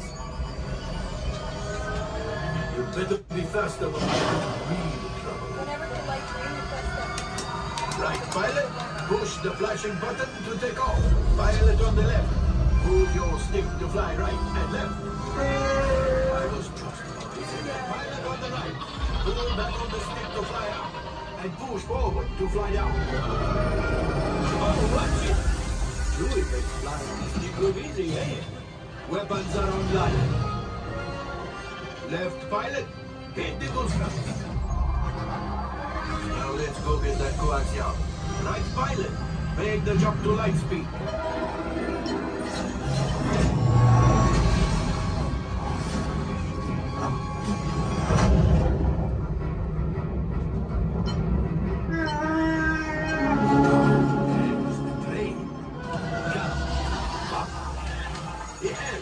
Yes, keep shooting. They've locked onto us. Take evasive action.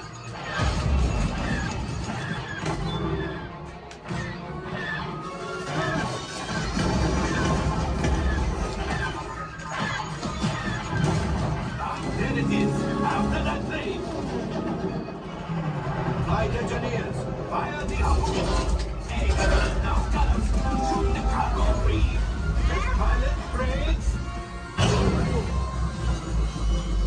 Well, my friends, that could have been much worse. Okay, it's much worse.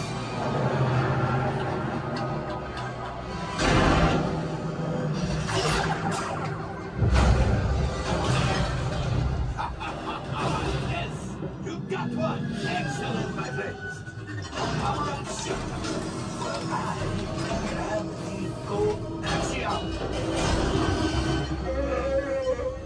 You see, just as I promised, my friend, now that the resistance has what they need, maybe did something for Paldo. Pilot, line up behind the train so we can harpoon that last car. Shoot the train. Yes, keep mashing those controls. I'm so close. Keep reeling.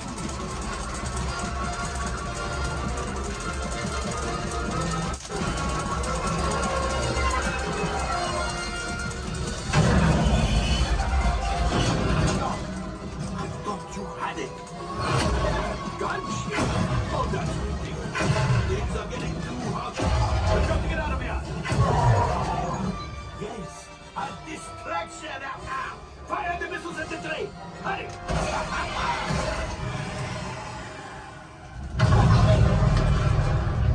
It's coming down. Left pilot, hit the boosters. Boost, boost, boost. Look, we did not die. Let's get out of here.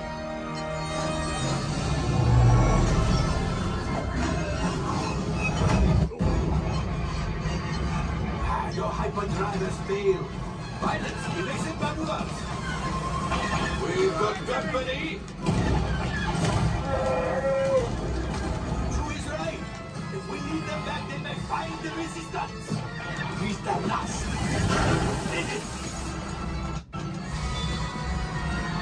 Watch out! Oh, that's going to be the mark. Great job, my friends. You retrieved one container of coaxium. This will greatly help the resistance. You have heard the First Order and made Chewie proud. Now, after my modest profit, your cut minus what you owe me for damaging the Falcon is, hey, not bad.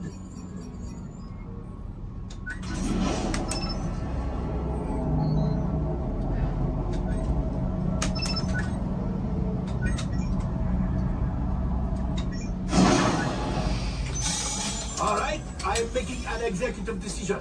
Everybody out. Go on, get out.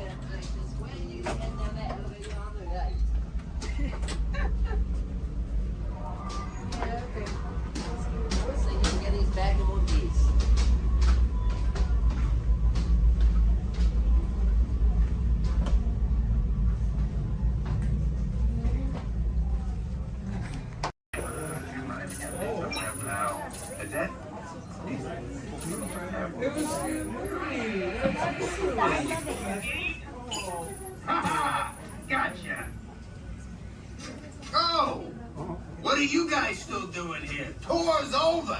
The cages are open and the creatures are loose. You gotta get out of here. Wait.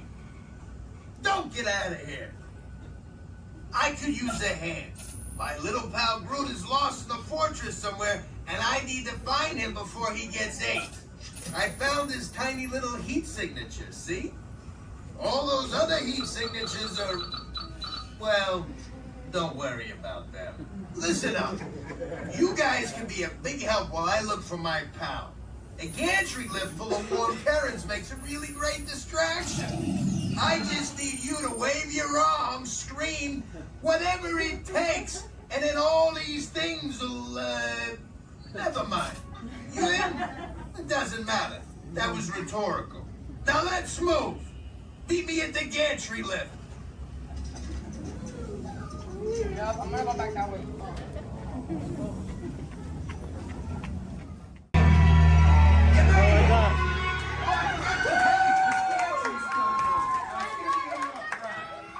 Remember, if you see a scary creature, scream real loud and look delicious.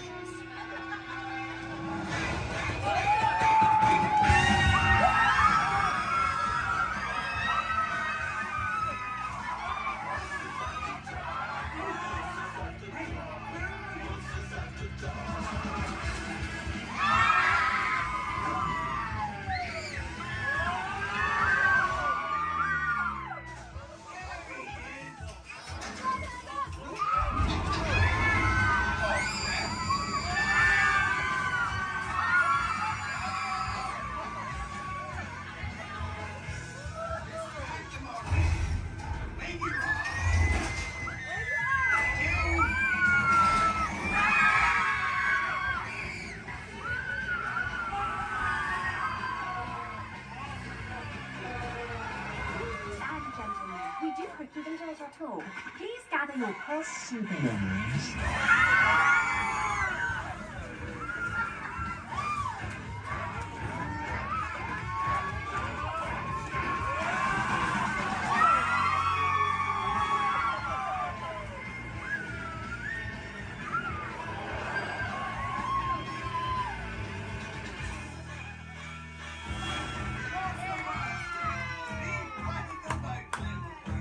Spit that out, it's not candy. What's your life?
everybody make sure we're staying seated. Sante Sun Award, and that says me, thank you. There's another word we like to say out here in Harambe, which is Tuwende, and Tuwende means let's go. Jumbo everyone, my name is Julia, and I will be your safari guide today. A few quick safety reminders before we head on in. Just make sure to keep your hands, arms, feet, and legs inside the truck, and make sure everyone is staying seated for the entire safari ride. Above you, you'll see that animal spotting guide. That'll help you identify some of the animals that we might be seeing out there today. So go ahead and look it over for a quick second, see if you can find any of your favorites. That's also a great time to get any cameras or phones out and ready, as the roads are going to be pretty bumpy and we won't be able to stop for every animal.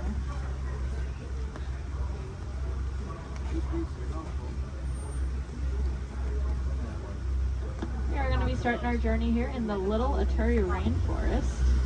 Animals that live out here are going to be more shy and reclusive.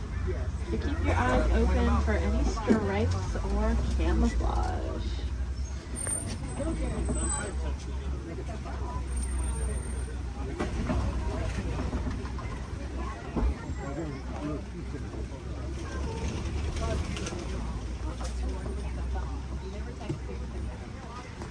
Like off to the right, there's that okapi.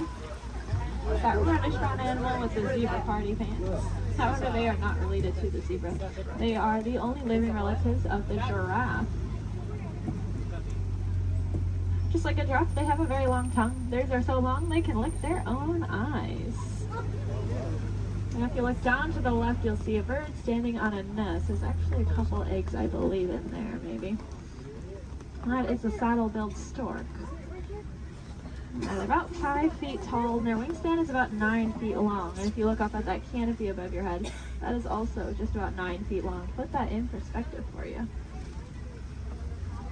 Now, if we look back at the okapi over there, I said they're related to the giraffe. Just like a giraffe, they have ossicones, which are those stubby horn things on their heads. But that one that we're seeing doesn't have any ossicones. That's because she's a female. Only male okapi will have them, whereas all giraffes will have them. Up on the hill to the right are the greater kudu. And we can tell they are female. That's because they don't have any horns on them. The males will have horns that can spiral backwards up to 6 feet long. If you look off to the left against this cable wall here, you'll see a black rhinoceros. Kind of looks like one of those boulders, just a lot smoother. Now these black rhinos are unfortunately critically endangered. There are less than 10,000 individuals left in the whole world, and that's including that one we are looking at. They don't have any natural predators though. That is all due to the poaching of their horns. Their horns are thought to have medicinal value to them, so they'll be rounded up and used in medicine. However, those horns are made entirely out of keratin, which is the exact same thing that our hair and our fingernails are made out of.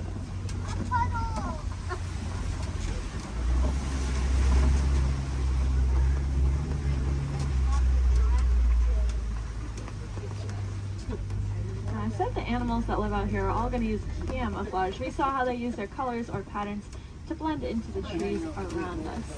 That's why it's really important that we use our paper products responsibly, since our paper comes from the trees that these animals' lives depend on. Looks like we are getting to the edge of the forest here. We're going to make our way down towards the Swampy River.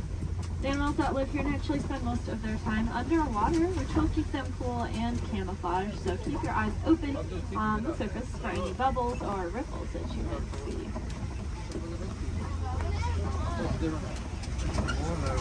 Looks like off to the right there are some pink-backed pelicans. We get that name for that slight pink coloring on their back. That'll be there all year round. It'll get brighter during mating season though. I like to say it's because they're putting on their blush.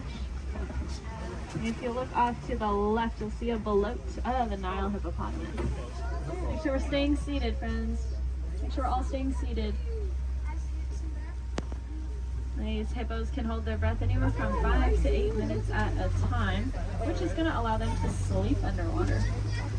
They'll float up to the surface every couple of minutes, take a big breath of air, and then sink back down and fall completely asleep. They are herbivores, meaning they only eat plants. I'll come out towards nighttime and graze on about 80 pounds worth of grasses. And I'll go back in the water.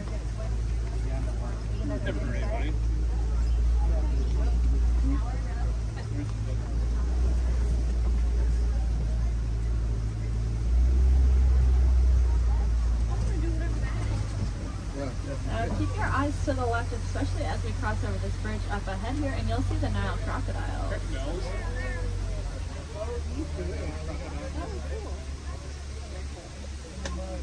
Three of them.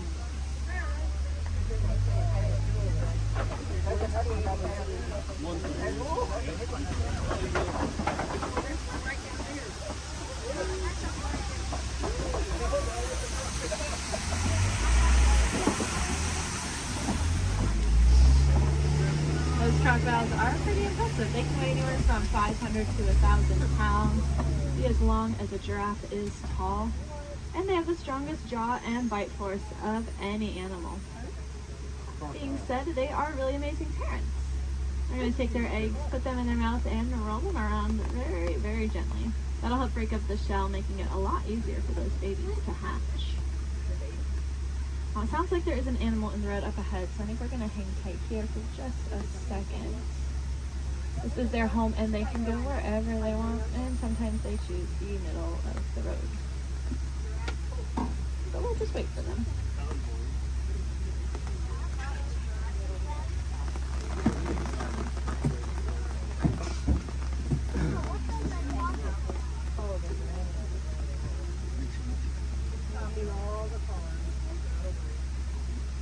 Does anyone know how to tell the difference between an alligator and a crocodile? Yeah, a lot of people say the shape of their snout, which is true. That personally confuses me though, because it's the opposite of what you think it would be. So what I do is I look at their teeth. When their mouths are closed, if you see teeth sticking up and out, then it's a crocodile. And if you don't see any teeth when the mouth is closed, it's an alligator.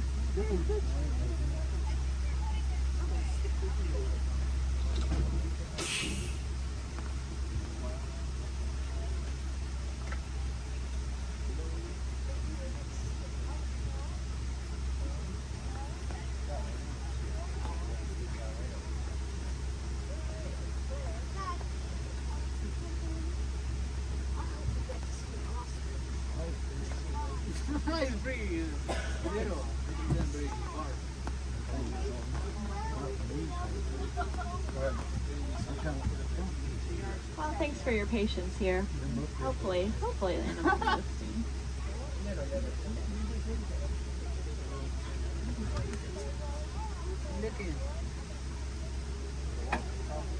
Crocodiles are also something that are called a living fossil, which just means that they were alive way back when all the dinosaurs and all them were alive. But they never went extinct, and they didn't evolve into a different species. They kind of just stayed.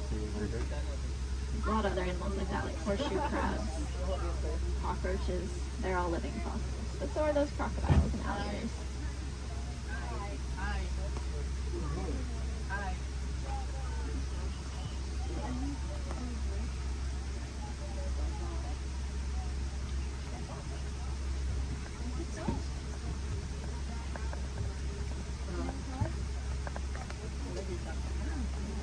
Sounds like there are some giraffes that just keep walking in the road. This is just what we call a giraffic jam. Now you can say you went to Disney World and got stuck behind a giraffe.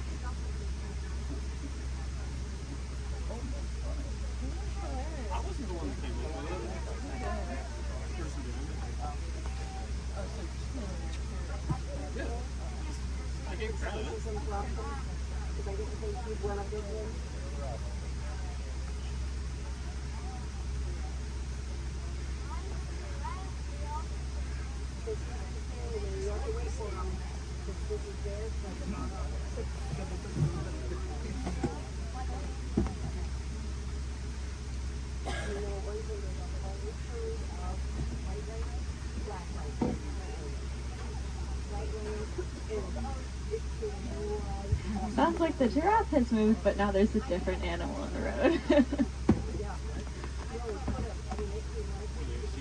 The animals really like the rain, so they are very active. Okay, Okay, it sounds like maybe we'll be back on the road soon. I think all the animals are out of the road, at least at this very second. But I don't want to jinx it. But that's good news for us because that means once we get down into the savannah, there's going to be a lot of cool animals really close to see.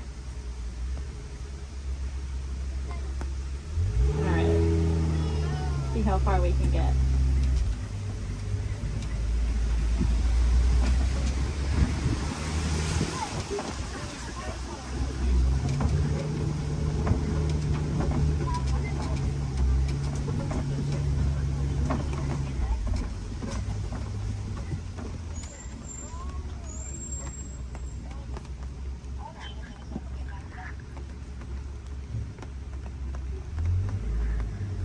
Now this might sound really ironic considering that it is raining, but we are leaving the river and heading towards a much drier area, where it really does not rain as much. And I say that because the baobab tree that's off on the right there, it is going to be leafless about 9 months out of the year just to conserve water. Some people call it the upside down tree because, well, it looks like the roots are on the top. It's also known as the tree of life. That's because it stores a lot of water in its trunk there. So other animals will use it as water source. We can even use the bark as medicine. One of my favorite things about the baobab tree is that it does have flowers, but they only bloom at night because they're pollinated by bats. Alright. Looks like we are finally able to veer into the savannah.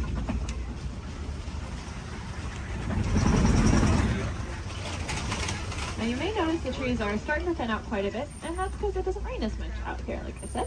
So the animals here can't really rely on camouflage in the same way, and so they're going to be very agile and flighty. Most of them can run within an hour or two of being born. That is something I personally cannot even fathom, being able to run within an hour or two of being born. Crazy. Looks like here to greet us is this Maasai giraffe off to the right. They are, of course, the tallest land animals, averaging at about 18 feet tall. You can see that really long, dark tongue. That dark coloring is there to act like sunscreen. And that's because giraffes eat most of the day. And by most of their day, I don't mean like half the day. I mean they eat about 20 to 22 hours. Out of that 24-hour time period, they're going to spend eating. So that tongue is that dark coloring just to protect it, since it is out about 20 hours a day.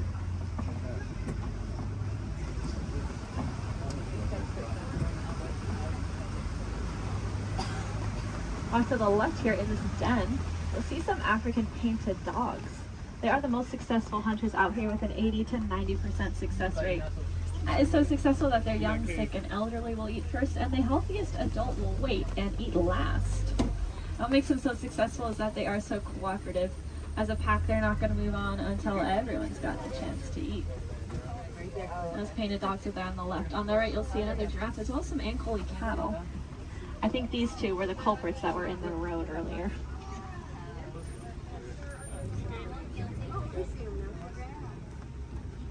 Those cattle have those really large horns on them that look pretty heavy, but they are hollow with a honeycomb-like structure on the inside. That'll help blood flow to keep them nice and cool. If you look to the left, you'll see the sable antelope, those 3-bound antelope back there. You'll also see some Hartman's Mountain zebra. Now take a really good look at the zebra here, because one of them is a little bit smaller than the other one, and that's because she's about 7 months old. That's her and her mom there. And if you look at her legs, though, her legs are just as long as her mother's, and that's because zebras are born with their legs fully developed. Running, as I said, is very important out here, so those zebra babies are born with long, lanky legs, ready to run within half an hour of being born. Their stripe patterns are going to be unique to them in the same way that our fingerprints are unique to us. That's actually true for a lot of animals, not just those zebra. It's true for those painted dogs we saw, and it's also true for these giraffes up here.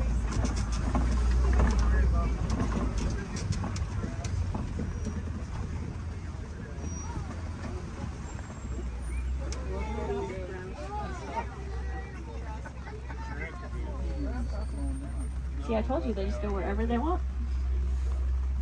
Oh, look, the zebras are in the road now. Over here they're in the road, too.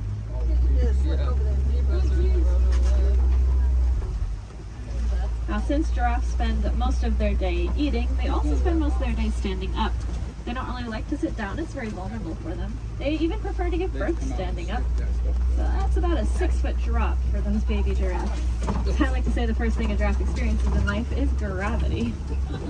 Of course, when you're born already about 6 feet tall, I guess it really doesn't matter that much. It also is going to kickstart their heart, that drop, so maybe it's a good thing.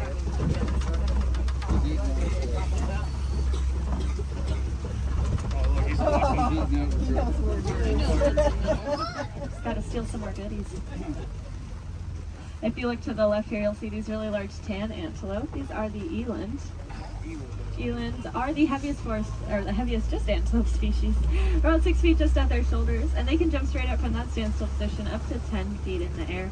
My favorite thing about those eland, though, is that they make flower crowns to attract each other, and I think it's adorable. The males will gather up a bunch of branches and twigs and leaves and even flowers and decorate his horns with them and then walk around proudly to attract all of the females. I would highly recommend looking up a picture of that if you have never seen it before. It is, like I said, adorable.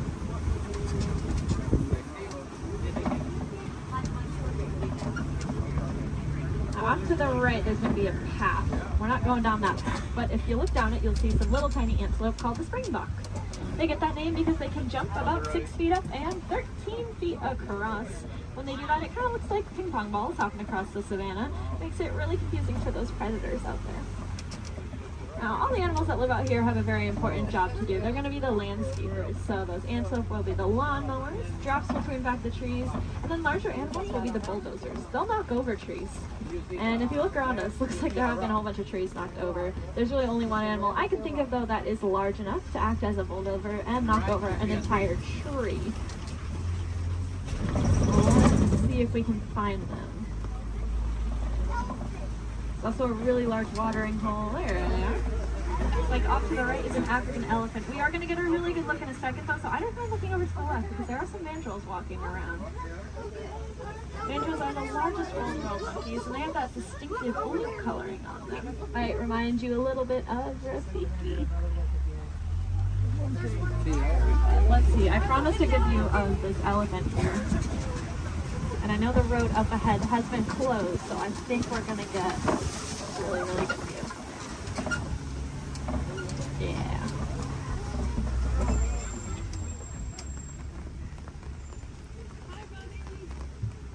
Elephants are, of course, the largest land animals. Also very, very intelligent. You can see him using that trunk. They have about 40,000 muscles in that one trunk.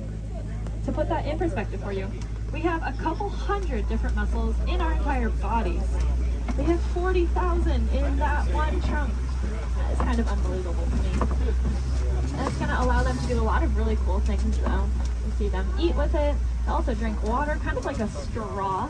And sometimes they'll suck up a bunch of dirt or mud and then spray it on their backs to help protect their skin from all those natural elements.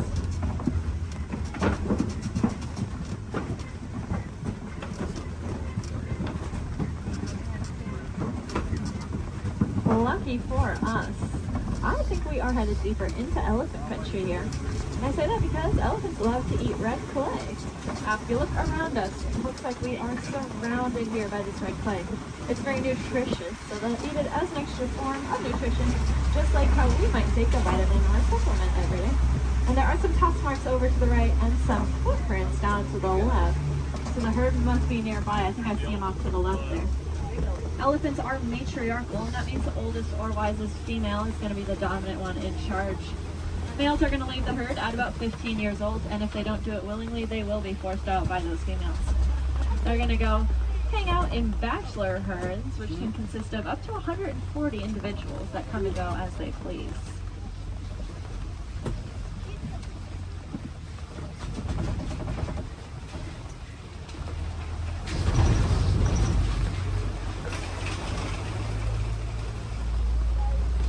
Keep your eyes to the left. Some pretty good sights here. Unfortunately, though, elephants are running into a lot of different conflicts out there in the wild. They are losing their homes for various reasons and getting forced closer and closer to people, specifically farmers and their crops. Not knowing any better being elephants, they see those crops as yummy treats and they eat them, or they stomp all over them, which of course upsets the farmers. putting the elephants in danger. Luckily, we did some research recently and learned that elephants are afraid of bees. They have very sensitive skin and do not like to be stung. So now out in Kenya, farmers are building fences out of beehives. That scares off the elephants, which keeps them safe, and in turn keeps the crop safe and the farmer's livelihood. And the farmer gains a new crop, which is, of course, the honey from the bees. And if you like honey, you can look up the Elephant Safe Honey Project and learn a little bit more about how you can support that. If you look to the left here, you'll see the greater flamingos. They are the largest flamingo species, but the lightest in coloring. They're going to get that pink coloring from the brine shrimp that they eat. There's a protein in there called beta-carotene, and that's what'll turn them pink. It's the same thing that's in carrots. They're going to get their food by doing something called filter feeding. So if you can picture a pasta strainer, the noodles get stuck inside and the water comes out. That's how their beaks work. They take a big mouthful of water, the food gets caught inside, and the rest of the water flows right on out.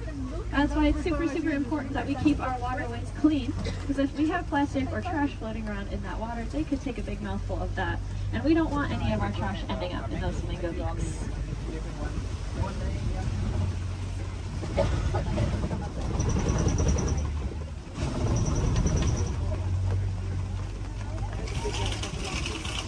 Looks like this side of the savannah's getting a little bit more tree coverage here, which leads me to believe there might be some cats nearby.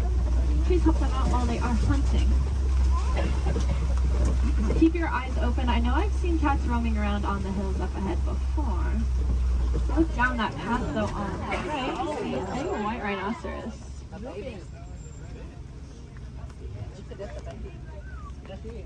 White rhinos are the most social of the 5 rhino species. They're usually always in a group with their buddies, so that one's friends probably aren't too far behind.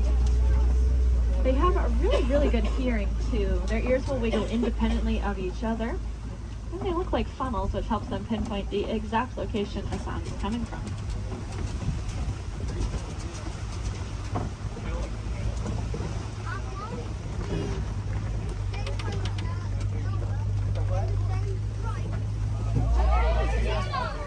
Like up to the left behind that orange rock.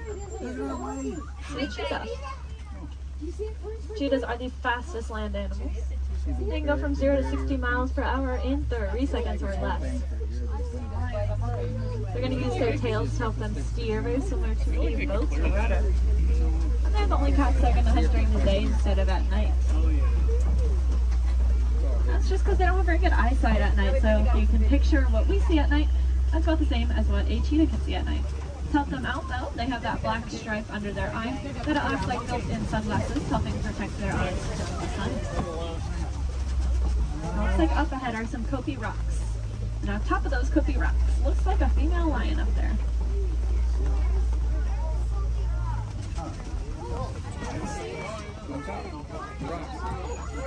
The second tallest rock on the top of it. She's laying up there. Females are going to be the ones that go out and hunt. The males are going to stay behind to protect their territory and any cubs they may have. Males have a mane on them, which is about 20 pounds of hair, just protecting his neck in case of any of those conflicts. Male lions also have the loudest roar of any animal. You can be heard up to 6 miles away.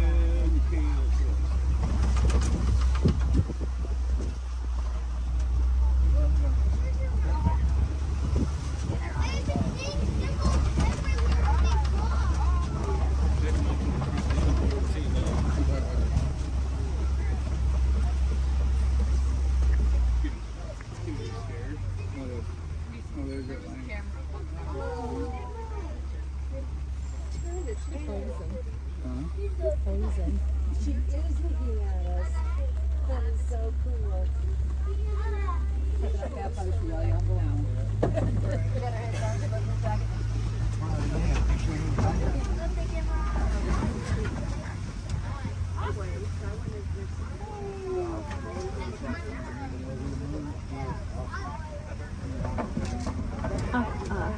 Looks like there are a couple ostriches walking around.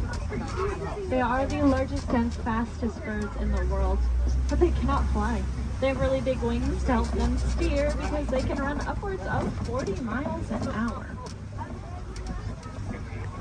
Impressively, they have the largest eyes of any land animal. And they also have really large eggs. If you look down on the right here in the grass, you'll see a couple of those ostrich eggs. They can weigh up to 30 pounds each and are so strong that an adult human could stand on one without it breaking. You could fit about 24 chicken eggs into one singular ostrich egg.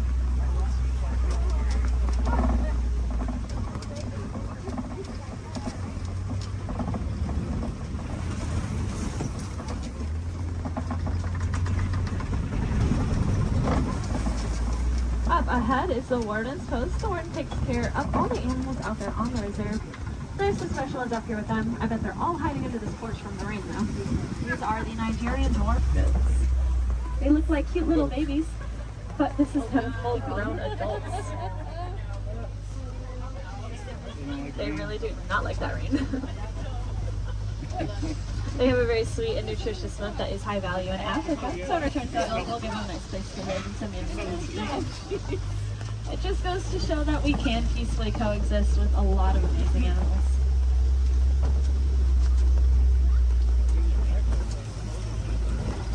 Unfortunately, those gates do signify the end of the reserve and our return back to the village. I really hope you enjoyed that safari. More than that though, I hope you learned something new. If you did, maybe you can tell your family and friends those fun facts that you'll learn when you get home. That's pretty important because the more we learn about these animals, the more we'll care about them, and the more likely it is we're actually going to do something to help protect and save them, so that then the generations after us get to enjoy all those really cool animals that we saw today. If you want to take it a step further in doing your part, you can go ahead and recycle your old electronics. Our electronics are made with a a mineral called coltan that comes from the forest out in Africa. So when we mine for it, we are making things away from many, many animals. That's why I challenge each and every one of you when you go home. See if you have any old electronics that you're not using anymore. Go ahead and recycle them. We'll take out that coltan and reuse it, and then we can just keep reusing what we already have instead of mining for more. That way we get to keep our cool technology, and those animals, well, they get to keep their homes. I think that's kind of a win-win for everyone. Now up ahead, it looks like a bunch of docks where people would get off, but that is not us. I'm going to hang on to you a little bit longer and bring it right back to where I got you from. Just hang tight here for a couple more minutes.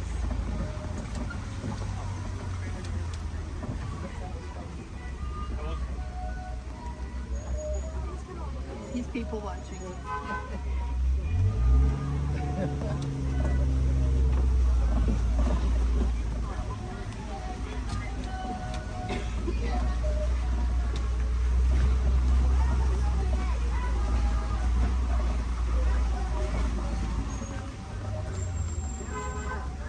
Now, if you want to learn a little bit more about the animals that we saw today, but maybe from the comfort of your own home, and you happen to have Disney Plus, there is a show I highly recommend. It's called The Magic of Disney's Animal Kingdom. It's really, really cool. It gives you a behind-the-scenes look at how we take care of all the animals that call this park home. It is one of my favorite shows, but I am, of course, not biased at all. If you want to see some more animals while you're in the park today, I'd recommend heading over to the Gorilla Falls Exploration Trail. Lucky for us, it's going to be right where I drop you off. Once you get off my truck, you'll go down a ramp, and if you take a right, you'll just be exiting the area. If you take a left, though, you are magically already on that trail. It's about a 10 to 15 minute walking path, where you can see a bunch more African animals, including, of course, those gorillas. If you head over to Asia, there's an Asian version of that trail as well called the Maharaja Jungle Trek, and they have all those Asian animals that we love, like bats, Komodo dragons, and tigers. There's also an aviary in both of those trails. If I had any wilderness explorers on board, you are riding the Simba 1. That is the code you'll need to get your safari badge, the Simba 1.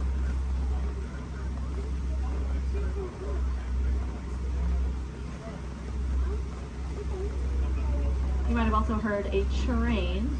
That would be Rafiki's Planet Watch. That train is about 5 minutes long, and it takes you up to another little area. There's a petting zoo up there, so you can cuddle some of your favorite animals. There's also a drawing area where you can learn how to draw a Disney animal from a Disney animator. And there's a whole bunch of reptiles and amphibians up there as well to check out. The last train is going to leave at 4:30 though, so if that sounds like something you're interested in, I recommend making sure you are on that train before 4:30.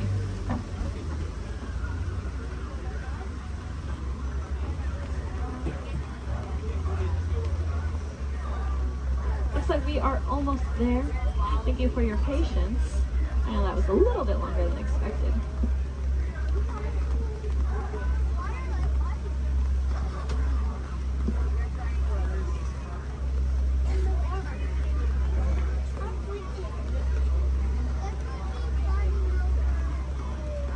Now's a great time to gather up any personal belongings that you might have.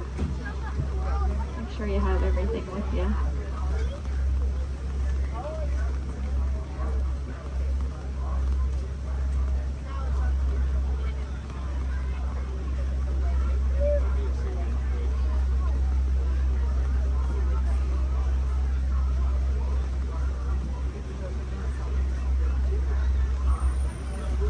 Here in Harambe, we do not like to say goodbye because it is far too sad and final.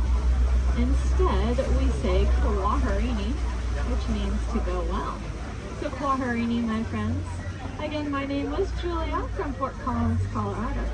I really hope that y'all had just as much fun out there as I did.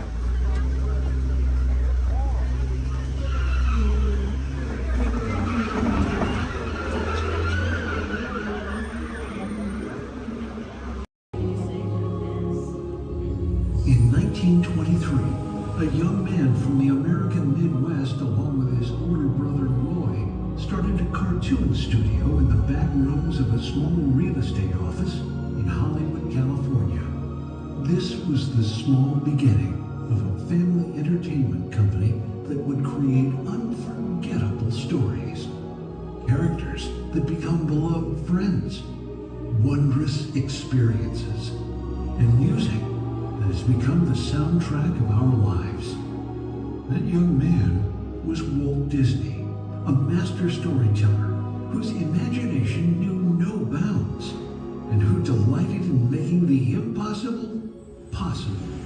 Disney 100, the exhibition, is a journey through 100 years of Disney magic, presented in themed galleries based on Walt Disney's creative concepts and philosophies. These include storytelling, creating believable characters, the spirit of adventure and discovery, the magic of sound and music, the world around us, real and imagined, curiosity, imagination, and technological innovation, the worldwide wonder of the Disney parks, and an everlasting sense of optimism about the future. Walt Disney famously said that it was all started by a mouse, but it really was all started by Walt himself. His philosophies became the foundation of the Walt Disney Company. They still inspire Disney's artists, filmmakers, Imagineers, and the storytellers of today. Oh boy! Oh, steady! Whoa! Hi, Musketeers! Well, here we go again, so hang on. Anything goes. You ready? And let the show begin! Here's my pal Walt to tell you how the magic is made. There's a lot of satisfaction in developing ideas into reality when we consider a new project we really study it. Not just the surface idea, but everything about it. And when we go into that new project, we believe in it all the way. We have confidence in our ability to do it right, and we work hard to do the best possible job. There's really no secret about our approach. We keep moving forward, opening up new doors, doing new things, because we're curious. And curiosity keeps leading us down new paths. We're always exploring and experimenting. Everybody ready? Then on with the show! Please remain fully seated.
aboard the Walt Disney World Express monorail, our highway in the sky to the Magic Kingdom. For those of you standing, please hold on to the handrails to start our journey and stay clear of the doors. For the comfort of others, no smoking, please. Thank you. We are circling the Disney-created Seven Seas Lagoon. Rising from the Magic Kingdom on the opposite shore is Cinderella Castle. You can also see Disney's Mountain Range, Big Thunder Mountain, Splash Mountain in Frontierland, and Space Mountain in Tomorrowland. To the right-hand side on the shores of Bay Lake is Disney's Wilderness Lodge, which contains a pair of the National Forest Service lodges built in the West during the early 1900s. Also on Bay Lake, you can enjoy the natural setting at Disney's Fort Wilderness Resort and Campground. More outdoor recreation can be found in River Country, Disney's version of the old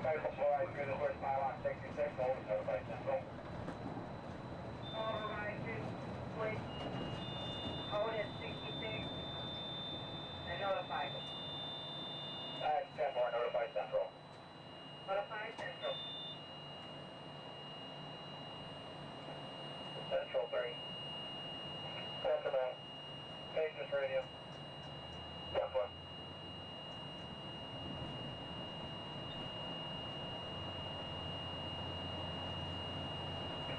Monorail 3 contemporary. 3 by. Channel 4, please. 10-4, right.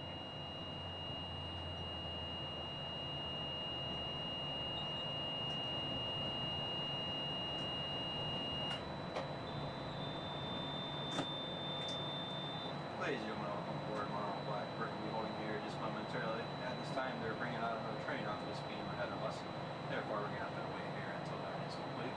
Once the train is on this beam and the alignment is quickly back up, we'll be ready to proceed. I apologize for any delay, and we'll be on our way as soon as possible. Thank you. No stop, line.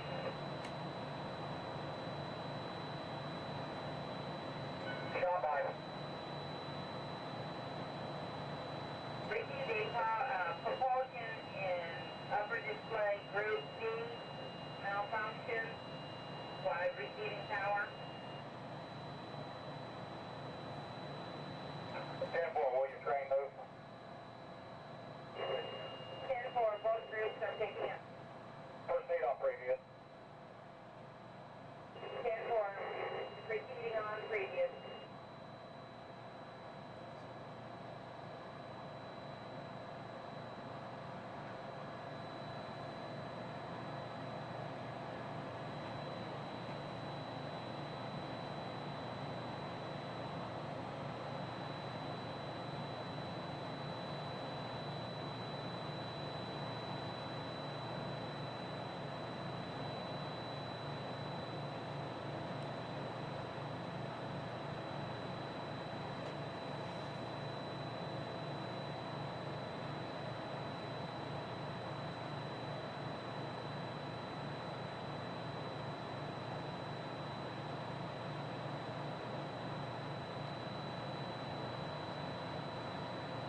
Get 5.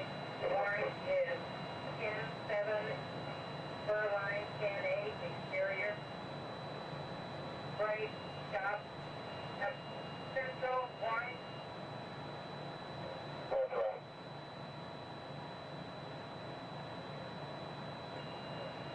Repeat, Maple, holding a pylon 66, Amber as coming through the switch. I have 80, 85. All beam contact, holding at 66, all beam contact has reset. 22 radio, Kingdom, green for normal visual. 23 radio from Kingdom. Green 4. Central stop. Take away. Stand exterior beam, Alvarado, with power. Tank by exterior on power, black, central. Black. Orange 4. Copy, orange 4, normal visual. 10-4. For Orange Kingdom. Orange 5. 4, Maple Tech, Burrow, green. Orange Maple check on green.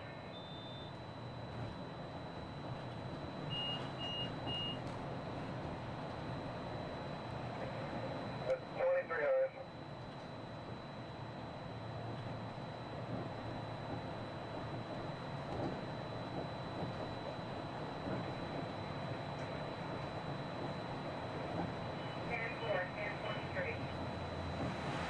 Thank you.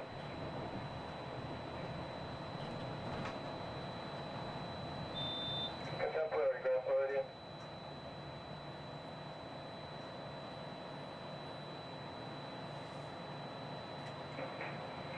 Contemporary by. Once again, we'll be holding Disregard. right onto this switch. Sentinel's going to Polly. Performing a few tests that we do every time they bring it 10-4, up. thanks for advising. Contemporary clear. Calling it the holding one more time. That again, I do apologize for the delays. Orange Kingdom. This is standard procedures when we bring a new train up. We'll be on our way as soon as possible. Orange, Magic Kingdom. Orange 5. Maple Tech, green, please. Which is green.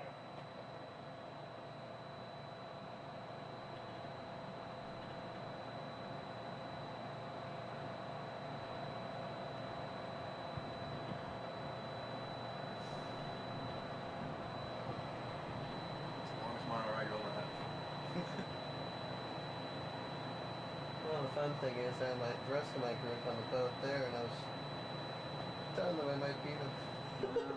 That's them on the boat? Yeah. They're gonna beat you. Hey, Mom, look over by the Contemporary.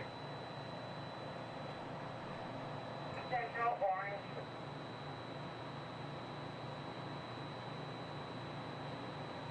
Central way. Holding in at pylon 68 with red maple. Good docking. Yeah, I know. I'm the black one around in front of the Contemporary. Got 4, Maple clear, no legal.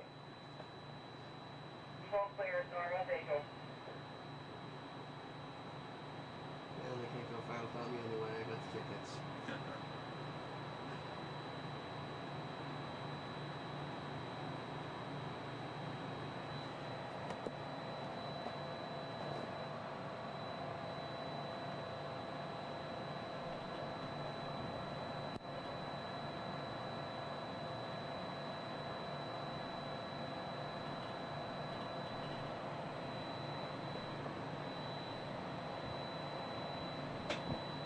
We are entering Disney's. While your group is together, now is a great time to pick a place to meet if you become separated in the park.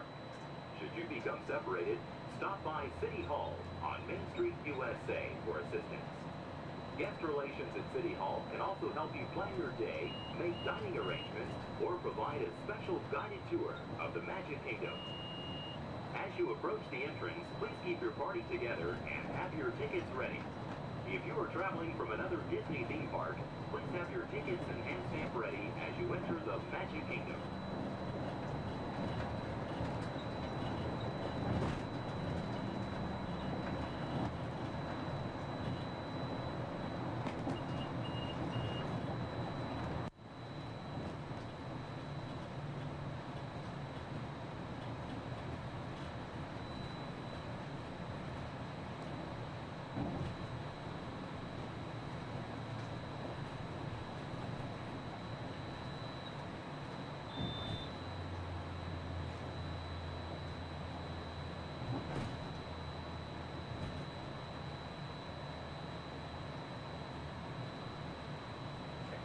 Central Magic Kingdom.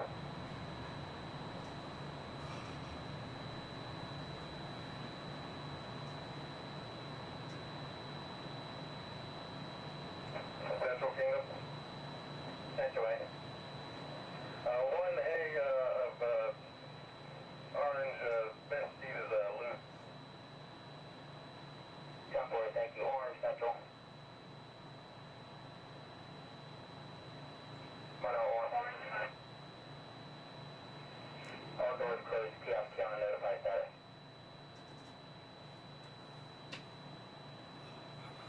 Kiosk counter notified.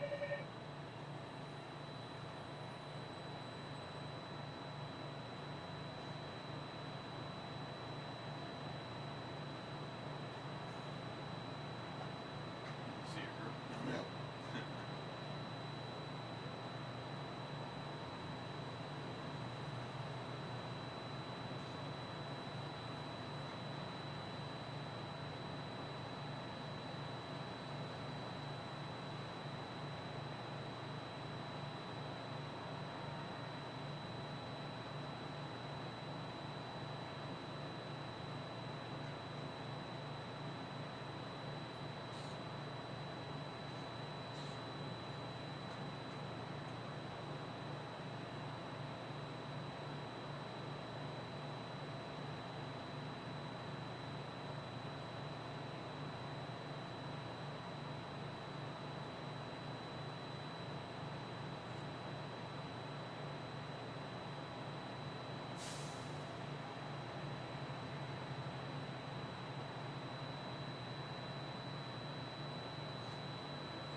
Ladies and gentlemen, we're almost to the Magic Kingdom. Once we begin moving, we're going to have to do a quick check of our safety systems. We'll just come to one complete stop, and I promise that will be the last stop. And then we'll be at the Magic Kingdom. Once again, I apologize for any delays. We should be on our way just momentarily. Thank you.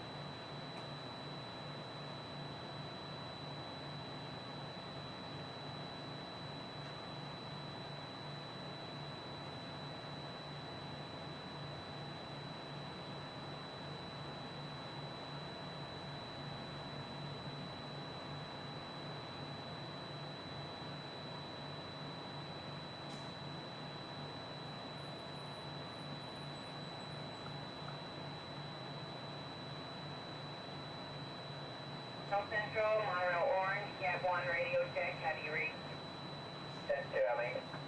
10-2 also. Reset complete. Propulsion has cleared up in the upper display and monitoring. 10-4, nominal. It's for normal visual.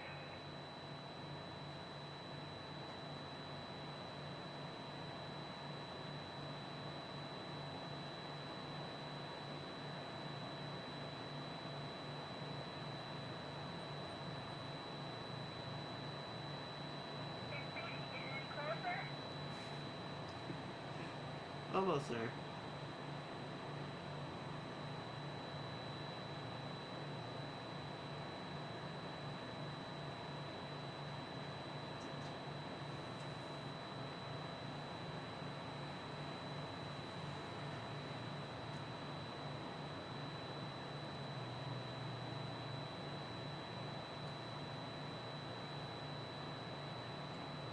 Central 3, hand unit radio check.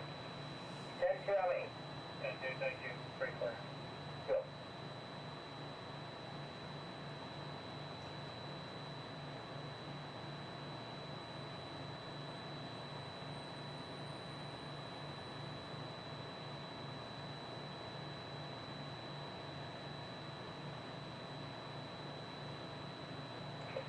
Black, Magic Kingdom.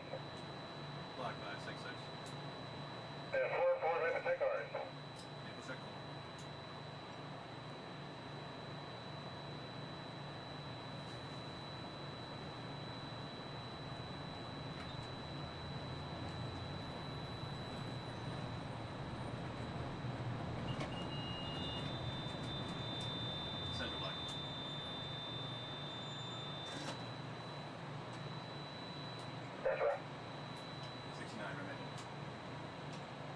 So clear, no visual.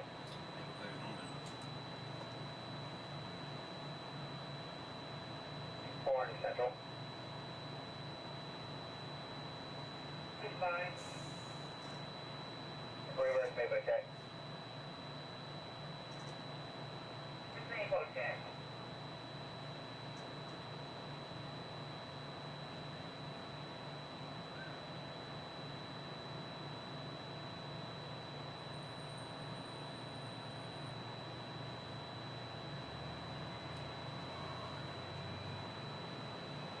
Another reason why it's going so slow is it's a trainee and that train. Yeah. Usually we get this done a lot clearer. Yeah, it's a good time to do it too. Yeah. Nice and slow. Yeah, it's probably hardly on the train anyway. Exploring with dispatch, normal vehicle.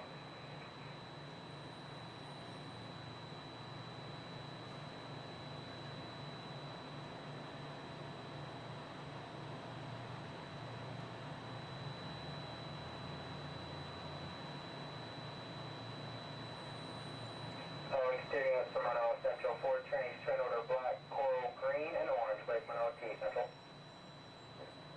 Goodbye. Black, coral, green, and orange on exterior. Black, coral, green, orange.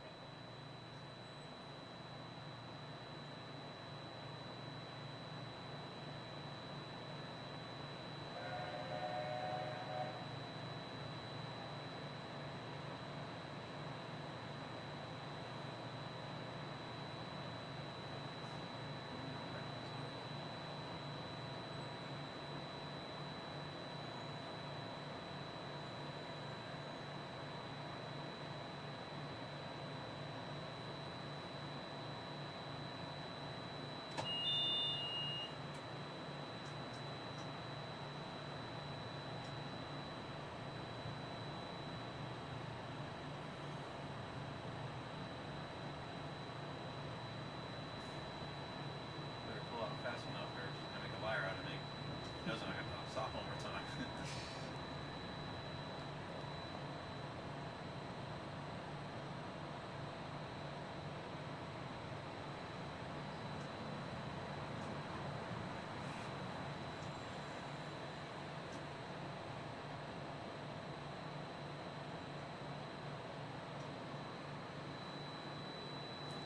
See ya.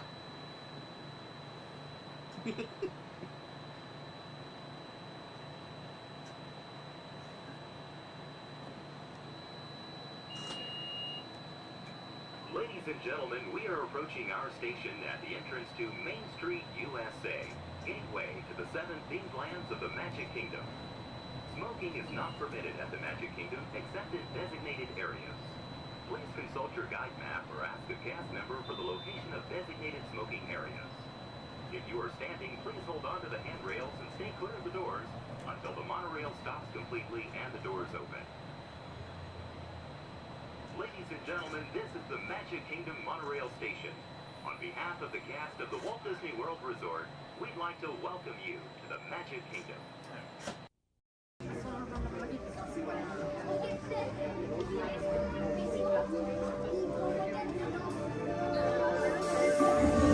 I see we have new visitors. Welcome, Terrans, to the wonders of Xandar. I am World Mind, sentient supercomputer of Xandar. I hold the knowledge, memory, and experiences of all Xandarian citizens, past and present. This gives me extensive knowledge, yet I am constantly learning, and I am now learning about you and your planet, Terra.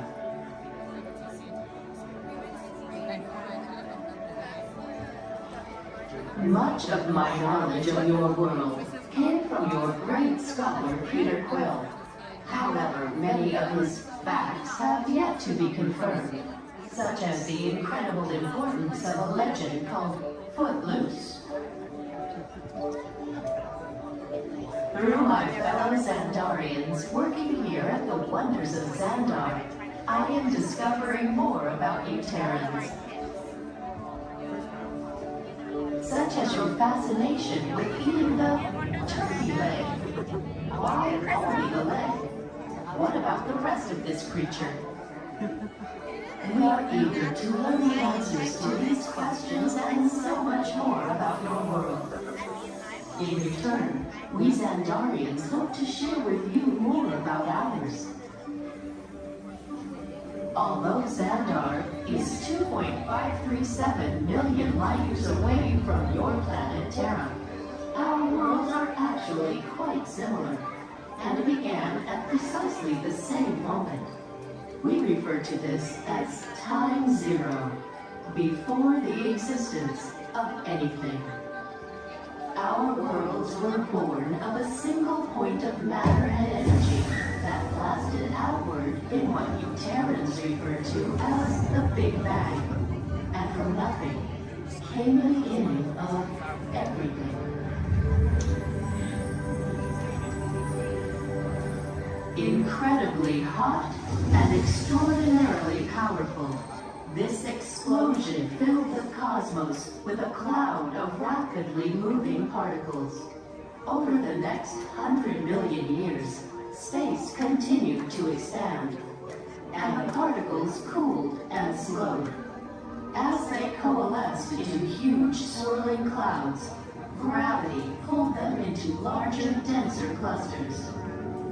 At the heart of these clusters, the temperature rose, and the particles were compressed so tightly they fused, releasing enormous amounts of heat and light. This is how the very first stars in our shared universe were born.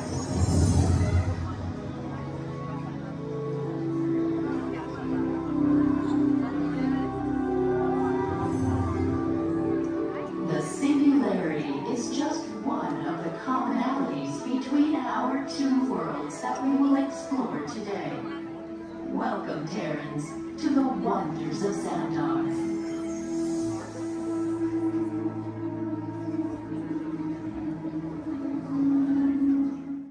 We recently learned that your Terran visionary, Walt Disney, had a similar goal in mind with his early concepts for the experimental prototype Community of Tomorrow. Peter Quill, what do you have to say about this? It was really a group effort to execute my plan. Thank you, Mark.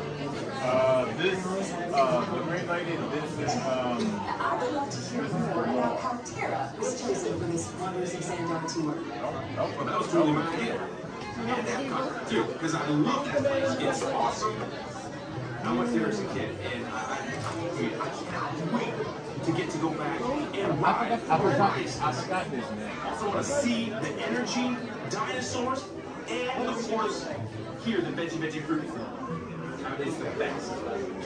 Okay, well, I'm sure it will be wonderful for you to relive all of those memories again. That's us. And it's thanks to Guardians that Xandar is reaching out to other cultures across the galaxy.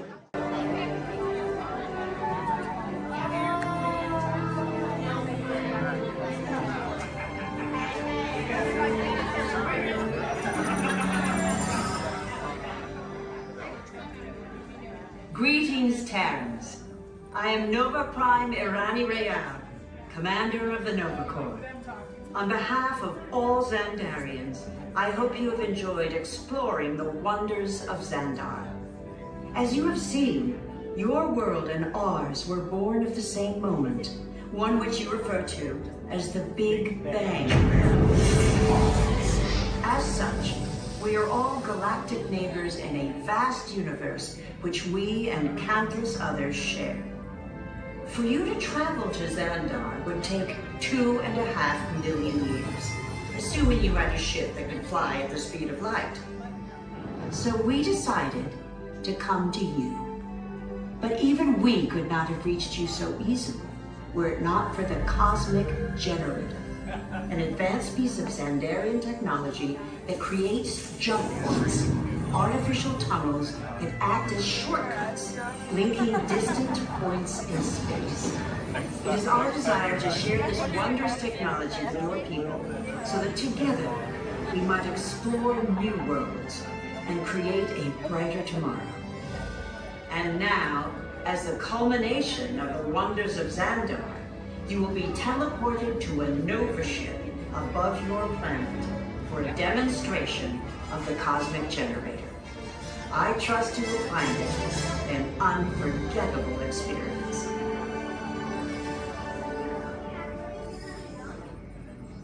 Welcome, people of Epcot, Epcoters, Epcotians, citizens of Epcot. Does anyone know what they call themselves? What? Someone needs to tell me when I'm on. Welcome, Epcot Terrans. I am Centurion Tal Merrick, and we're just about ready to teleport you up to the ship for the demonstration. As you're about to enter a secure Nova area, I must ask you to put away your Terran communication devices at this time. Recording of any type is strictly prohibited. I am very serious about this. Now, please step forward into the chamber. You're gonna love this. You're on! That was the best. That was like probably highlight. You're on! Someone get that guy down. I should warn you that we have never teleported Terrans before. But since your molecular structure is very similar to Xandarians, it should work. It'll work. So long as you are standing inside the lighted ring. You do not want to know what happened last time someone did not stand where I told them to, okay? Stand by the teleportation. Here we go.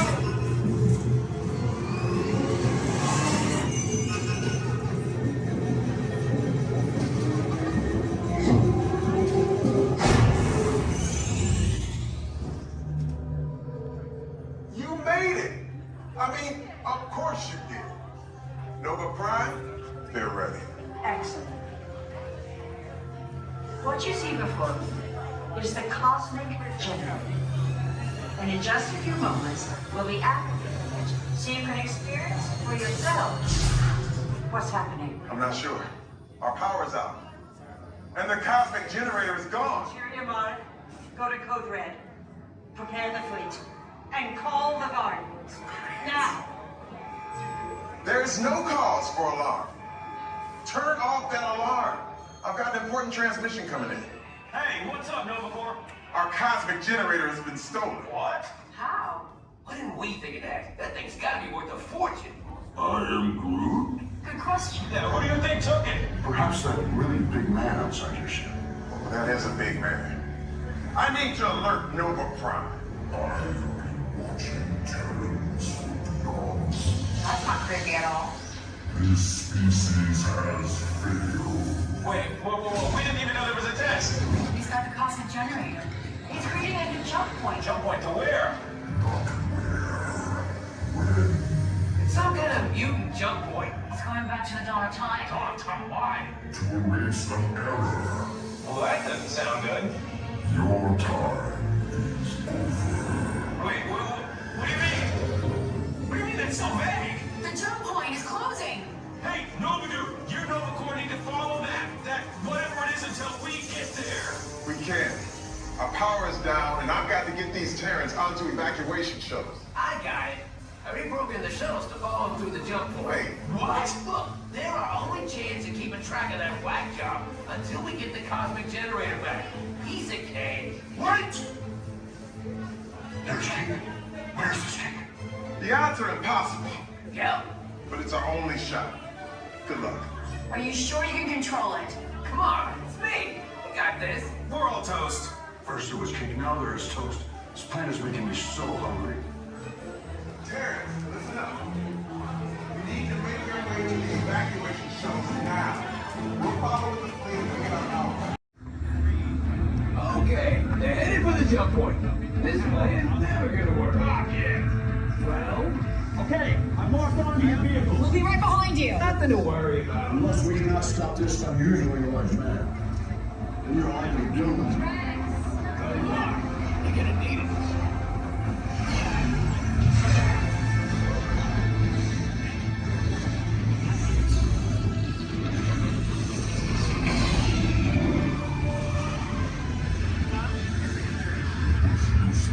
follow me.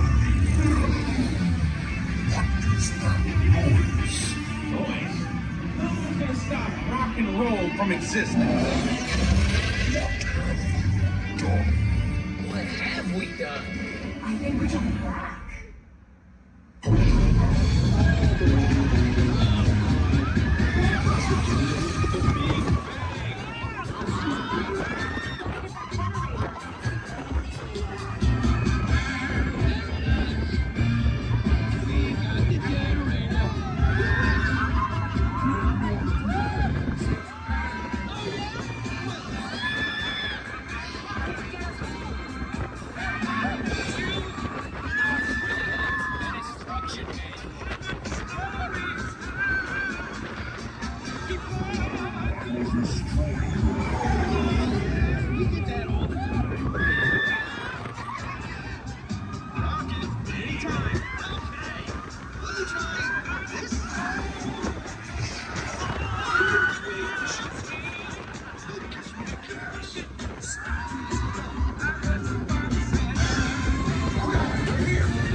Heroes. Do you really think they deserve to be called heroes?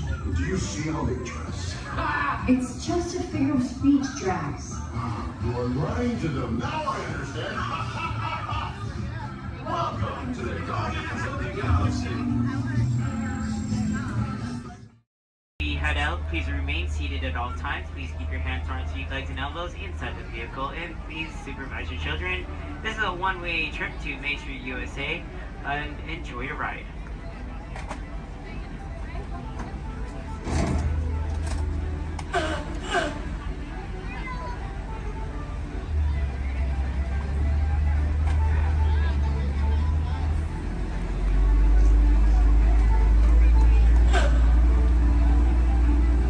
On your right-hand side is Sleeping Beauty Castle, your gateway to Fantasyland.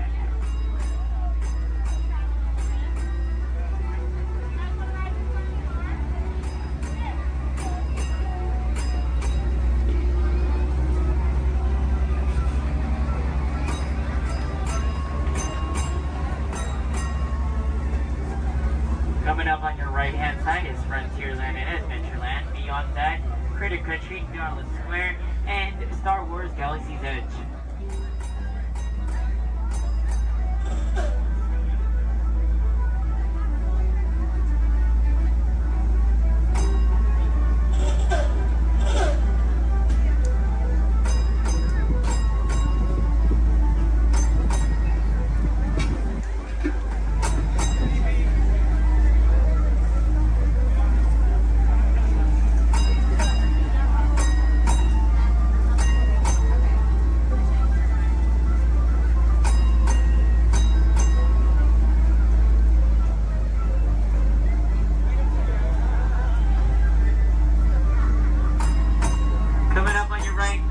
Left-hand side, there's our first aid center, our baby care center, and our lost child center. On your right-hand side, if you enjoy ragtime piano, we got some music going on over at the Coca-Cola Refreshment Center on your right.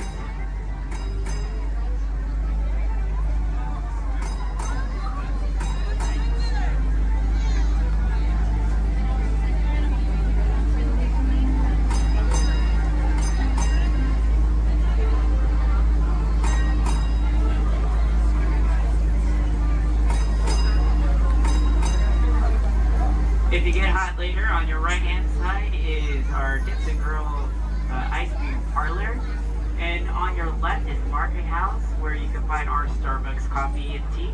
Beyond that is our locker station.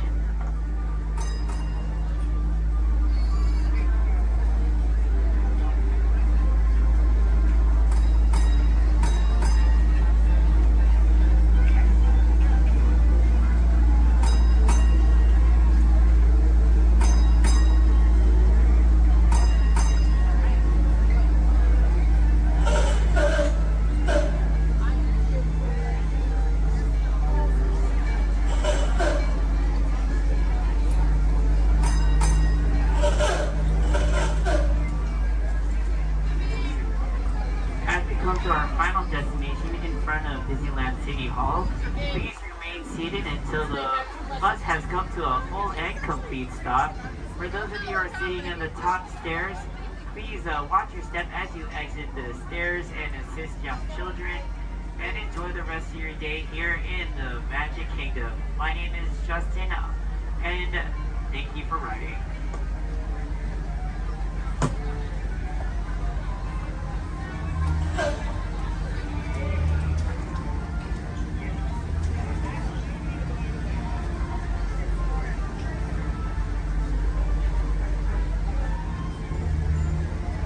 Thank you.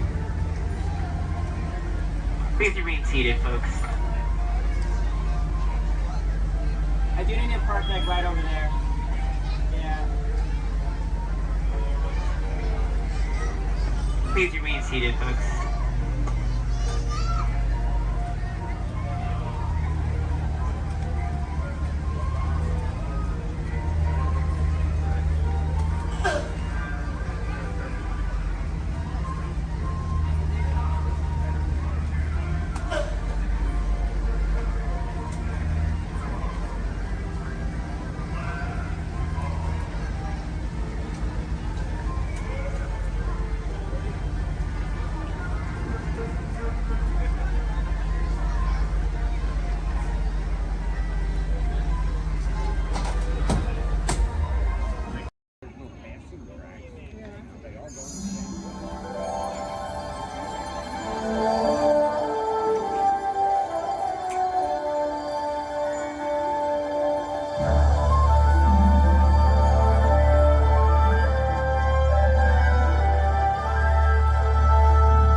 cease to be a living blueprint of the future.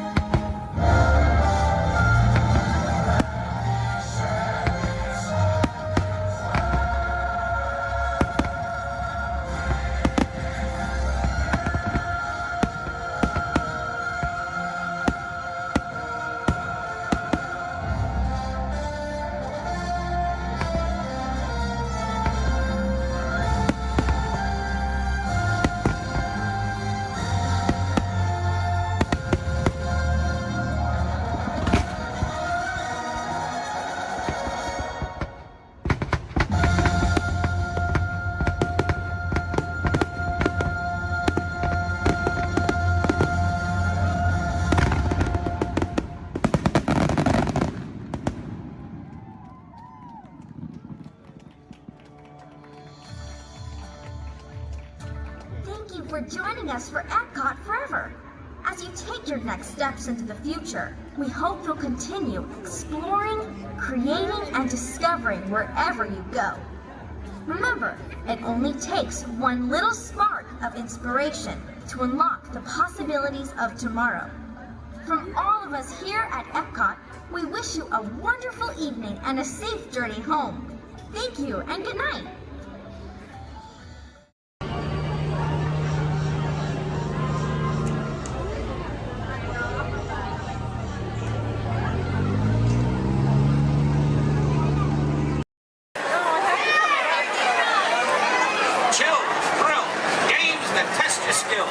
It's all right here at Toy Story Midway Mania. Do you think I'm kidding? Do you think we call it Mania for nothing? Oh no, you gotta see it to believe it.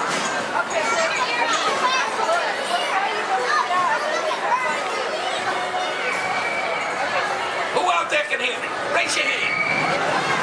Good, good, good. Who out there can't hear me? Raise your hand. Look over here. You got a bunch of wise guys.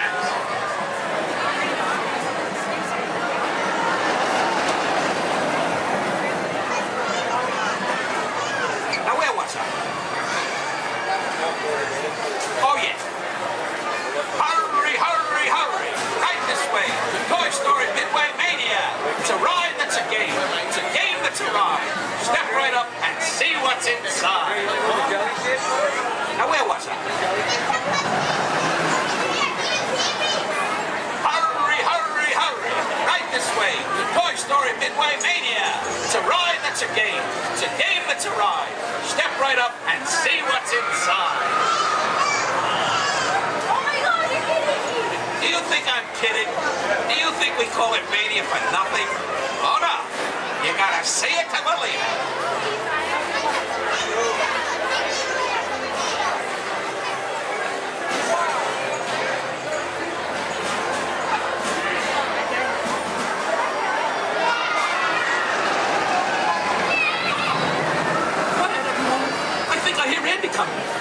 Everybody freeze.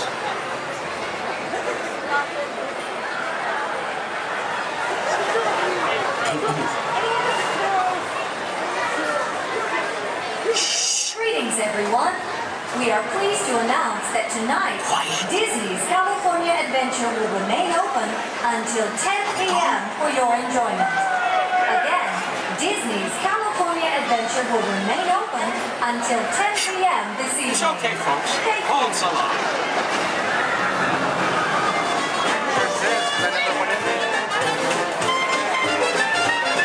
I'm saying you'll be playing, yes I am, with Woody, Buzz, Bo Peep, and Rex and Ann. My toy friends, they adore you, so they built the place in for you. Step right up, folks. I tell you, everybody can. Now I'm saying, you'll be playing, yes I am. Listen, pal, I'm saying, you'll be playing. Oh, what a treat, so sweet. Complete with Jesse, Mommy Ben, and Stinky Pete, me, you. And his room is humming, cause company's coming. You know if everyone's a winner, that's the plan. I'm saying, you are playing, yes I am.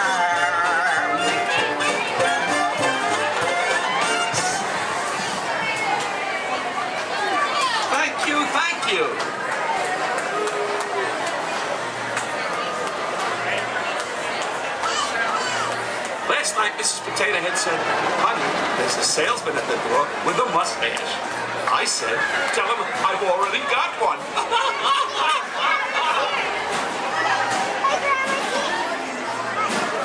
Check out my new hat. It cost me a nominal. Next one.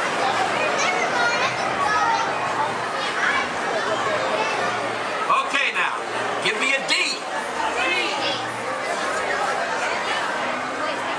I said, give me a D. Give me another D. Give me another D. What do you got? 3D. Yes, that's right, folks. Midway Mania is in 3D. So don't forget to pick up your game glasses just ahead.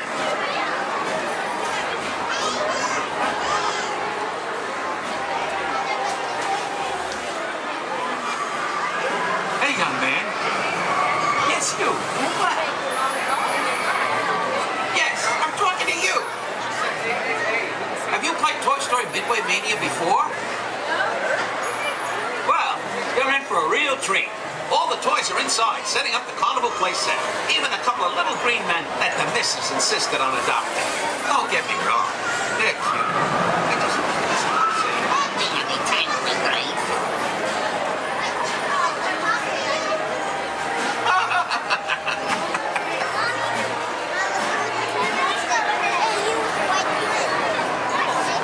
Hey, young lady.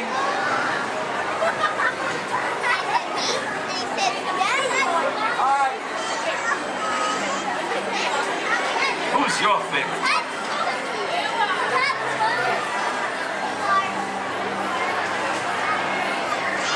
Speak up, princess.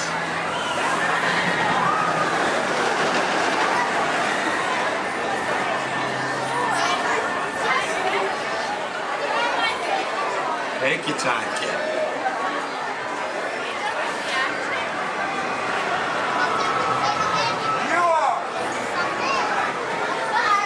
Thanks. You're my favorite too.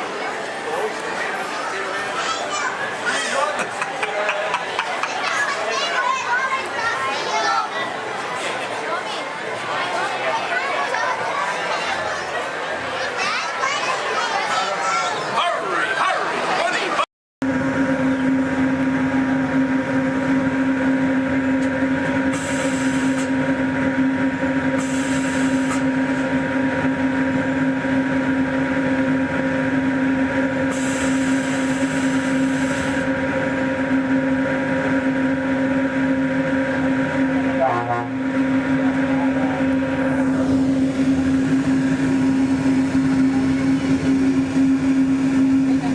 Hello, everyone. Welcome aboard the Disneyland monorail.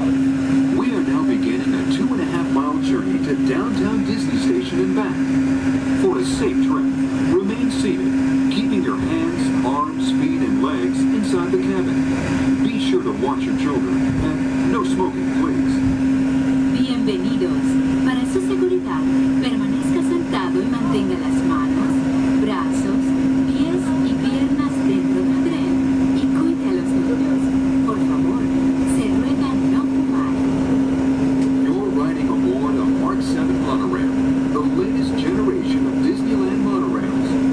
When Walt Disney introduced this attraction in 1959, it was the first daily operating monorail system in the Western Hemisphere.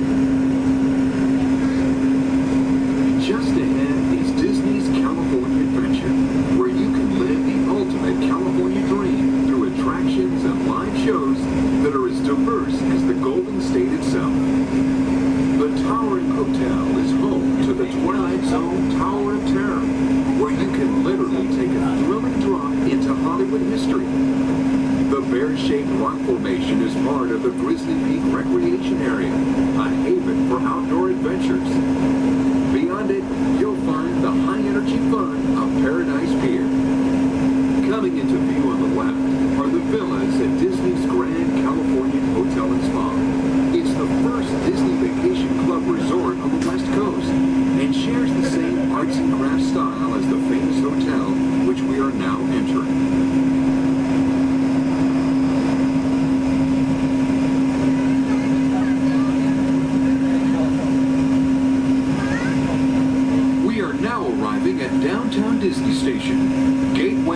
downtown Disney District and the Disneyland Resort Hotels. If you will be leaving us here and returning later today, please hold on to your park ticket and have your hands stamped as you leave the station. You may reboard the monorail for a return trip to Tomorrowland up until 1/2 hour prior to Disneyland closing. Please remain seated until the monorail comes to a complete stop and the doors have opened. Then gather your belongings, lower your head, watch your step, and exit to the left of the monorail. Thanks for traveling with us today, and we hope you enjoy your visit to the Disneyland Resort. For those of you continuing with us, we'll begin our return trip to Tomorrowland in just a few minutes. Thank you.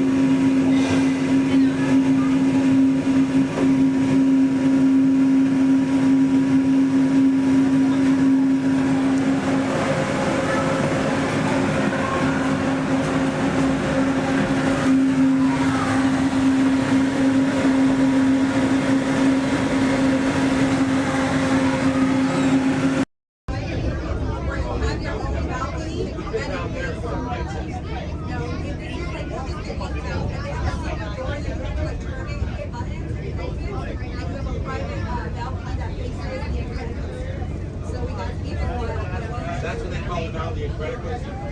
Yeah, it's not Screaming California. But I remember the first time I ran, I went on it, there was a guy who had a cigarette in his mouth and he was so proud that he had it lit the whole time. That's like, I remember the first time there and I was like, okay, glad. I went on a ride with the kid. He was at the time. My shoulder. Yeah, it's fun. That's a good one. It is. I grew up in Santa Clara and then Marriott North America. California after. He's from Redondo, and I am, so we're like 30 minutes. I grew up at Gas. And we just moved here before we were in Oregon for a while.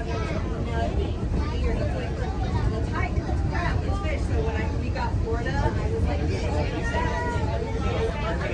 You're going to get I have. We played hooky lots of times. But you never been to this park. This is our second time coming. We just got our pass. We got our pass maybe a month ago. Let's go. We've been here like 6 times already. But it's fun. It's pretty fun. How fast is that? Recently had a lot of fish.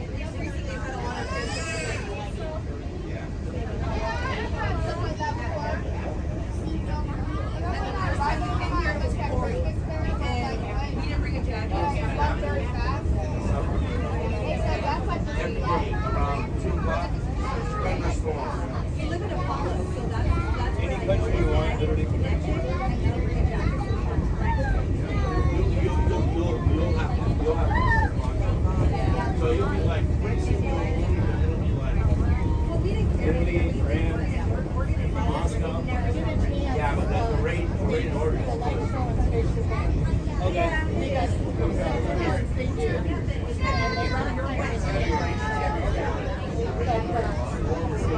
I might be better than The building is here and here. Moana. That's Moana? Moana's water. That's super.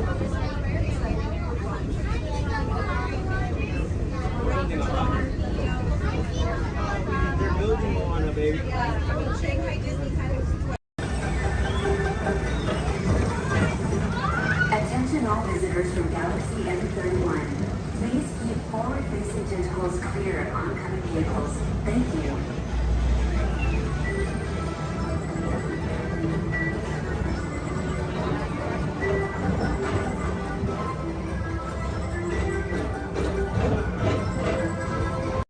At the center, Goofy in the left, Minnie in the right, and your happy driver in the bus, Carlos. We want to give you a very warm welcome to Walt Disney World. Welcome, everyone. If you are ready, give me a big yes. Yes! All right, you ready?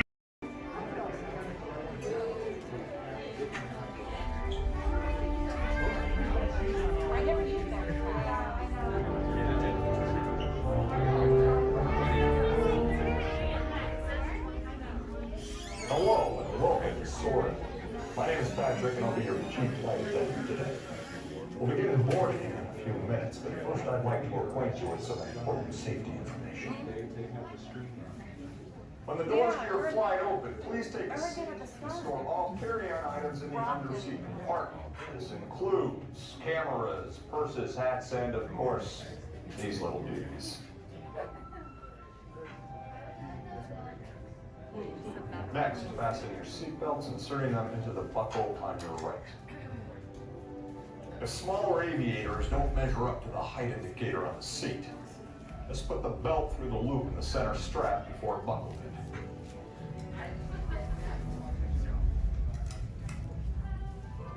Nice work, pal. Soon you will be airborne.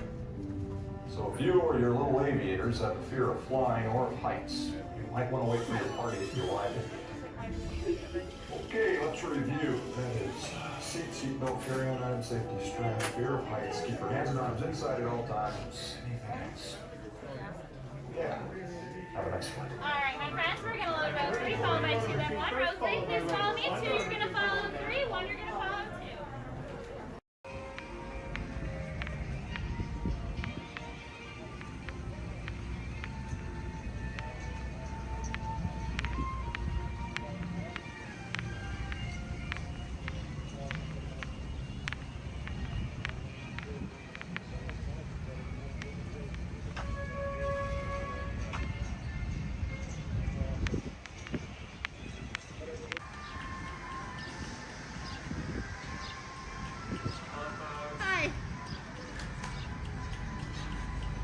Watch your step, welcome aboard. All right, thank you. You're welcome.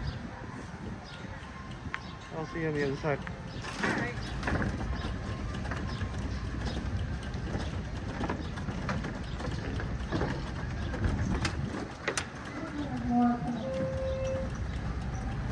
I believe there's some more coming. Oh, okay. I'm gonna fill my water bottle in the car.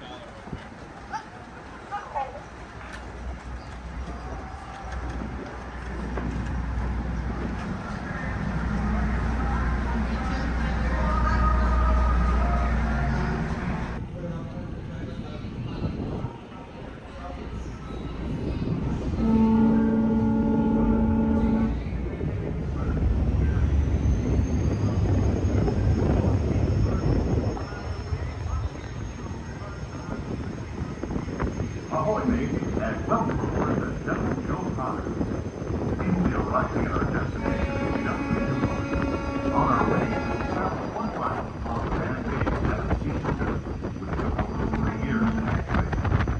We can ask that one of our board visitors remain clear while the load is in motion. Once again, welcome aboard.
until we are safely docked and the captain has given the all clear. Because this is a free floating vessel, we do have a tendency to bounce around a bit during docking. If you are standing or sitting on the stairs, we ask that you please clear the stairway. Everyone else, please remain where you are until we have completed our docking. Once again, please clear the stairway. You'll be given an all clear when we're safe to travel the stairs and doors. Por favor, manténganse alejados de las escaleras.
Dance drink up with me, honey. Yo ho, yo ho, yo ho, virus life for me.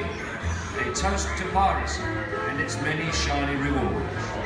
As a career, what could be more rewarding? Drink up with me, honey. Yo ho. I humbly accept this magnificent treasure as my reward for a life of villainy, larceny, skullduggery, and lucidity. Drink up with me, honey. Yo ho. Life from me. I raise a toast to one of my many shipmates lost at sea. Salute, raise a me. Drink up me on the yo-ho. Rascals and scoundrels, villains and knaves, drink up me on the yo-ho. The devils and actually really bad eggs, drink up me on the yo-ho. Drink up, lads.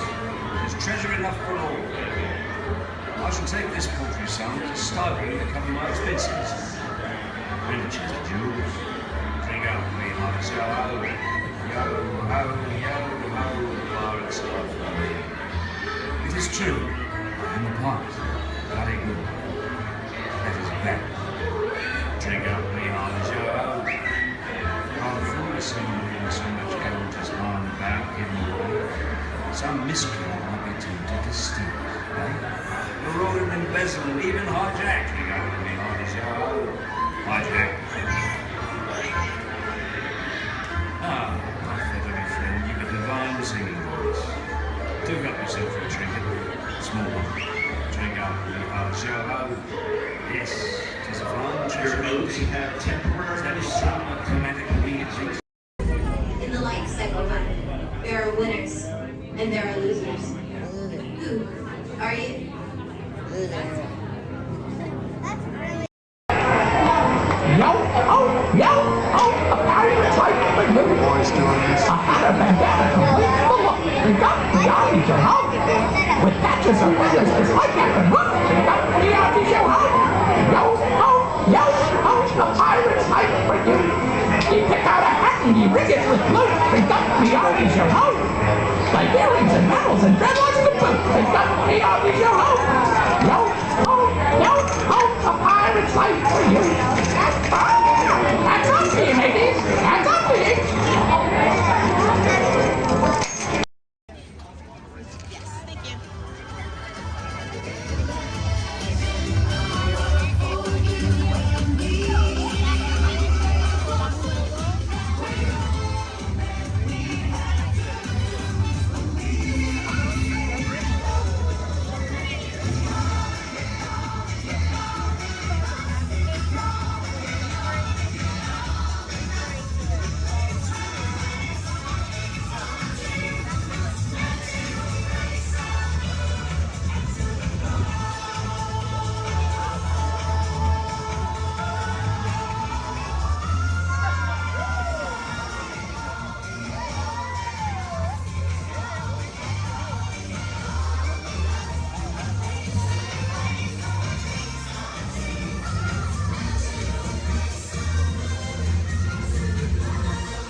real-life explorers. Do you ever wonder why pufferfish puff? It's a special adaptation that keeps them safe from predators. Thanks to elastic-like skin that stretches easily, puffers inflate their stomach when they're scared or threatened, and some are even covered in spines that ward off danger.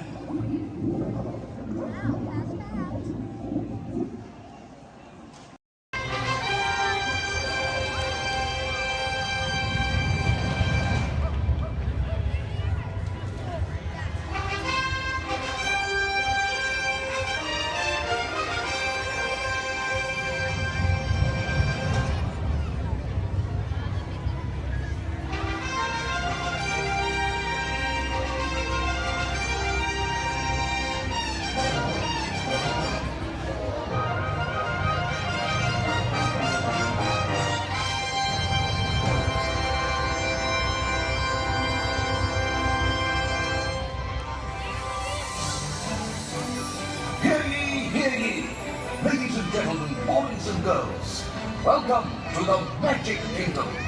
You are warmly invited to join Mickey Mouse and his Fantasyland friends for a magical celebration in the streets. Dreams will come true, hearts will soar, and you will become a part of the magic. For the time has come to take your places and prepare to welcome the wondrous and wonderful Disney Festival of Fantasy Parade!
Life under the sea is better than anything they got up there. Under the sea, with the sun.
to get to go back and ride Horizons. Also want to see the energy, dinosaurs, and of course, hear the Veggie group. Oh, it's the best. Awesome, thank you for volunteering for being our flotation devices. Does anybody think that the captain should go down with your ship? Raise your hand. Awesome, sir, what's your name? Jim, thank you for volunteering for being the captain. I'm a skipper, I skip out at the first sign of danger. Alright, and we are clearly out of my mind. Everybody turn around, wave goodbye to the dock. Now wave goodbye to the nice people on the dock. Now wave goodbye to the skippers. Bye, skippers. You're never going to see them again. Alright, ladies and gentlemen, my name is Skipper Jason. For your safety and mine, please remain fully and completely seated, keeping all hands, arms, legs, feet, small children inside the boat at all times. Now, not only am I your Jungle Cruise skipper, I am also your dancing instructor, your cruise director, your lion tamer, your alligator wrestler, and if you don't laugh at my jokes, swimming instructor. Alright guys, we're starting off right here in the Amazon rainforest where it rains 365 days a year. That's almost every single day. That's what makes these bugs larger than life. These beautiful Amazon butterflies, ladies and gentlemen, their wingspan can go anywhere from 12 inches up to a whopping 1 foot. That makes them the rulers of the jungle. True monarchs, true monarchs. And over here, ladies and gentlemen, we have Inspiration Falls. Now, I am told the longer we stare at Inspiration Falls, the more and more we are inspired to go deeper and deeper into the jungle. Everybody say, ooh. Everybody say, ah. Everybody say, ooh, ee, ooh, ah. No, I'm just kidding. Don't do that, folks. Anyway, so much inspiration, we are going to not only change rivers, but jump continents. We are now in the continent of Africa along the Congo River. Now, we're going to see how far we can go in this boat with me behind the wheel. Who here wants to see the world-famous Jungle Book? Raise your hand. Awesome, everybody. Because there it is. Now, up here at the beach, ladies and gentlemen, I have arranged for you a welcoming pygmy party. There's going to be music, dancing, singing, eating, drinking, all sorts of fun, all sorts of game, all sorts of craziness, all sorts of... Oh, I can't see anybody canoe. Guys, the jokes are only going to get worse from here, I promise. I wonder what might have scared off my friends, the pygmies. Anybody see anything that might have scared them away? Yes, that giant python could have done it, princess. They can grow up to 33 feet in length, but don't get too close. They can develop a crush on you. They're really friendly. So let's stop by my base camp, guys, and pick up some supplies. Oh. This is what happens, guys, when you leave your door open in the jungle. You get unwanted house guests, and they break every single thing that you own. Good news, though, guys, they got my Jeep to turn over. I wonder if they used a monkey wrencher called 888. All right, ladies and gentlemen, we are now cruising along the Nile River. It is the world's longest river. It goes on for miles and miles and miles. If you don't believe me, you are in... False. You're in disbelief. We are on the Nile River. Right over here, ladies and gentlemen, is Jimbo. He's an African bull elephant. I taught him some tricks. Jimbo, speak. Jimbo, speak. Okay, we're getting the silent treatment. That's fine, that's fine. Esmeralda, speak. Really? What did I do? Come on, guys. Get with the program. There they go. All right, right over here, guys, we got the sandstone rock formation. A lot of people take it for granted, but I think it still rocks. It's one of our bolder attractions here in the jungle. Now, ladies and gentlemen, we got the wildebeest, we got the giraffes, gazelles, impalas, zebras, and lions. Hey, guys, those zebras in the back, they are the oldest zebras on property. You know how I know that? They are still in black and white. Don't worry about that zebra with the lions, everybody. He's just dead. Dead tired. Dead tired. Alright, ladies and gentlemen, over here we're going to say hi to one of my oldest friends in the jungle. Her name is Ina. So as we go by, I want everyone to wave and say hi to Ina for me. Here we go, everybody. Say, hi, Ina! By the way, Ina is the zebra in the back. It looks like those guys on that tree are in some trouble. Oh, boy. Alright, ladies and gentlemen, we are now cruising along in crocodile country. Crocodile country, there's a lot more dangers than just crocodiles. There's monsoons, there's rapids, and there are these giant things called waterfalls. So if you guys see a waterfall, point it out for me so we can avoid it. We don't want to go over it just yet, we want to go through it later. What's that? Where? Where? Oh, that is Schweitzer Falls, ladies and gentlemen, named after the late great Dr. Albert Falls. As we go by, I want everyone to lean. Lean, lean, don't worry about looking stupid, I'm doing it for you. Lean, lean, lean, and we will make it. All right, ooh, that was close. Man, I know a lot of people will ask me, Skipper Jason, how is it you became a world-famous Jungle Cruise skipper? And I tell them, quite frankly, isn't it plain to see I took a crash course? Toughest thing about flying, ladies and gentlemen, is the ground. It's totally the ground. So we're going to keep cruising right along, people, until this pool full of hippos.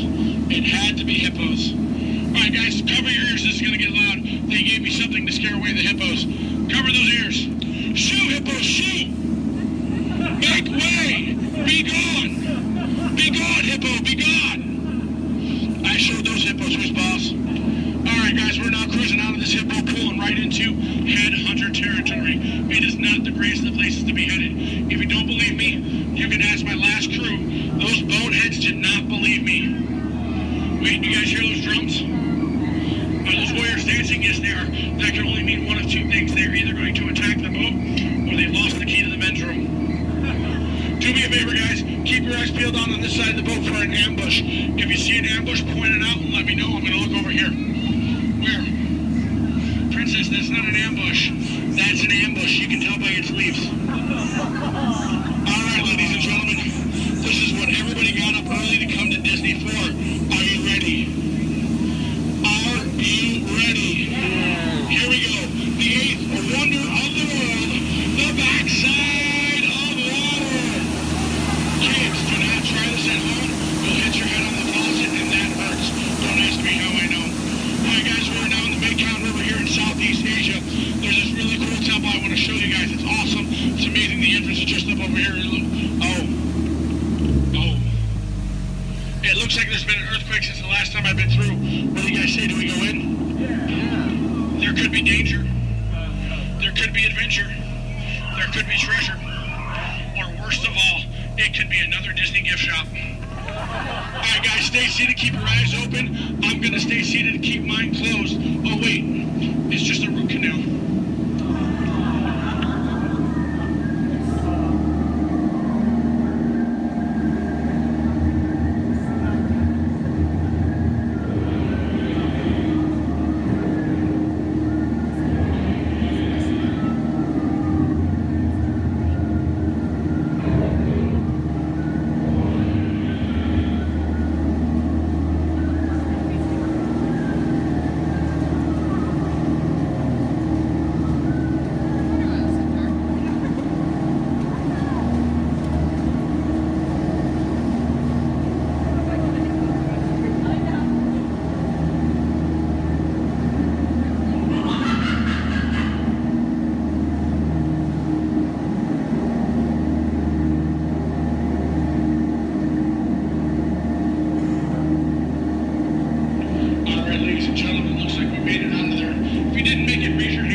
Trader Sam, ladies and gentlemen, is our head salesman of the jungle. Now, sales have been shrinking, but he's got a great deal for you. 3 of his heads for the price of 1 of yours. Any way you slice it or dice it, you're going to come out ahead. Do we have any takers? No? It's all right, guys. It's all right. Now, ladies and gentlemen, when we get up to the dock, we're going to rope this boat. When we rope this boat, stay seated till I give you guys the all clear. When I give you guys the all clear, then I want everyone to stand up together. That does 2 things. 1, keep the boat balanced, and 2, look like you're giving me a standing ovation. At that time, I want you guys to clap, yell, holler as much as you possibly can, because then it looks like not only did I do my job, but it'll also help out my self-esteem.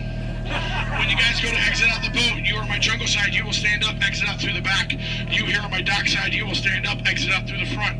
At no point in time do you ever cross those crates in the center. It is not a crate idea, it is very disgraceful. I don't go to your house and cross your crate, so please don't cross mine. Once again, guys, it's also a tripping hazard. You might trip, fall, and that'd be 2 bad trips in one boat. I'm only responsible for the first. Now, guys, I really want to thank you guys for joining me out in the jungle today, but most of all, I want to thank my legs for always supporting me. I also want to thank my arms for always being at my side, and I really do want to thank my fingers and toes because I can always count on them, always. All right, ladies and gentlemen, out of all my crews today, you guys have been my first. Yeah, you've been my first. Now, you guys have been obviously the most recent. Now, guys, you've been awesome, you've been amazing, and pretty soon you're going to be outstanding on that dock. Alright guys, here we go. Once again guys, for your safety, please remain fully and completely seated, keeping all hands, arms, legs, feet, small children inside the boat. Linda, Skipper Linda, what are we teaching that rope today? 2 + 2, okay.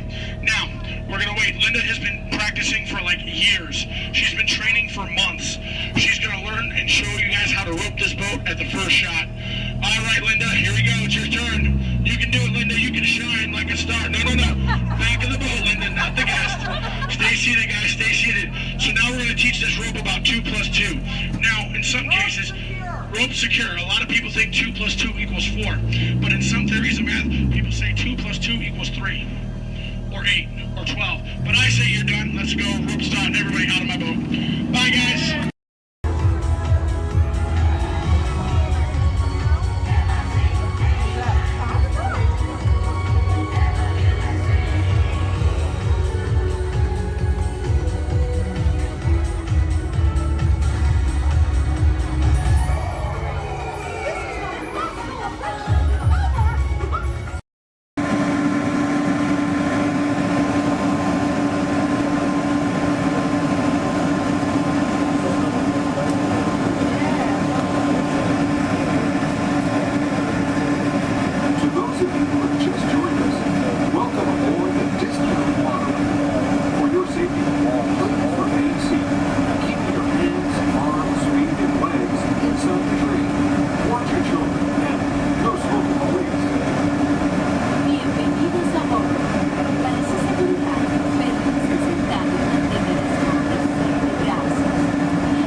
Please face it, keep your head on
it is departing every 5 minutes from the Tomorrowland station back to downtown Disney. If you would like to leave the park and return later today, please make sure you have with you your valid Disneyland passport ticket and a hand stamp so you can re-enter the park anytime up to 1/2 hour prior to Disney Park's closing. You can get your hand stamp whenever you depart today. Today here at Disneyland Park, we'll have Celebrate a Street Party down Main Street USA at 5:30 p.m. And also tonight, as part of Halloween time at the Disney Resort, we'll have Halloween Scream, a villainous surprise in the sky at 8 p.m. Thank you, and have a pleasant day here at the Disney Resort.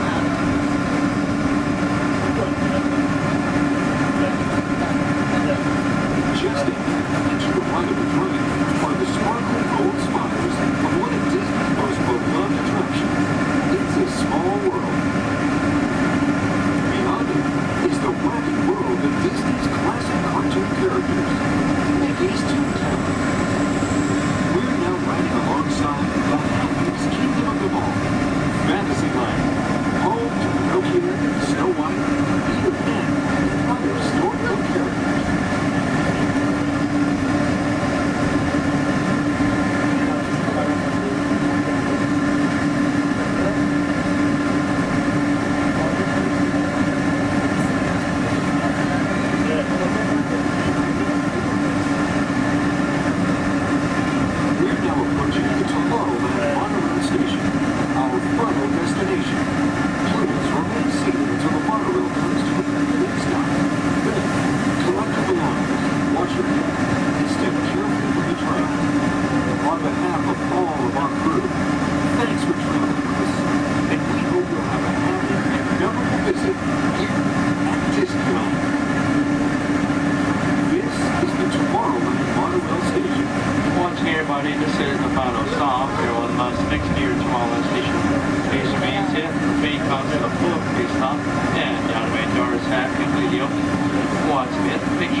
In the life cycle, there are winners and there are losers. Who are you?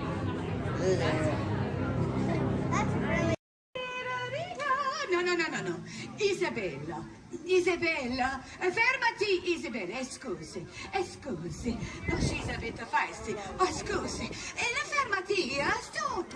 Isabella, you're a bad broom, huh? No, Isabella, I mean it right now. You are being very bad. Oh, it's windy. Scusi. No, oh, Isabella. No, Isabella, fai la prova. Fai la prova, Isabella. No. Scusi, I have a chatter. Isabella, I need you to behave, huh? I know you're a bit nervous, but we are friends here, huh? Stay. Avvicinati, come in. Come closer, huh? Come in. The children especially. Come in. Have you seen any witches? Scusi. Have you seen any mean witches? You can talk out of your face. No? Okay. Good. This is a good thing. I'll bring the children forward. Come in. You can bring your food. Yes, dinner theater. Come in. Isabella, guess what? Our friends say no mean witches, so that means we are having a good day, huh? Buon Natale! You are here to hear my story, huh? Good. Come closer, please, to here. To the steps, huh? Come in. Very good. Now, my name is La Befana, and I am a witch. But I'm a good witch. I wear the scarf over my head because of the mean witches. You know what they do? They tease me, huh? Nobody likes to be teased. Huh? I think they do this, though, because they're jealous of me. I, La Befana, am the gift giver here in Italia. If the children are good, I bring the sweets, the treats, the goodies. If you are not so good, what do I bring? Coal. Coal. Coal. Yes, very good. Wait. I don't like to bring it, huh? But there's a gift giver in America. He has a beard, and he says, "Oh, ho, ho, ho." Who is this? Ah, Santa Claus! I don't want to brag, but I need to tell you this. I've been bringing the bambini the gifts down the chimney long before old Cindy was a bambino himself. That just means I'm old. Okay, tell me, what does Santa Claus fly? Reindeer and the sleigh, yes. Oh, poor La Befana. She has no sleigh, no reindeer. What do you suppose La Befana flies? A broom, see, because I'm a witch. No, nothing. Not even a little scared, huh? That's because I'm a good witch. What if I only bring you socks and underwear for Christmas, huh? No, you like that, huh? Oh, yeah. You're cheap. Okay, good. All right, kid, I joke. So, Santa Claus, when does he bring the gifts? What night? Yes, when you are sleeping on the Christmas Eve, see? Yeah, the 24th. But when does La Befana bring the gifts? The eve of the Epiphany, huh? January 5th. Huh? Why? Everyone say, why, La Befana? Why, La Befana? Ah, there are many ways to tell my tale, but this is my story.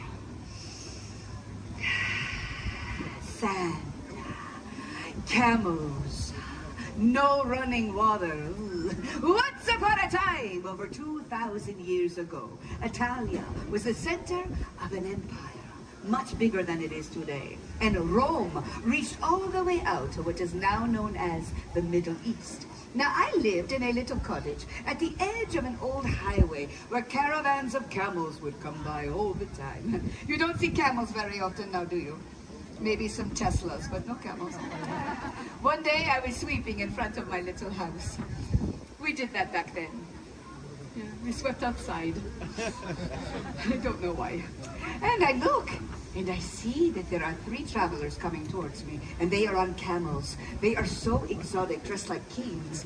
The men, not the camels, huh? And they are pointing in this way, and in that way. And they say a word that I remember. Bethlehem. You know this word? Yeah. Ah, you've heard the stories, huh? But you must understand, it was so long ago. La Befana did not know of the Bethlehem.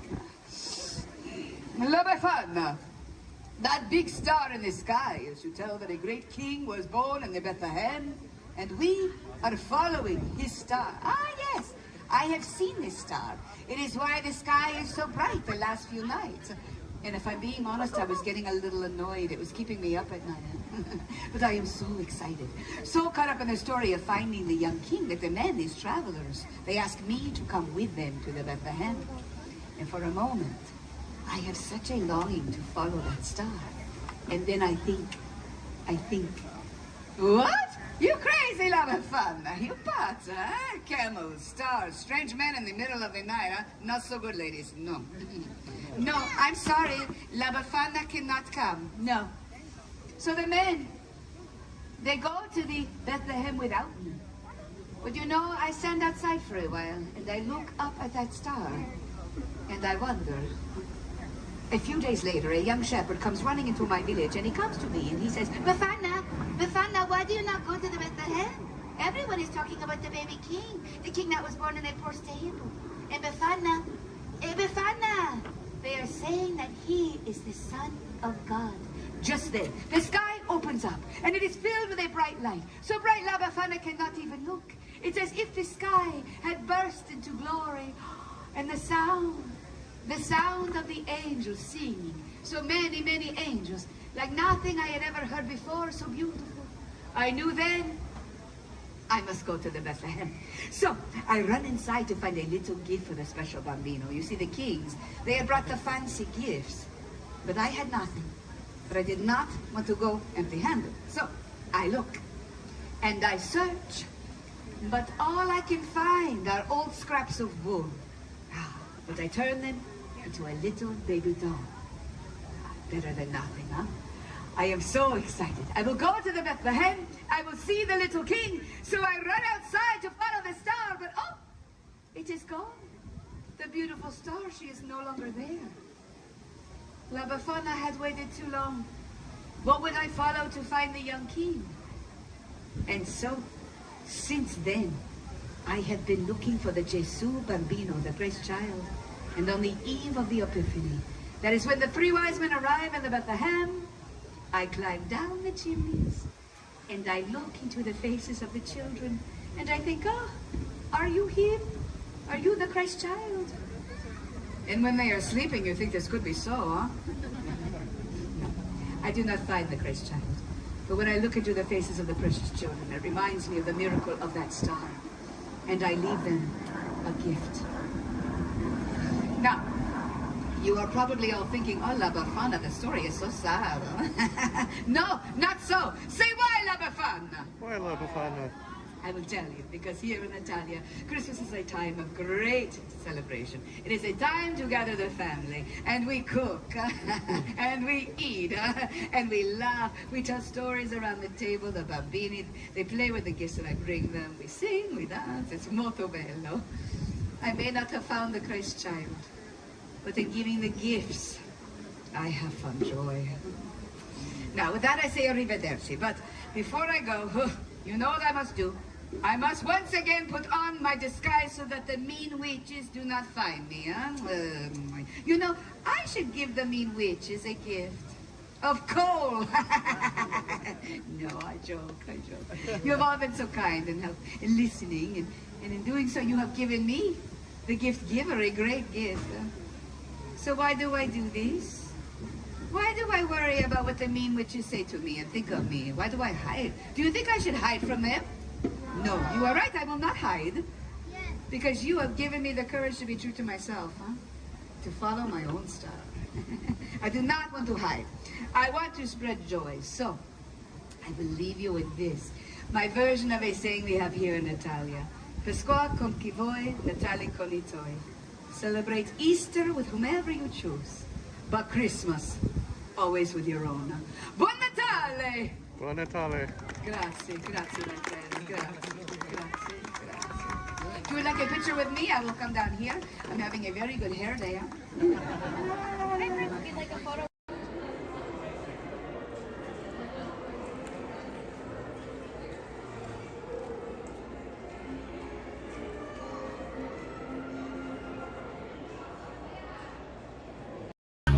My name is Skipper Melanie. That's first name Skipper, last name Melanie. And for the next 5 days and 8 romantic nights, I'm going to be your skipper, your guide, your lion tamer, your dance instructor, and if you don't laugh at my jokes, your swimming instructor. Off to a long ride. We're going to start our journey here in the Amazon rainforest, where it rains 365 days a year. Or only 2 days if you have Amazon rainforest dry. That joke's all about the delivery. If you look on either side of the boat, you're going to see our beautiful large red flies. And I know what you're thinking. I can't believe they're not butterflies. Yeah, me too. Right over here to the left, we have Inspiration Falls. Now, you know, a lot of people wonder why it's called that. And that's because the longer you stare at it, the more it inspires you to go. Yeah, that's our number one joke here. Well, we're now turning down the Congo River, so we'll see how far this boat can go. It's probably not very far with my driving. Has anyone ever seen The Jungle Book?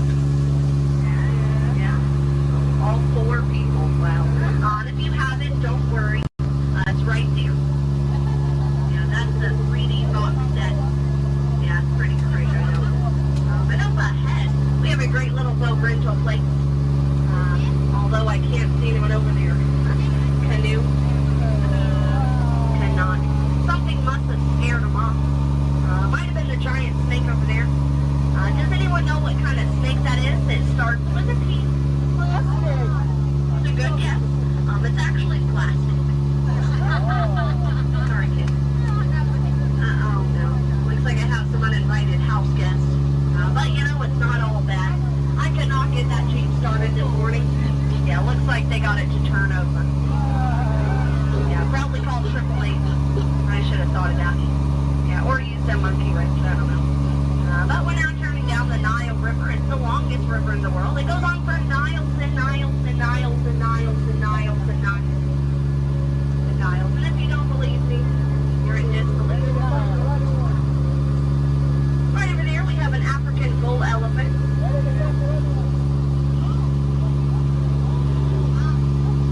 Now that elephant right there is actually the fastest elephant in the entire world.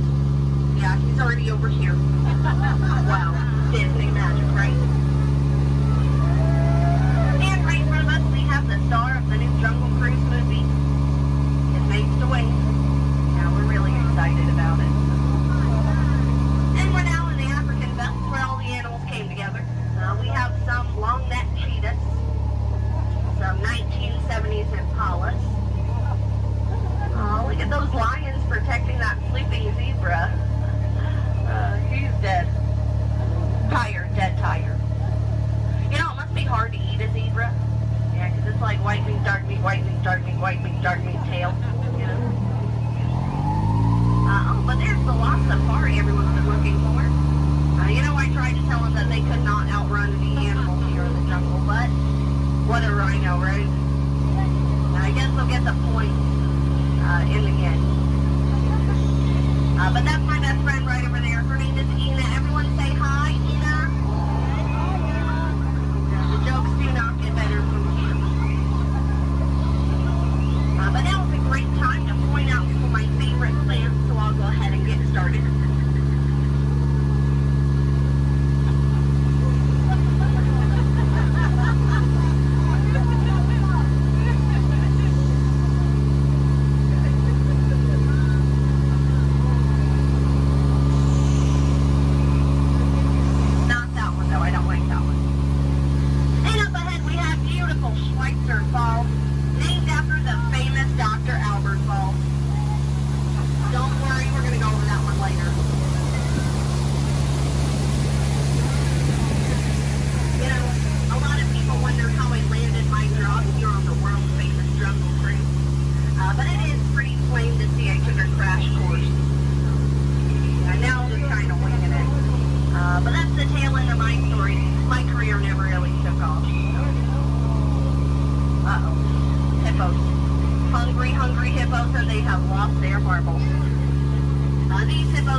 boat.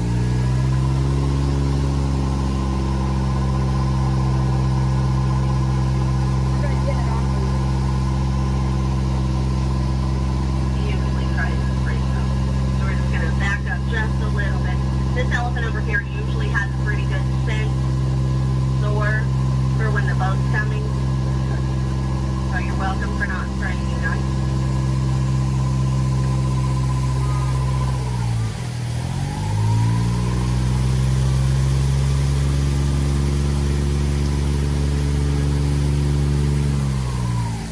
Alright, we have two options. We can sit here and wait. I don't know how long it's going to be. Or we can take our chances and you guys might get wet. I heard that first. Okay. If that elephant comes up, not even joking, please duck. Way to ruin my joke. Okay, I guess he's sleeping. That's fine. Yeah, he wasn't even that important anyway. I guess you could say he's irrelevant. Almost over, I promise, I promise. You know, I had so much fun. I think I'm going to go around again. And again. And again. And again. It's only 7:30. Okay. Oh, look at that. They're boxing. Well, that's fun. Alrighty, folks. Well, if you laughed today, thanks so much for laughing. And if you did not laugh today, thanks so much for leaving. It's been a pretty awkward 10 minutes for everybody. As we approach drop stage, try to keep your hands and arms inside the boat. You know, folks, we laugh together, we cry together, we very nearly die together, so it kind of makes us like a family. But just like any family, 10 minutes together is enough, so you know what they say, get out. Oh, sorry, that was rude. Let me try that one again. What I meant to say was, please, get out.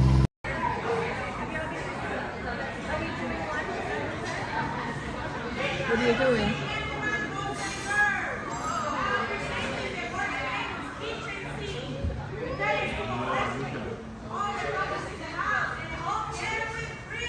The whole can?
all the holiday magic this time of year.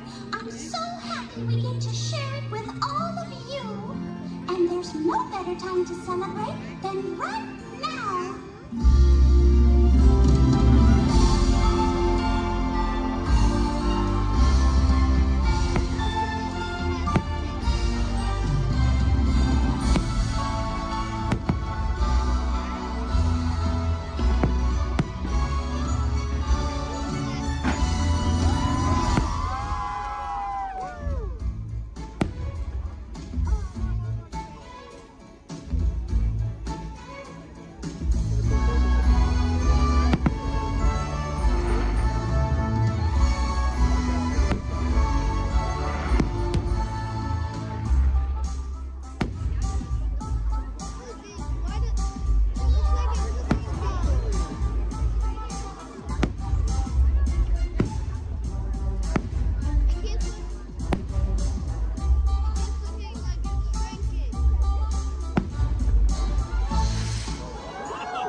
magical friendship fair. Hi, everybody.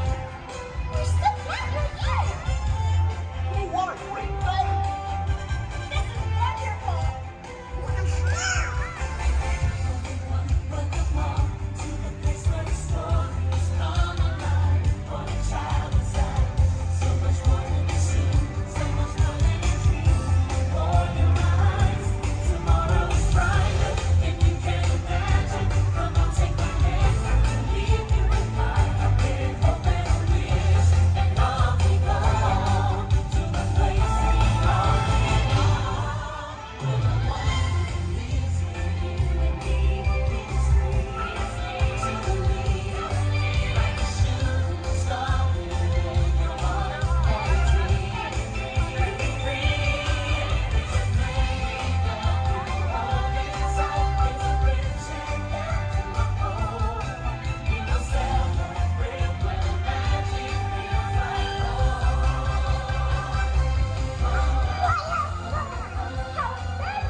You see, when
Join the festive Ultra Holiday celebration in the streets of Los Angeles. Then head to the arena and cheer for your favorite pilot in the annual Punta Eve Classic. Or set sail on the Dune Sea in a luxurious sail barge. Then rent a land speeder and head over to the colorful outpost of Mos Eisley. No visit is complete without having a drink at Tatooine's infamous Mos Eisley Cantina, where you will never find a more wretched hive of scum and villainy. That's right, a Tatooine vacation has everything under the sun. So call Star Tours and book passage to Tatooine today. We have reports of Freud being busted and back. Oh, I can honestly say that I have not seen a thing. Honestly. As if anything would ever get past me.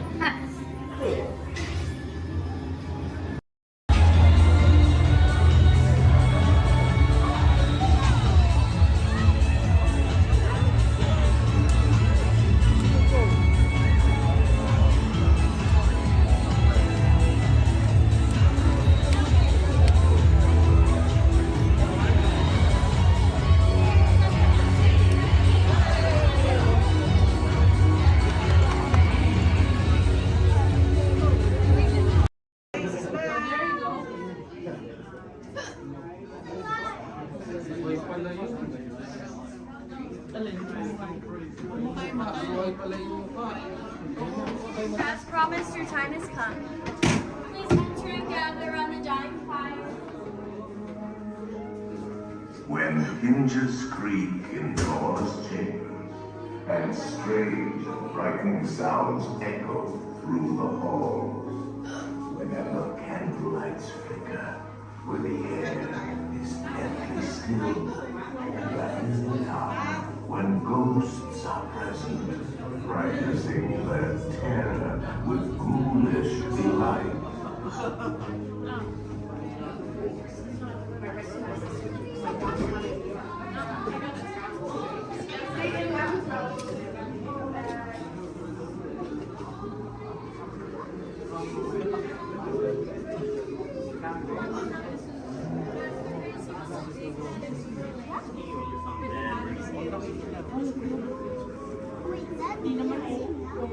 Welcome, foolish mortals, to the Haunted Mansion.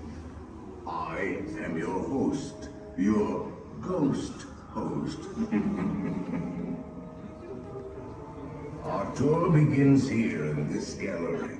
Here where you see paintings of some of our guests as they appeared in their corruptible, mortal state. Kindly step all the way in, please, and make room for everyone. There's no turning back now. At this time, I need everybody to drag their bodies away from the walls and gather in the dead center of the room. Your cadaverous pallor betrays an aura of foreboding, almost as though you sense a disquieting metamorphosis. Is this haunted room actually stretching? Or is it your imagination? And consider this dismaying observation. This chamber has no windows and no doors. Which offers you this chilling challenge to find a way out.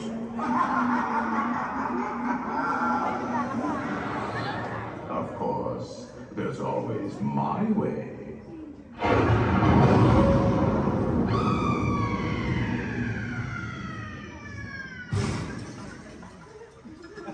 Oh, I didn't mean to frighten you prematurely. The real chills come later. Now, as they say, look alive, and we'll continue on it too. And let's all stay together.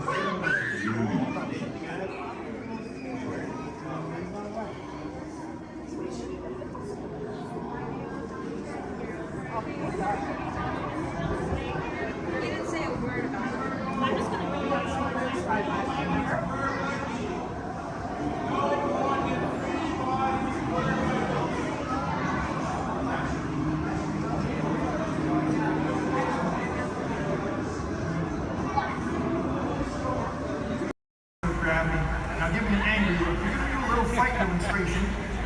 my stuntman, all right? Turn around, here he is. My bad. You know what, Steve, I'm sorry, you're just too big for this. Why don't you go get set up for the desert scene, all right? Thank you for wanting to help out. Oh, where are you going? We're not done. We're not done yet. He was a little big, right? Scared you a little bit? Sign that waiver, all right? You're good, you're good. Let me see if I can find you somebody a little bit more your size to pick on. Hey, Devin. Yes, sir. Come on over here. So I'm doing a little fight demonstration for our guests, and I've got a volunteer. RT, this is Devin. Think it's something real simple. Okay. Basic, all right? Nothing too crazy. Just listen to her. Do exactly as she says. I've actually got to go over notes. I'll be right over here if you need me. No problem. I'm like, hi. Okay, thanks for helping. So I guess I'm going to show you a few things. I'll make it super easy, but tell you what, let's turn around. We're going to face this way, and you're just going to stand right here and facing me. So try not to move. I'll do everything, okay? Okay. All right, you guys. Well, when we're doing fight routines, taking a punch, it really is just as important as throwing one. Sorry, okay? I'm so sorry. I'm really okay. Okay, you look all right. Okay. Well, as you guys can see, you really can't get hurt if you don't have the right timing. Sir! Okay, I think I know what's happening. You're moving just a little bit. No, we're not going to listen anymore. Okay, no problem. I'll wrap it up. Here's your little hat. You see, it just takes guts and coordination and a real level head.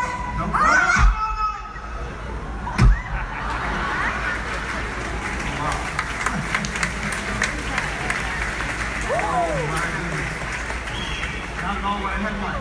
Would you say something to the folks while I check on the man on the floor? No problem. So obviously something like this does take a lot of practice. Yeah, or a lot of extras. Let me try it again, boss. Oh, no. Stay away from those nice folks and help this poor man up off the floor, please. Sir.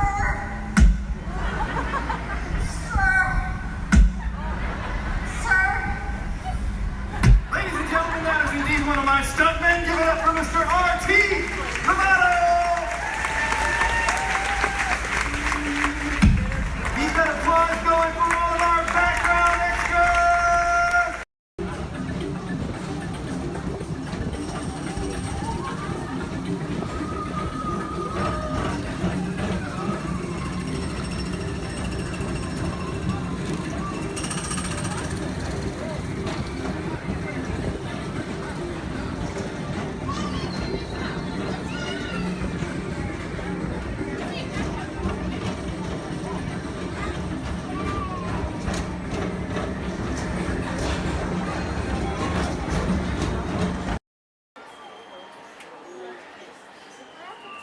She likes it, right? Here we go. That way. No, there's need a relative. Yeah, but it fell off. I don't know. I just want to take it off. Just grab that blue blanket.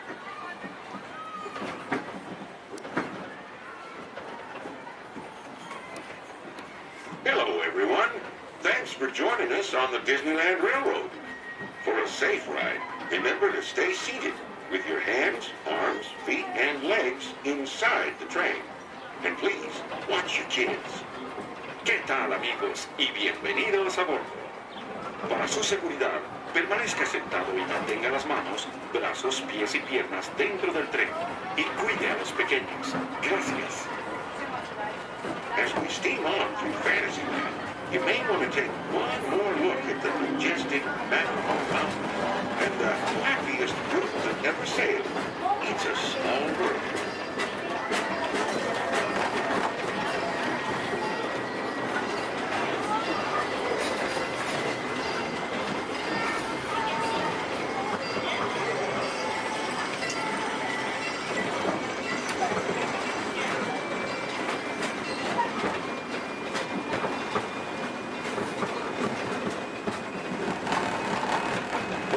Ahead of us lies the future. Well, I guess we all know that.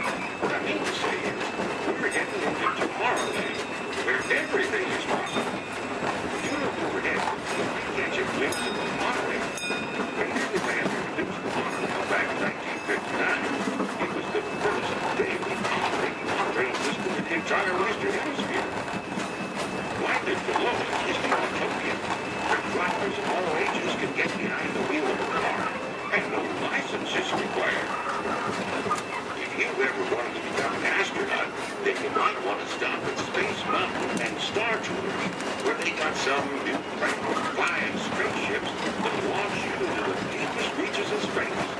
You can ride them if you got the mind. And the third. Well, folks, we're now arriving at... All kids can be seated all the way down the bench. Let's with the pink ears on. Sit down, please. The belongings and step carefully from the train. Thanks. Have fun in the future. For the rest of you, just sit tight. We'll be on our way again in just a minute.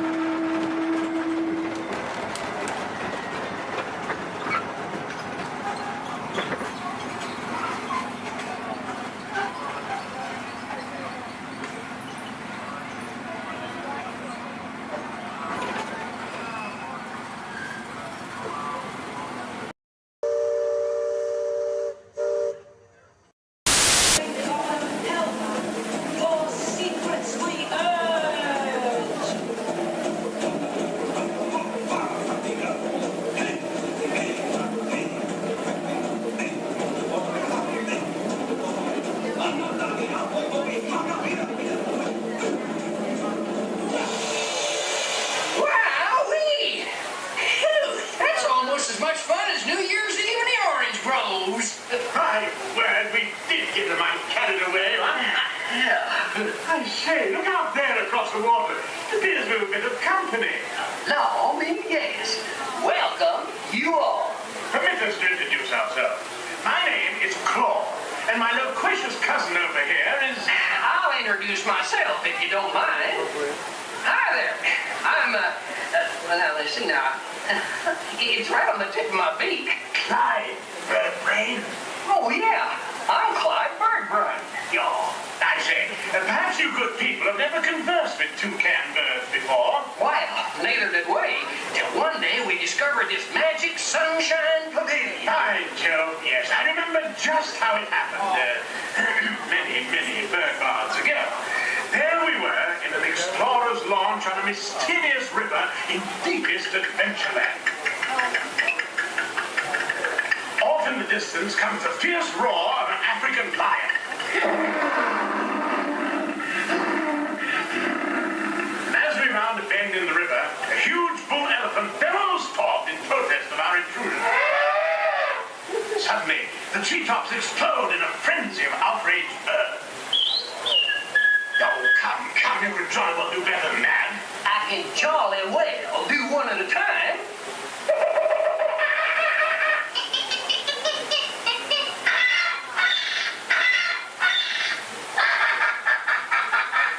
Meanwhile, shifty-eyed crocodiles lurk by the water's edge. Lurk, lurk, lurk, and the giant python slithers down from an overhanging limb. What's happened? What's wrong? I can't stand snakes. Don't be ridiculous. I'm only relating a story. All right, Clyde, enough is enough. That wasn't me. I never even opened my beak. Huh? Excuse me, I hate to interrupt such an exciting story, but they're calling us for the show. Land's sakes, it's already showtime? Land's sakes, yes, it's already showtime. Well, I believe it's your turn to make the announcement. Righto. Ladies and gentlemen, boys and girls, gather up all your cameras, purses, and other articles, and now turn to your left towards the tall door. When the drums begin, they'll open magically to lead you right into the Sunshine Pavilion. Is everybody ready? Please. I say, have a good show. A real tropical serenade.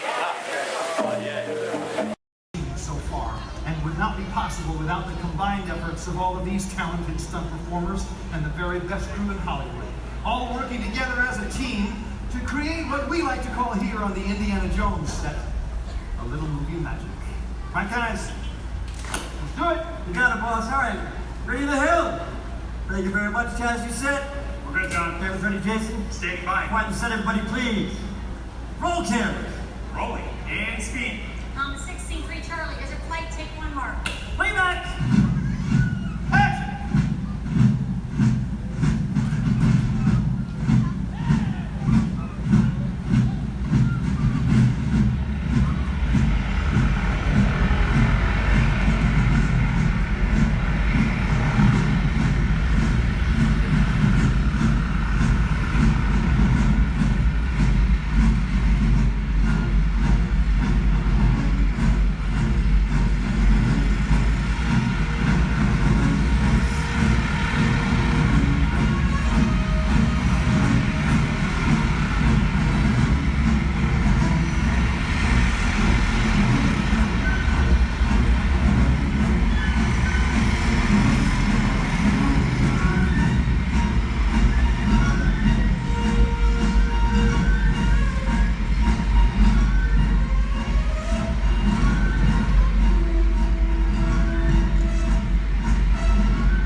To those of you who have just joined us, welcome aboard the Disneyland monorail. For your safety, please remain seated, keeping your hands, arms, feet, and legs inside the train. Watch your children, and no smoking, please. Bienvenidos a bordo. Para su seguridad, permanezca sentado y mantenga las manos, brazos, pies y piernas dentro del tren y cuide a los niños. Por favor, se ruega no fumar. Gracias. We're now en route to our final stop, the Tomorrowland monorail station. Along the way, you can get a bird's eye look at the downtown Disney district, Disney's Grand Californian Hotel and Spa, and Disney's California Adventure.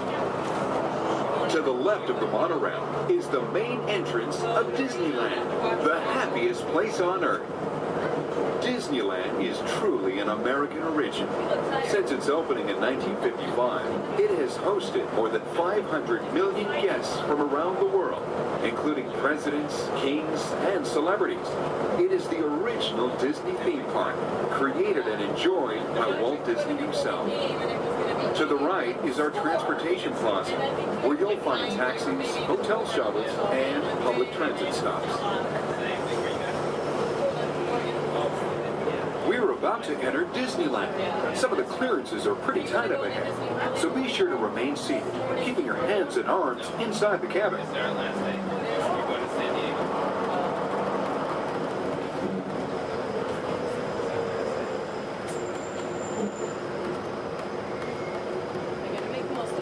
This is Tomorrowland, a land inspired by science fact and fantasy.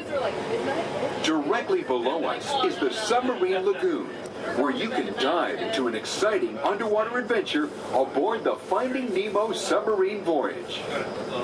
Across the way are the icy peaks of Matterhorn Mountain, home of the world's most famous bobsled run. And beneath us are the roadways of the Utopia, where drivers of all ages can ride the road to tomorrow. As we cruise over Tomorrowland, our pilot would like to share a few program reminders. Alrighty folks, thanks for flying aboard Monorail Red, your highway of the sky. Just a few reminders. Disneyland will remain open today until 12 o'clock midnight.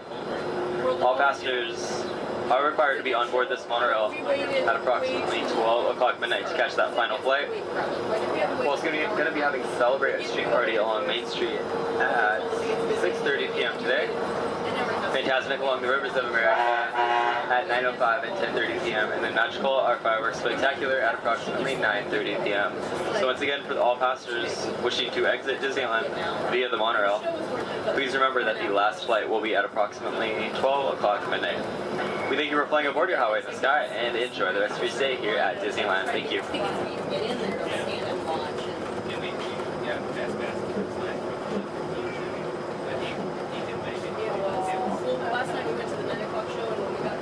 Just ahead and to the right of the train are the sparkling gold spires of one of Disney's most beloved attractions. It's a Small World. Beyond it is the wacky world of Disney's classic cartoon characters, Mickey's Toontown. We're now riding alongside the happiest kingdom of them all, Fantasyland, home to Pinocchio, Snow White, Peter Pan, and other storybook characters.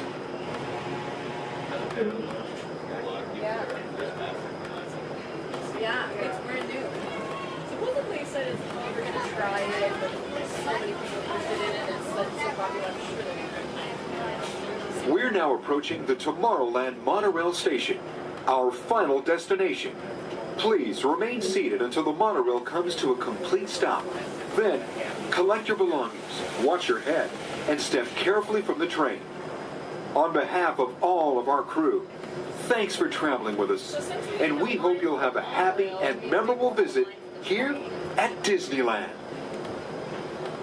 This is the Tomorrowland monorail station.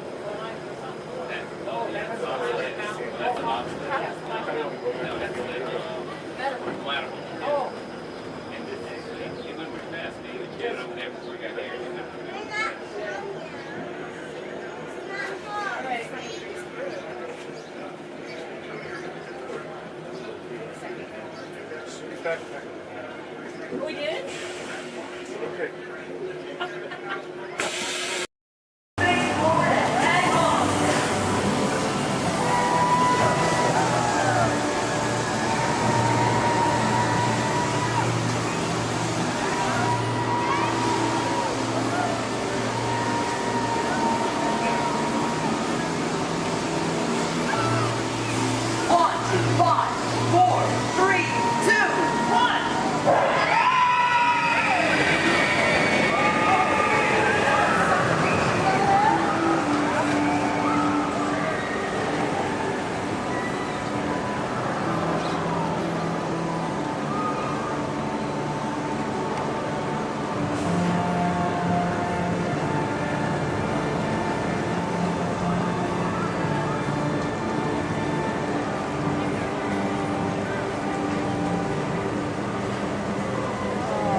Wowee!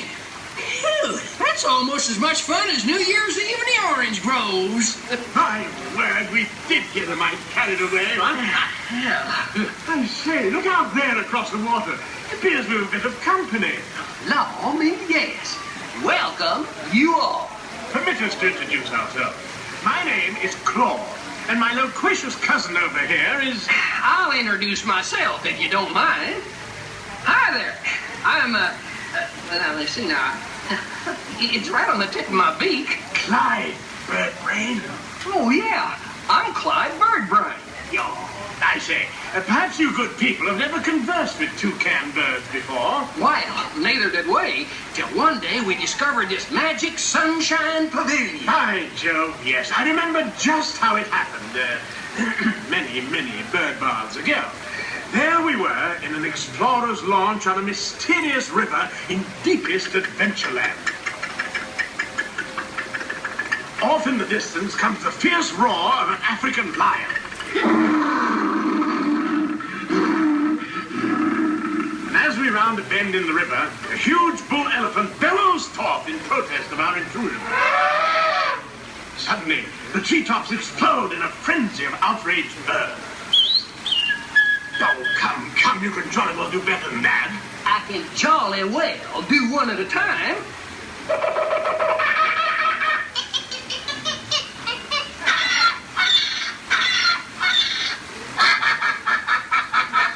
Meanwhile, shifty-eyed crocodiles lurk by the water's edge. Lurk, lurk, lurk. And the giant python slithers down from an overhanging limb. What's happened? What's wrong? I think snakes. Don't be ridiculous. I'm only relating a story. Oh, all right, Clyde, enough Enough is enough. That wasn't me. I never even opened my beak. Excuse me, I really hate to interrupt such an exciting story, but they are calling us for a show. For sakes, it's already showtime? And say yes, it is already show time. And now, Claude, it is your turn to make the announcement to all our guests. Righto. Ladies and gentlemen, boys and girls, gather up all your cameras, purses, and other articles, and now turn to your left towards the tall doors. When the drums begin, they'll open magically to lead you right into the Sunshine Pavilion. Is everybody ready? Follow me, please.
When hinges creak in doorless chambers, and strange and frightening sounds echo through the halls, whenever candlelights flicker, where the air is deathly still, that is the time when ghosts are present, practicing their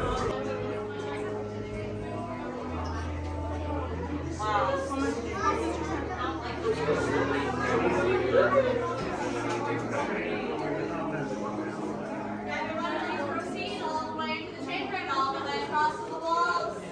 Look alive, folks, we're on a strict deadline. It's going to like a hatchet and shop.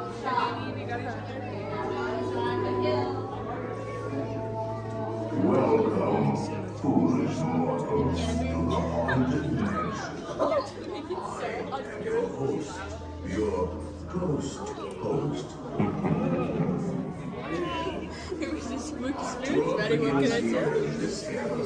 Here where you see paintings of some of our guests as they appeared in their corruptible, mortal state. Kindly step all the way in, please, and make room for everyone. There's no turning back now. Now everyone, gather your bodies away from the walls and into the dead center of the room. Your cadaverous pallor betrays an aura of foreboding, almost as though you sense a disquieting metamorphosis. Is this haunted room actually stretching? Or is it your imagination? And consider this dismaying observation. This chamber has no windows and no doors. Which offers you this chilling challenge to find a way out.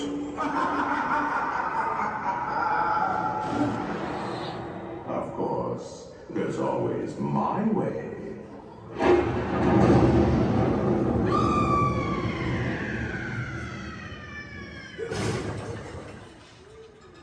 Oh, I didn't mean to frighten you prematurely. The real chills come later. Now, as they say, look alive, and we'll continue on. And let's all stay together, please.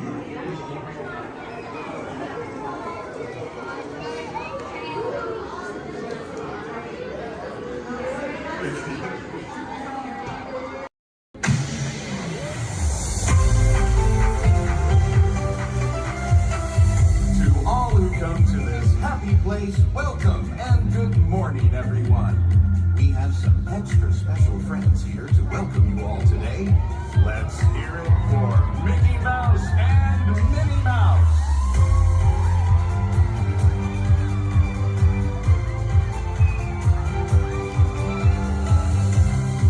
Well, hi, everybody. Good morning. Gosh, it sure is great to see so many amazing friends. It certainly is. Oh, I have a feeling today is going to be the best day ever. You said it, Minnie.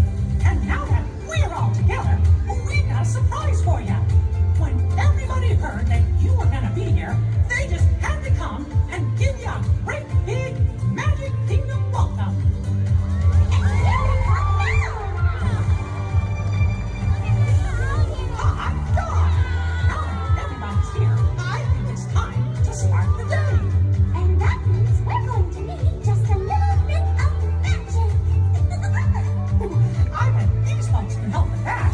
Oh, I know they can.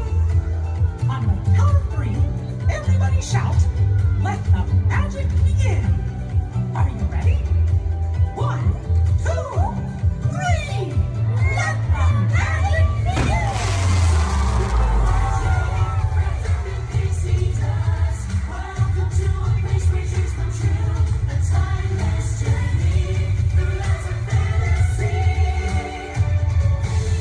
Where only a wish creates things like this to appear. The most magical place on earth is here.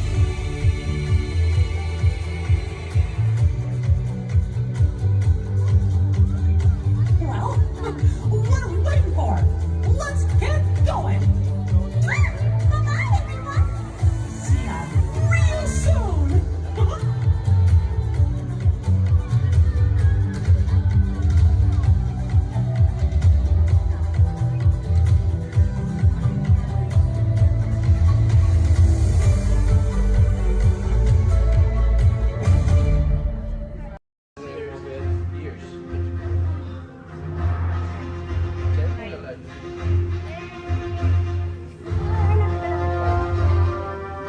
Okay, take this corridor to the turbo lift and head down to the escape pod base. Those droids are programmed to return you to Batu.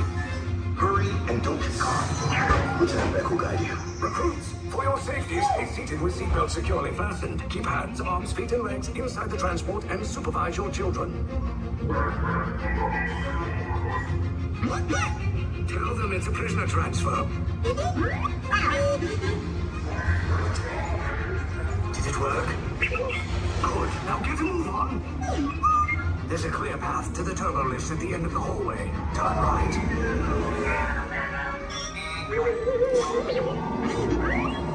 A probe droid. You're lucky it didn't spot you. Take those turbo lifts and stay out of trouble. You're not authorized. Wait, those are the prisoners. The operation is touching one breeze.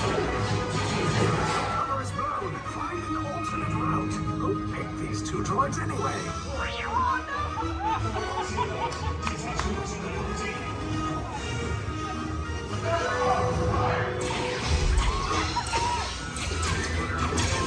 Take cover, recruits. If anyone's backing a blaster, now's a good time. The escape pod's just full of us. Why are you going up? I said down. Up is bad. Up is real bad.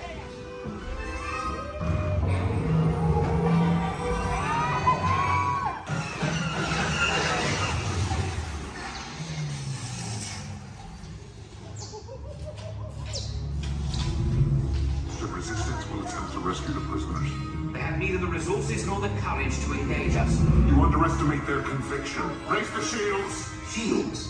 I see no evidence. Now! Sound the alarm. All personnel to their stations.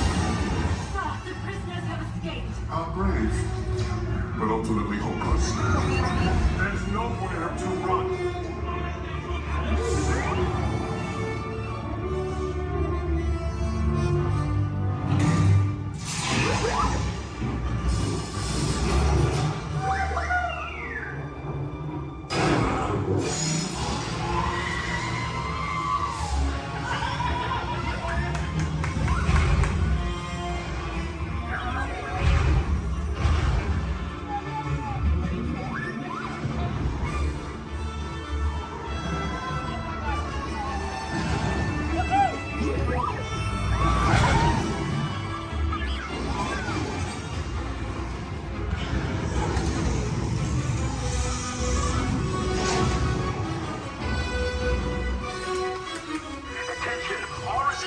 personnel. Abandon ship. I repeat, abandon ship. Destroy the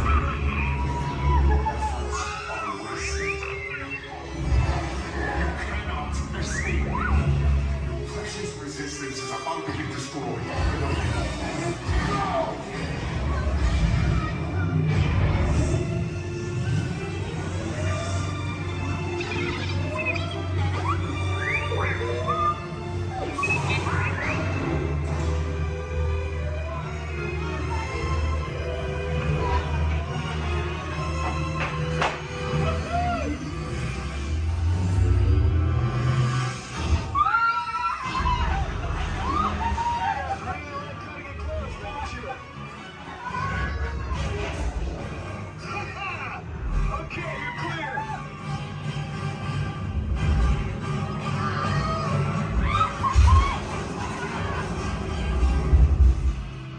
Your escape pods came in a little off target.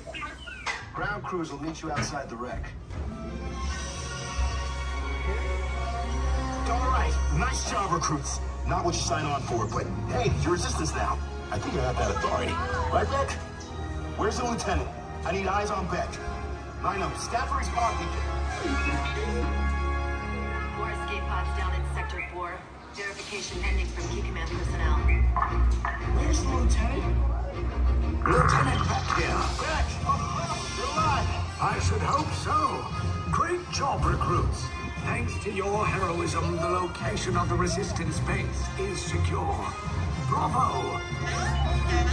Yes, R5, you too.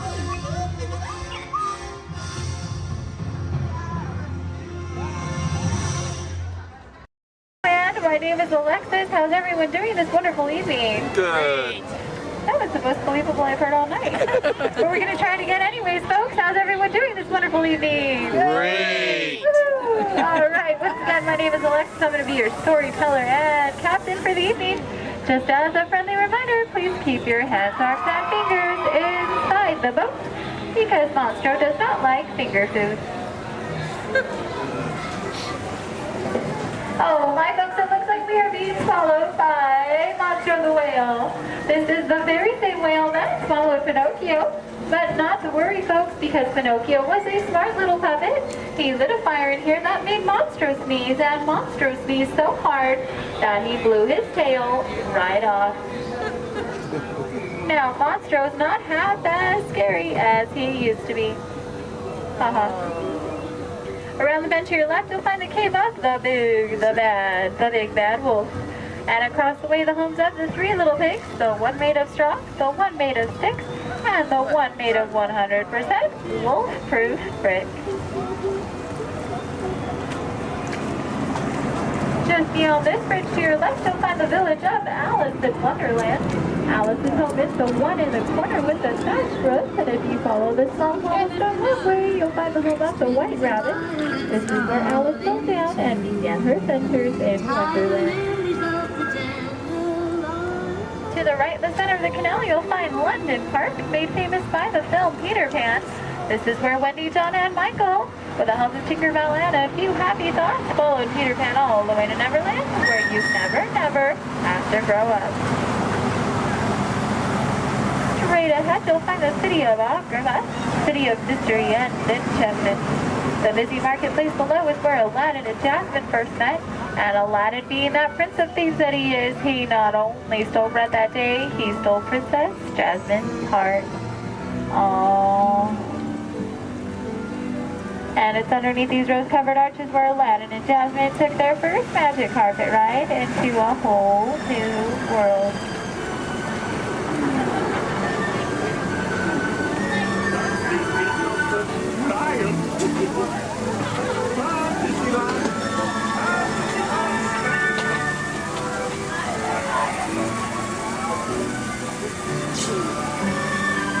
Now, folks, please be careful and please do not touch anything because we are entering the Cave of Wonders.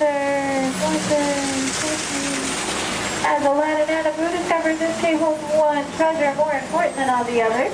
A magic lamp complete with its very own genie.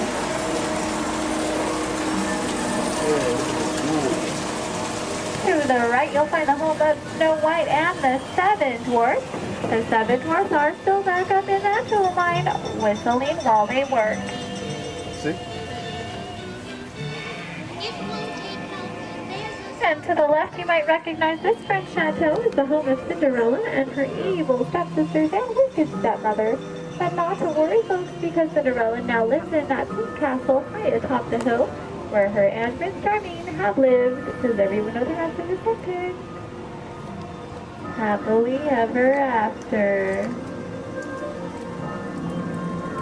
To the right, folks, in case you are like Dory from Finding Nemo with a short-term memory, you'll find the city of Agrabah, city of mystery and enchantment.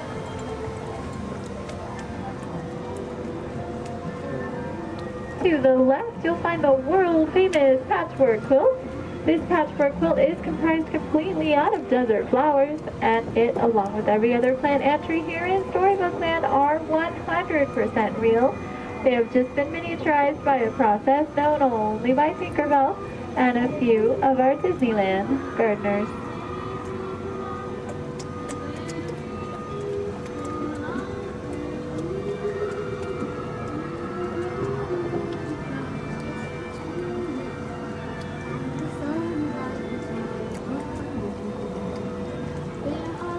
Coming up on your left, you'll find the humble home of Mr. Mole. And just beyond that is the not-so-humble home of Mr. Toad. Doesn't look like either of them are home right now. I've heard it's because they're on some wild ride. Bordering the canal to your left, you'll find the 3 Dutch windmills. The windmill in the center is best known for sheltering the local animals in Disney's animated film, The Old Mill. Straight ahead, below those Alpine Mountains, you'll find the village of Geppetto and Pinocchio. That workshop near the waters where Geppetto made his wish for Pinocchio to become a real live boy. If you listen carefully, you just might hear them still celebrating inside.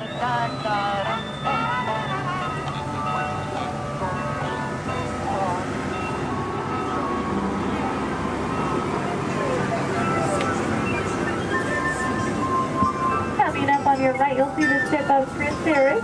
The sandy beach nearby is where Ariel took her first steps on land and saved Prince Eric. That castle on top of the beach is where her and, you guessed it, Prince Eric, now lives happily ever after. And it is behind this waterfall that you'll find the Kingdom of Kingdom. This is where Ariel grew up and is still the home of her bunch of outstanding sponsors. Folks, it looks like our journey is coming to an end. For those of you closest to the dock, please remain seated with your hands, arms, and fingers inside the boat. Thank you for joining us here in Storybook Land. We hope you have enjoyed your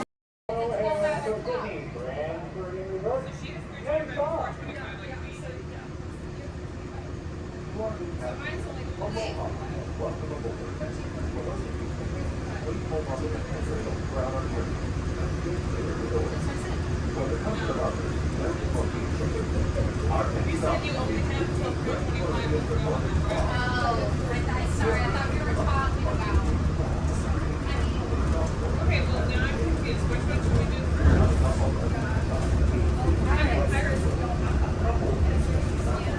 Well, like, as soon as we do Pirates, we have to get to Space Mountain to make sure you can get to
Uh-oh.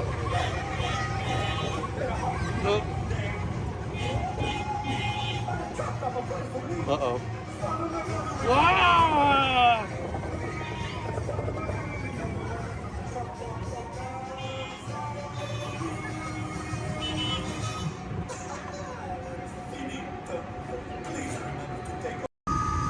Welcome aboard the Walt Disney World monorail to Epcot. For those of you standing, please hold on to the handrails throughout our journey and stay clear of the door. For the comfort of others, no smoking, please. Thank you. As we turn south, you can catch a glimpse of the spires of Space Mountain in the Magic Kingdom. Nearby is Disney's contemporary resort.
that the event will anticipate the fastest ride ever created at Walt Disney. Across the ribbons and during the showcase, you'll find representatives from the postcard, making this a truly international experience. Some exciting new adventures from around the world are coming to France, Canada, China, and the United Kingdom.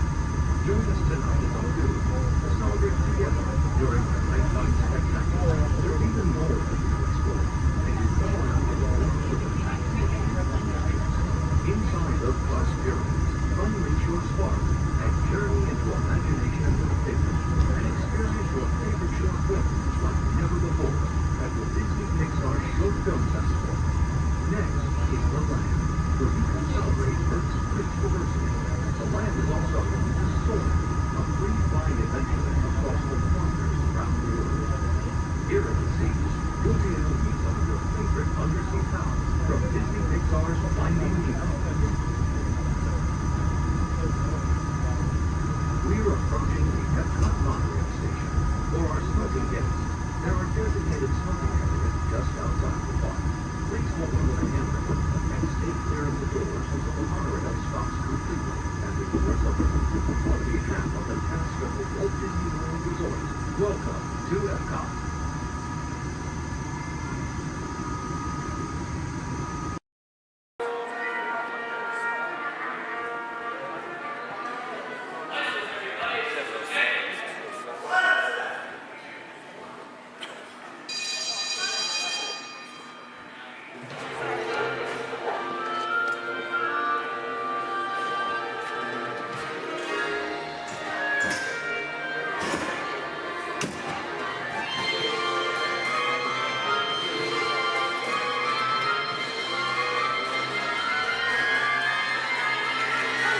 Welcome aboard. At this time, I'd like to ask everyone to please remain seated throughout our show, and please keep your arms and hands inside the vehicle at all times. For the safety of our cast, we ask that you please refrain from the use of flash photography and external video lighting. Now that we've taken care of business, let's talk about me. My name is Patrick, and I'll be your guide on this magical journey into the movies. It's the perfect job for me because I love movies. Is everybody ready? Yeah! Great, because it's showtime. Ready when you are, CB?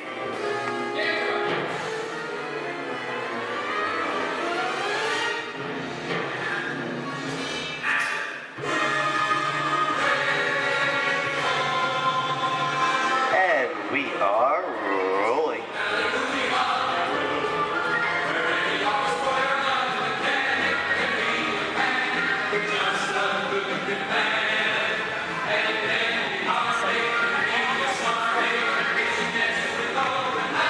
Hello everyone and welcome to the Great Movie Ride. Once again, my name is Patrick and I'll be taking you from this Hollywood soundstage into some of the greatest movies of all time, all on one tour. But between you and me, this is no ordinary tour because the Great Movie Ride brings these movies to life and puts you right in the middle of the action.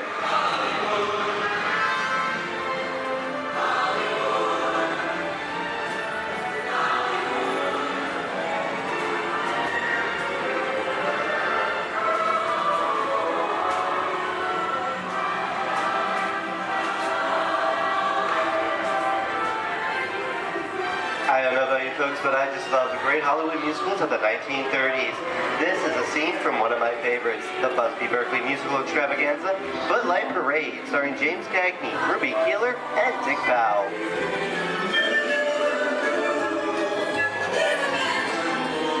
In 1952, Gene Kelly was Singing in the Rain with Debbie Reynolds and Donald O'Connor. Did you know that Gene Kelly co-directed this movie? Who can tell me what movie this is? That's right, it's Walt Disney's Academy Award-winning film from 1964, Mary Poppins, starring Julie Andrews and Dick Van Dyke. Julie Andrews won an Oscar for her portrayal of the nanny, who is practically perfect in every way.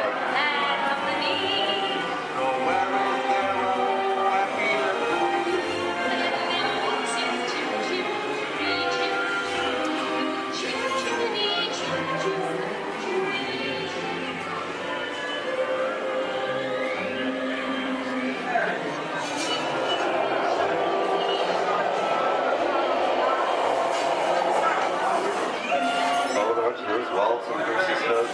This doesn't look like a very good neighborhood.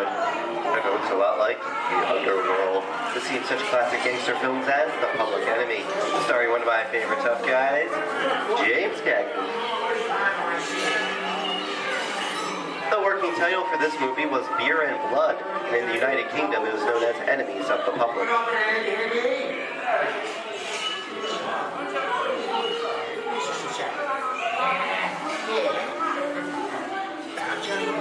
Very nice time. Sir turns around, he's gonna leave you some beer. Go for a jacket. And you're gonna kick in with your jaw. If you don't, somebody's gonna drop by here and kick your teeth out one at a time. With me? I get you.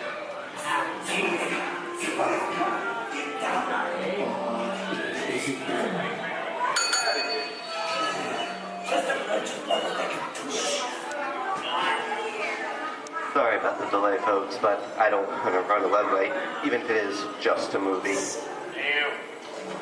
You talking to me? You talking to me? I'm talking to the demon of punishment for the day. I'm talking to me. I'm about to mislead my vehicle. I said get away. Oh, okay, Moxie, whatever you say. Hey, how'd you know my name anyways? I've seen this movie before. Oh, I've seen you in together tonight thinking that is amazing. You make a big mistake about this and swim out of here. You gotta get out of here. You gotta know the movie. I'm beating you, son! Here they come, boss! Get out, you grinders!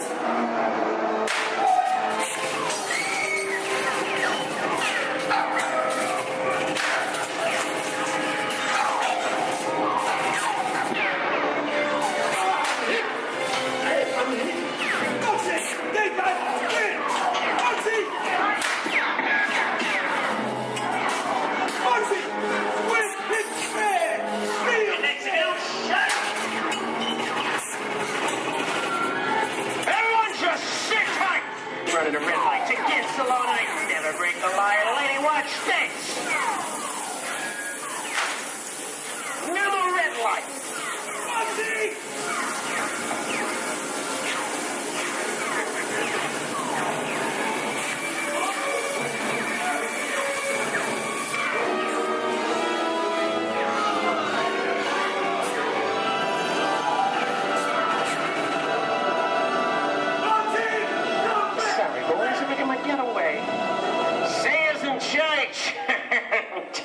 What are you looking at? Everyone mind your P's and Q's and maybe you won't get hurt. What is this? Jay-Z? And now, the Old West, and two of Hollywood's legendary stars, Clint Eastwood and John Wayne.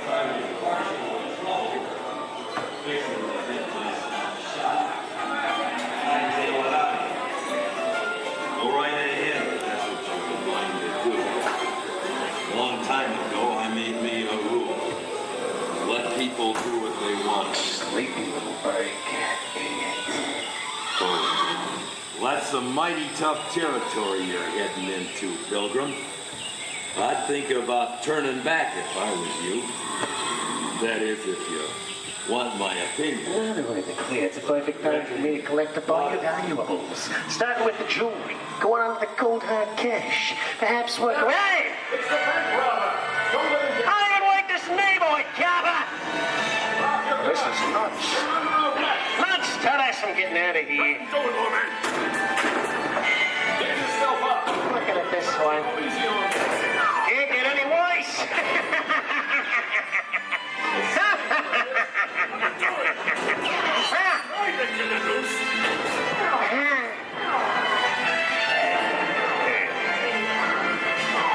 Okay. It's twice.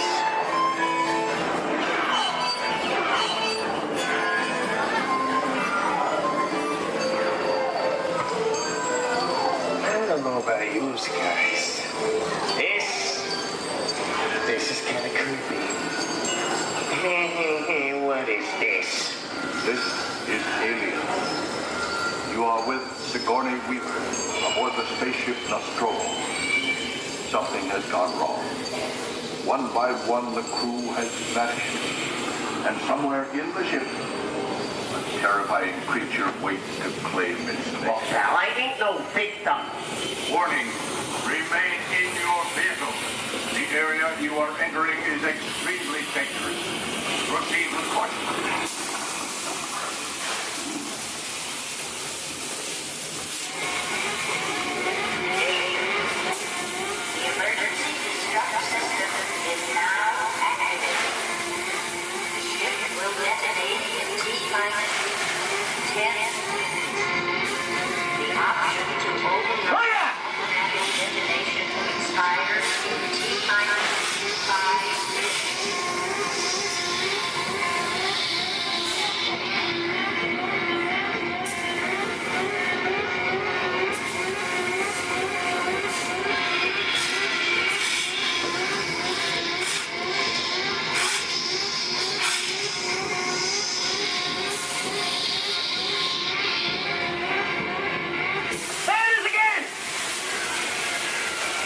eggs and have creepy curly things for one day, right? Wrong. Here in Raiders of the Lost Ark, amid 1,000 deadly snakes, Indiana Jones honors the great treasure. Will Harrison Ford escape with his discovery? And what will be your fate? Beware. Snakes. Why did it have to be snakes?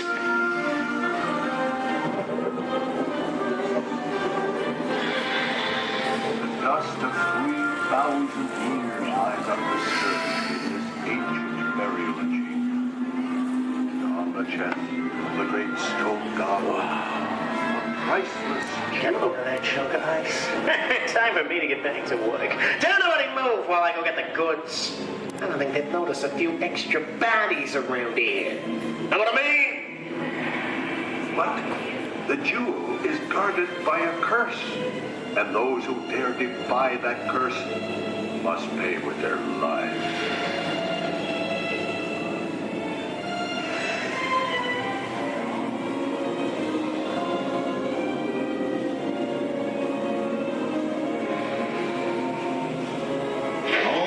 Unbeliever, disturb the treasure of the gods, and you shall all pay with your lives.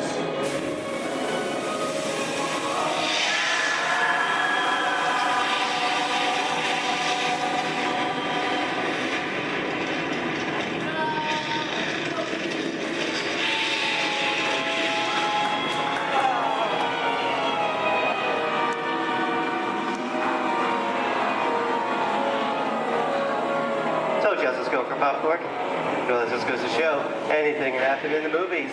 Now, let's get on with the show.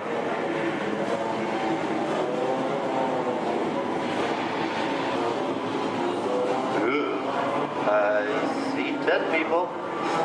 The horror movie is my all-time favorite genre. Some of the best horror films were made back in the 1930s and 40s, but monsters, mutants, and maniacs are still audience favorite and continue to haunt us today. And that's what I call a wrap.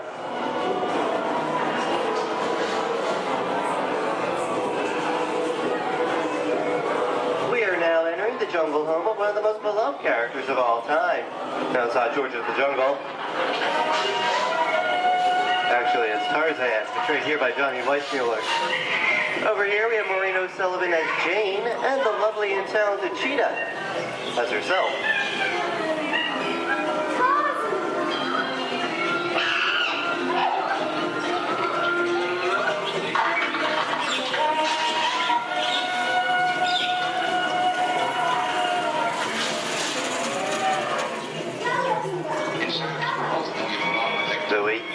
I think this is the beginning of a beautiful friendship. Best last line of a movie ever. Humphrey Bogart and Ingrid Bergman in the classic romance, Casablanca. Always have past. You didn't have it. You lost it until you came to Casablanca. You got it back last night.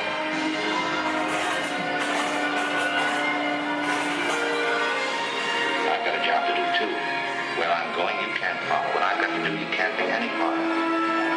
I'm not good at being noble, but it doesn't take much to see that the problems of three little people don't amount to a hill of beans in this crazy world.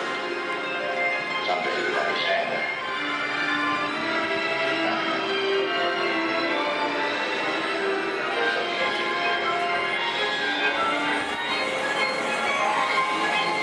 And here's one of my favorite movie stars, Mickey Mouse, in one of his greatest roles, the Sorcerer's Apprentice in Fantasia. The sorcerer in the sequence is named Yen Sid, which is Disney, spelled backwards.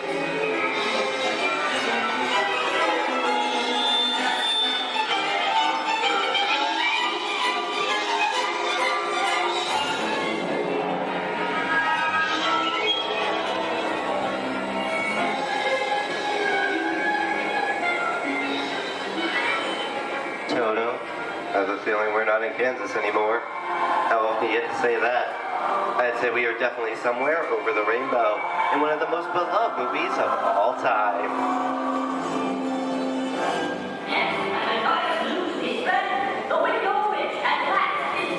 The Wizard of Oz.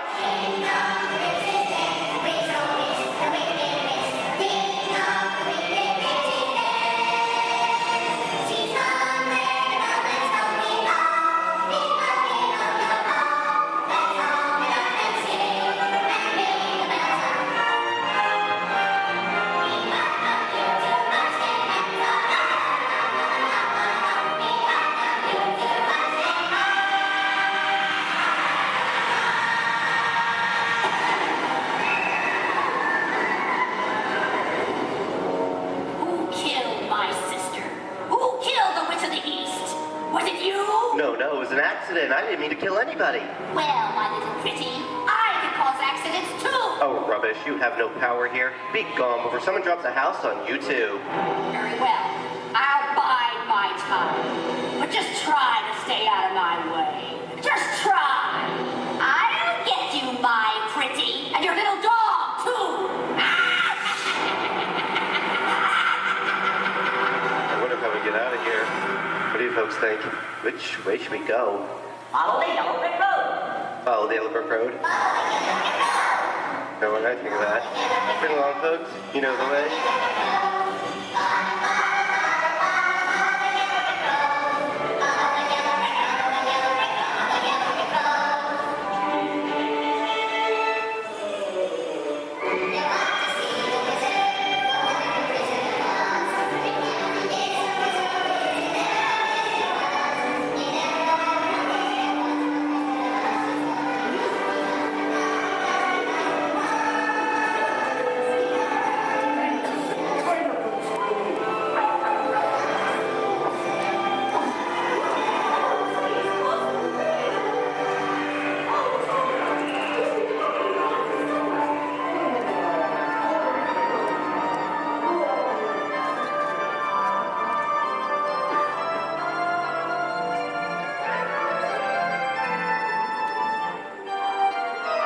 I hope you enjoyed our tour of these great moments at the movies, but we've only scratched the surface of what Hollywood has to offer. There are thousands of great movies out there just waiting for you to discover, and here are just a few of my favorites.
at Disney's Hollywood Studios. I'd like to thank you for joining us on the great movie ride.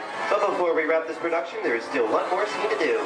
It's called The Exit. The action begins with remain seated till we come to a complete stop. Then gather all your personal belongings and take small children by the hand. When these doors open, rush dramatically to your feet and make a grand exit directly to the rear of your vehicle.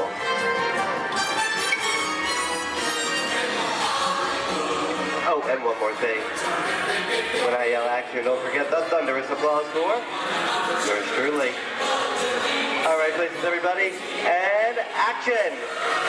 Thank you, thank you. Have a wonderful day here at Disney Hollywood Studios, and we'll see you at the movies.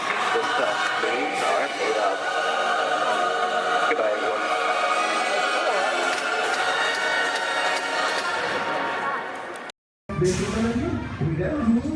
Here we go!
Welcome and good morning, everyone. We have some extra special friends here to welcome you all today. Let's hear it for Mickey Mouse and Minnie Mouse.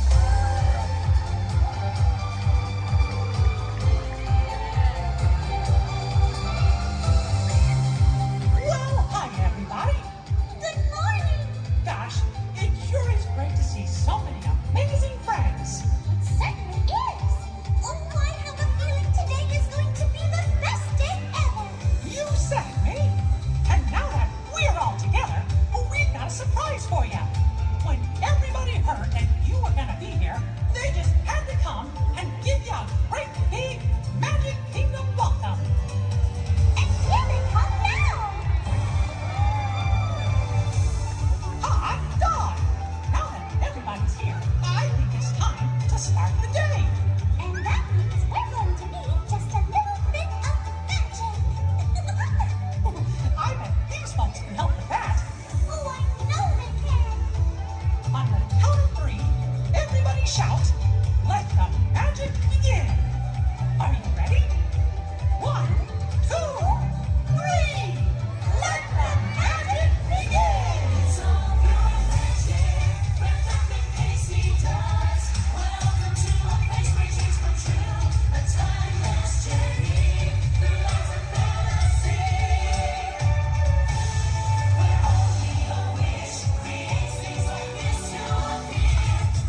Hi, Pluto. There. Now you don't chase those cats up those trees. Oh no, we don't chase any cats. No. We're big friends of Pickles, so we love him. He's the best. We're out looking for some treats, so have you guys found any? Or maybe you have some Pluto? Nope, haven't seen any treats yet. Yet? Okay. I'll keep an eye open though. It's a promise you'll let us know if you find I will any? certainly let you know. Perfect. Pinky swear. There you go. Thanks, Red. You're welcome. Bye.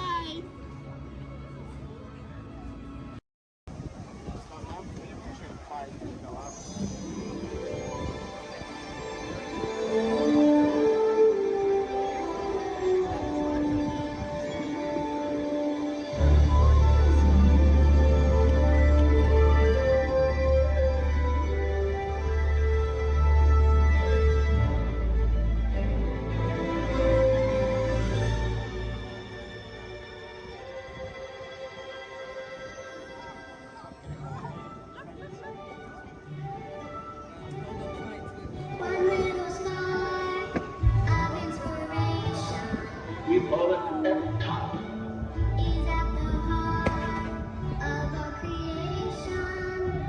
EPCOT. Experimental, prototype, community of tomorrow.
Oh, it's my favorite time of the year.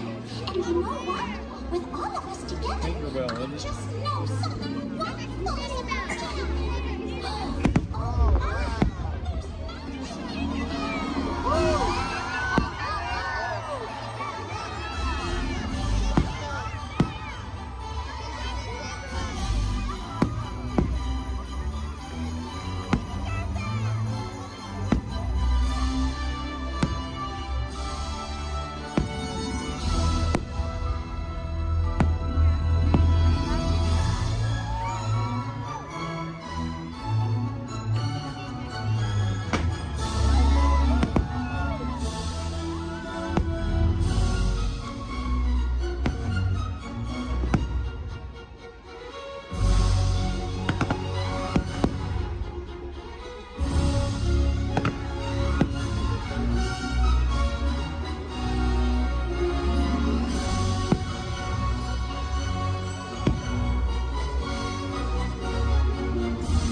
hot chocolate, cozy fires, and mistletoe.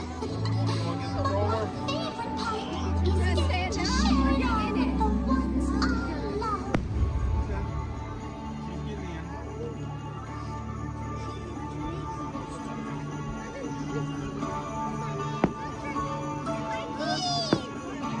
They just randomly shoot out of the sky.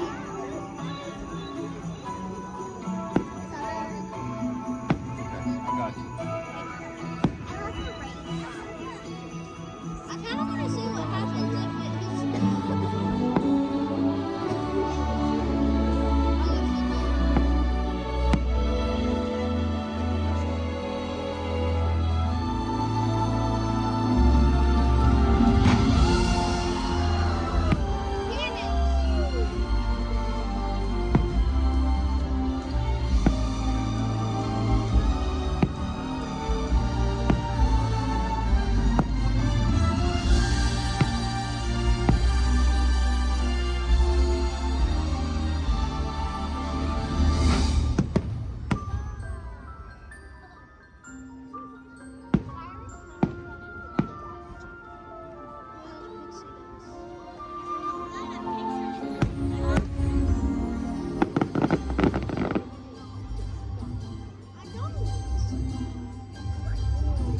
time of year. I'm so happy we get to share it with all of you. And there's no better time to celebrate than right now.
wonders of Xandar. I am World Mind, sentient supercomputer of Xandar. I hold the knowledge, memory, and experiences of all Xandarian citizens, past and present. This gives me extensive knowledge, yet I am constantly learning, and I am now learning about you and your planet, Terra.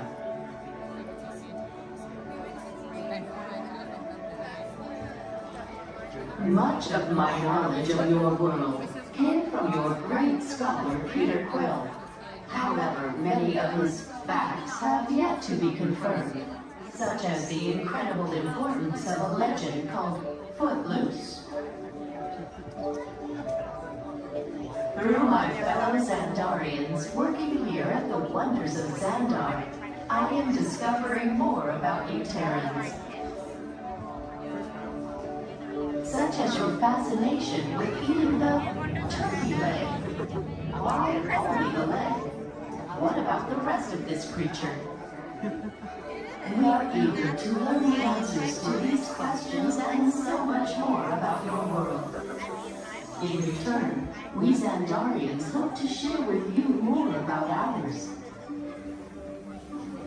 Although Xandar is 2.537 million light years away from your planet Terra, our worlds are actually quite similar and began at precisely the same moment.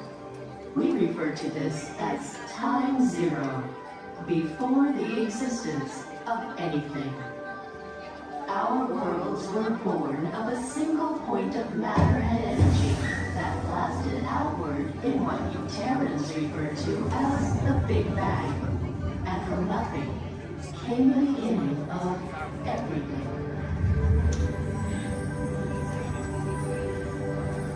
Incredibly hot and extraordinarily powerful, this explosion filled the cosmos with a cloud of rapidly moving particles. Over the next 100 million years, space continued to expand, and the particles cooled and slowed. As they coalesced into huge swirling clouds, gravity pulled them into larger, denser clusters. At the heart of these clusters, the temperature rose, and the particles were compressed so tightly they fused, releasing enormous amounts of heat and light. This is how the very first stars in our shared universe were born.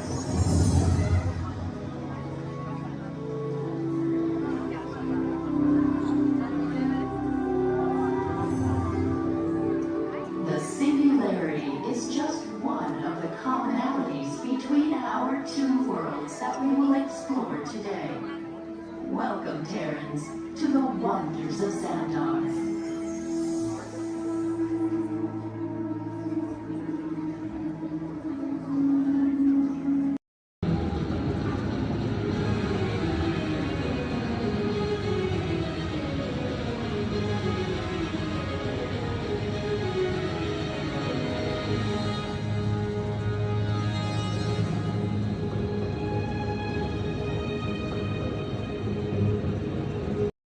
On your positive to positive or negative to negative? No, positive that was negative to positive. Absolutely positive. Hey, what are y'all staring at? Oh, me? Well, you got cameras. Why don't you take a picture? It'll last longer. Gee, a lot of families here today. Glad you're flying with us. You know, I like families. Sure, I see a lot of mine these days. Oh, look, there's Dad. Hi, Dad. Dad was the top Star Tours pilot until he took a crash course in star speeders, if you know what I mean. Now he's a real Batman case. Yep, that's him all over. It's a shame, too. He's really gone to pieces. Hey, are you all together today? Are you sure? Okay, you have me working there. Attention, please. Attention, please. We are experiencing unusual behavior from the G2 droids in Sector 2. Maintenance units begin surveillance of all Sector 2 G2 droids. I'm listening to Cave Droids. My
Get out your grinders! I'm gonna go like Mr. Osborne!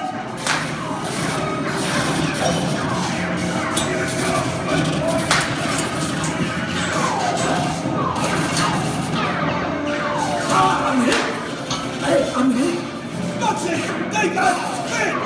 Foxy! Foxy! Please hit spin! Real spin!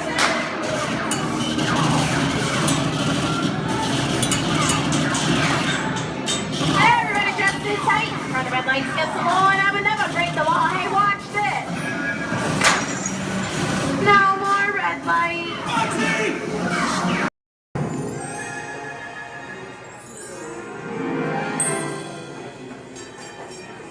Ready? What card is that? Okay, keep your eye on it. Wait. Please. Blow on it.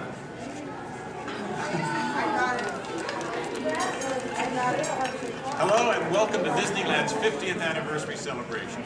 For this truly historic event, no ordinary host would do. No, the Disney folks wanted someone who's been here from the beginning. They wanted a household name. A name that means family entertainment. Donald, calm down. You're just too animated. I'm referring, of course, to me, Steve Martin.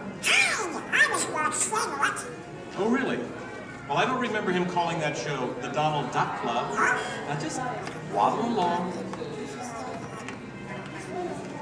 As I was saying, the Disney folks came to me because I began my career right here at the Magic Shop at Disneyland. That's me, Disneyland class of 1960. Magician, prestidigitator, and seller of fake vomit.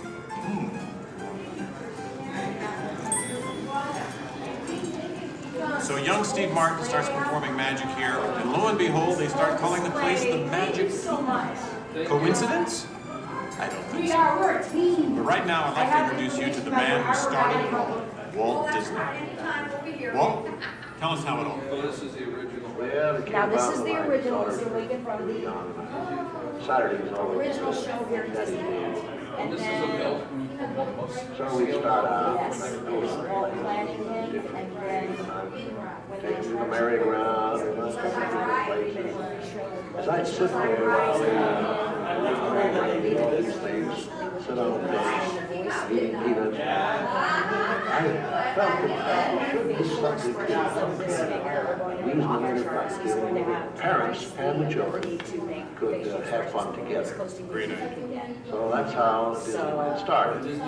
I'll take it from here, oh Walt. yeah, and I did not This work with priceless Disney artwork show, shows but the I did first work design for with the Disneyland. Gettysburg show A small park that would with have been the near the headset. Disney Studios in Burbank.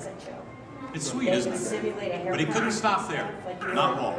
He wanted a world of the future, an exotic jungle, a wilderness frontier. This is just the most rare and valuable piece of art for Disney archives. That's the painting that sold the concept of Disneyland to the bakers. It was a painting. You got us really. Thank you, and just get this lobby just open this morning, so you were here day one. It's just open today. Then Walt heard about an orange grove in Anaheim. Thank you. Thank you, you're welcome. An hour away from any major city, at the end of a dirt road. Talk about impossible dreams. If I could take you back in time. Wait a minute. What am I saying? I'm a magician. I will have the next ready. It's going to be very patriotic, which is something Here is the actual orange grove 1 year from opening. And that's actually Walt Disney in the actual orange grove. Let's listen in on his top secret plans. 1, 2, 3. Aha! Some sort of code. I get it. Walt also had a code for all the trees on the property. Red ribbons for the big trees he wanted to save for Disneyland, and green ribbons for the ones he wanted removed. But, as fate would have it, the bulldozer driver was colorblind! Oops. So, Disneyland, less than a year from opening. No one in their wildest imagination could ever build an entire theme park here in just 1 year. Yeah, I'll show ya. Watch this, Magic Boy. That kind of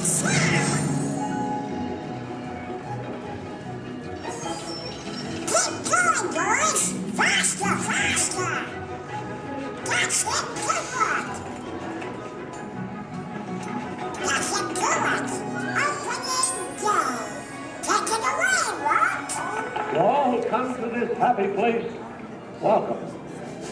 Walt's dream had finally come true. And to celebrate, ABC organized the biggest live telecast in history. Some of the most famous stars in Hollywood showed up, including host Art Linkletter. Frank Sinatra. Hello, Franco. Who's driving? Sammy Davis Jr. Hello, Sammy. Bob Cummings, Ronnie Reagan. Come on in. Davy Crockett. Buddy Epson's there, too. But right now, it's my pleasure to introduce the famous star whom Mr. Disney has asked to christen the Mark Twain. Ladies and gentlemen, Mr. Disney.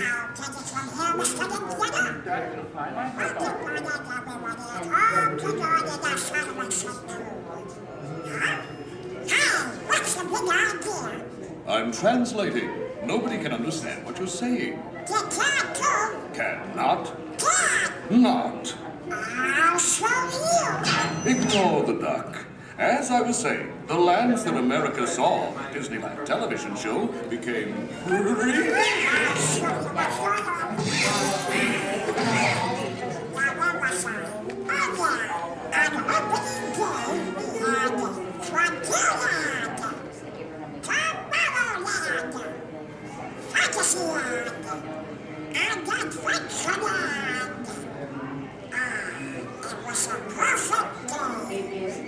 Oh, really? I wouldn't say perfect. It was 100 degrees in the shade, and the freshly poured asphalt was still wet. 11,000 people were invited, but 28,000 showed up. Newspapers predicted the worst for Walt Park, and only 90 days later, the 1 millionth guest walked through the gate. Disneyland not only survived, it thrived. First grade one was with Mr. Reagan show, and then we had another show that was called The Journey. We've been down since 2005, where we've been doing the Steve Martin show. This is honoring Disneyland's 50th year. So this film is what's left. So it's going to continue.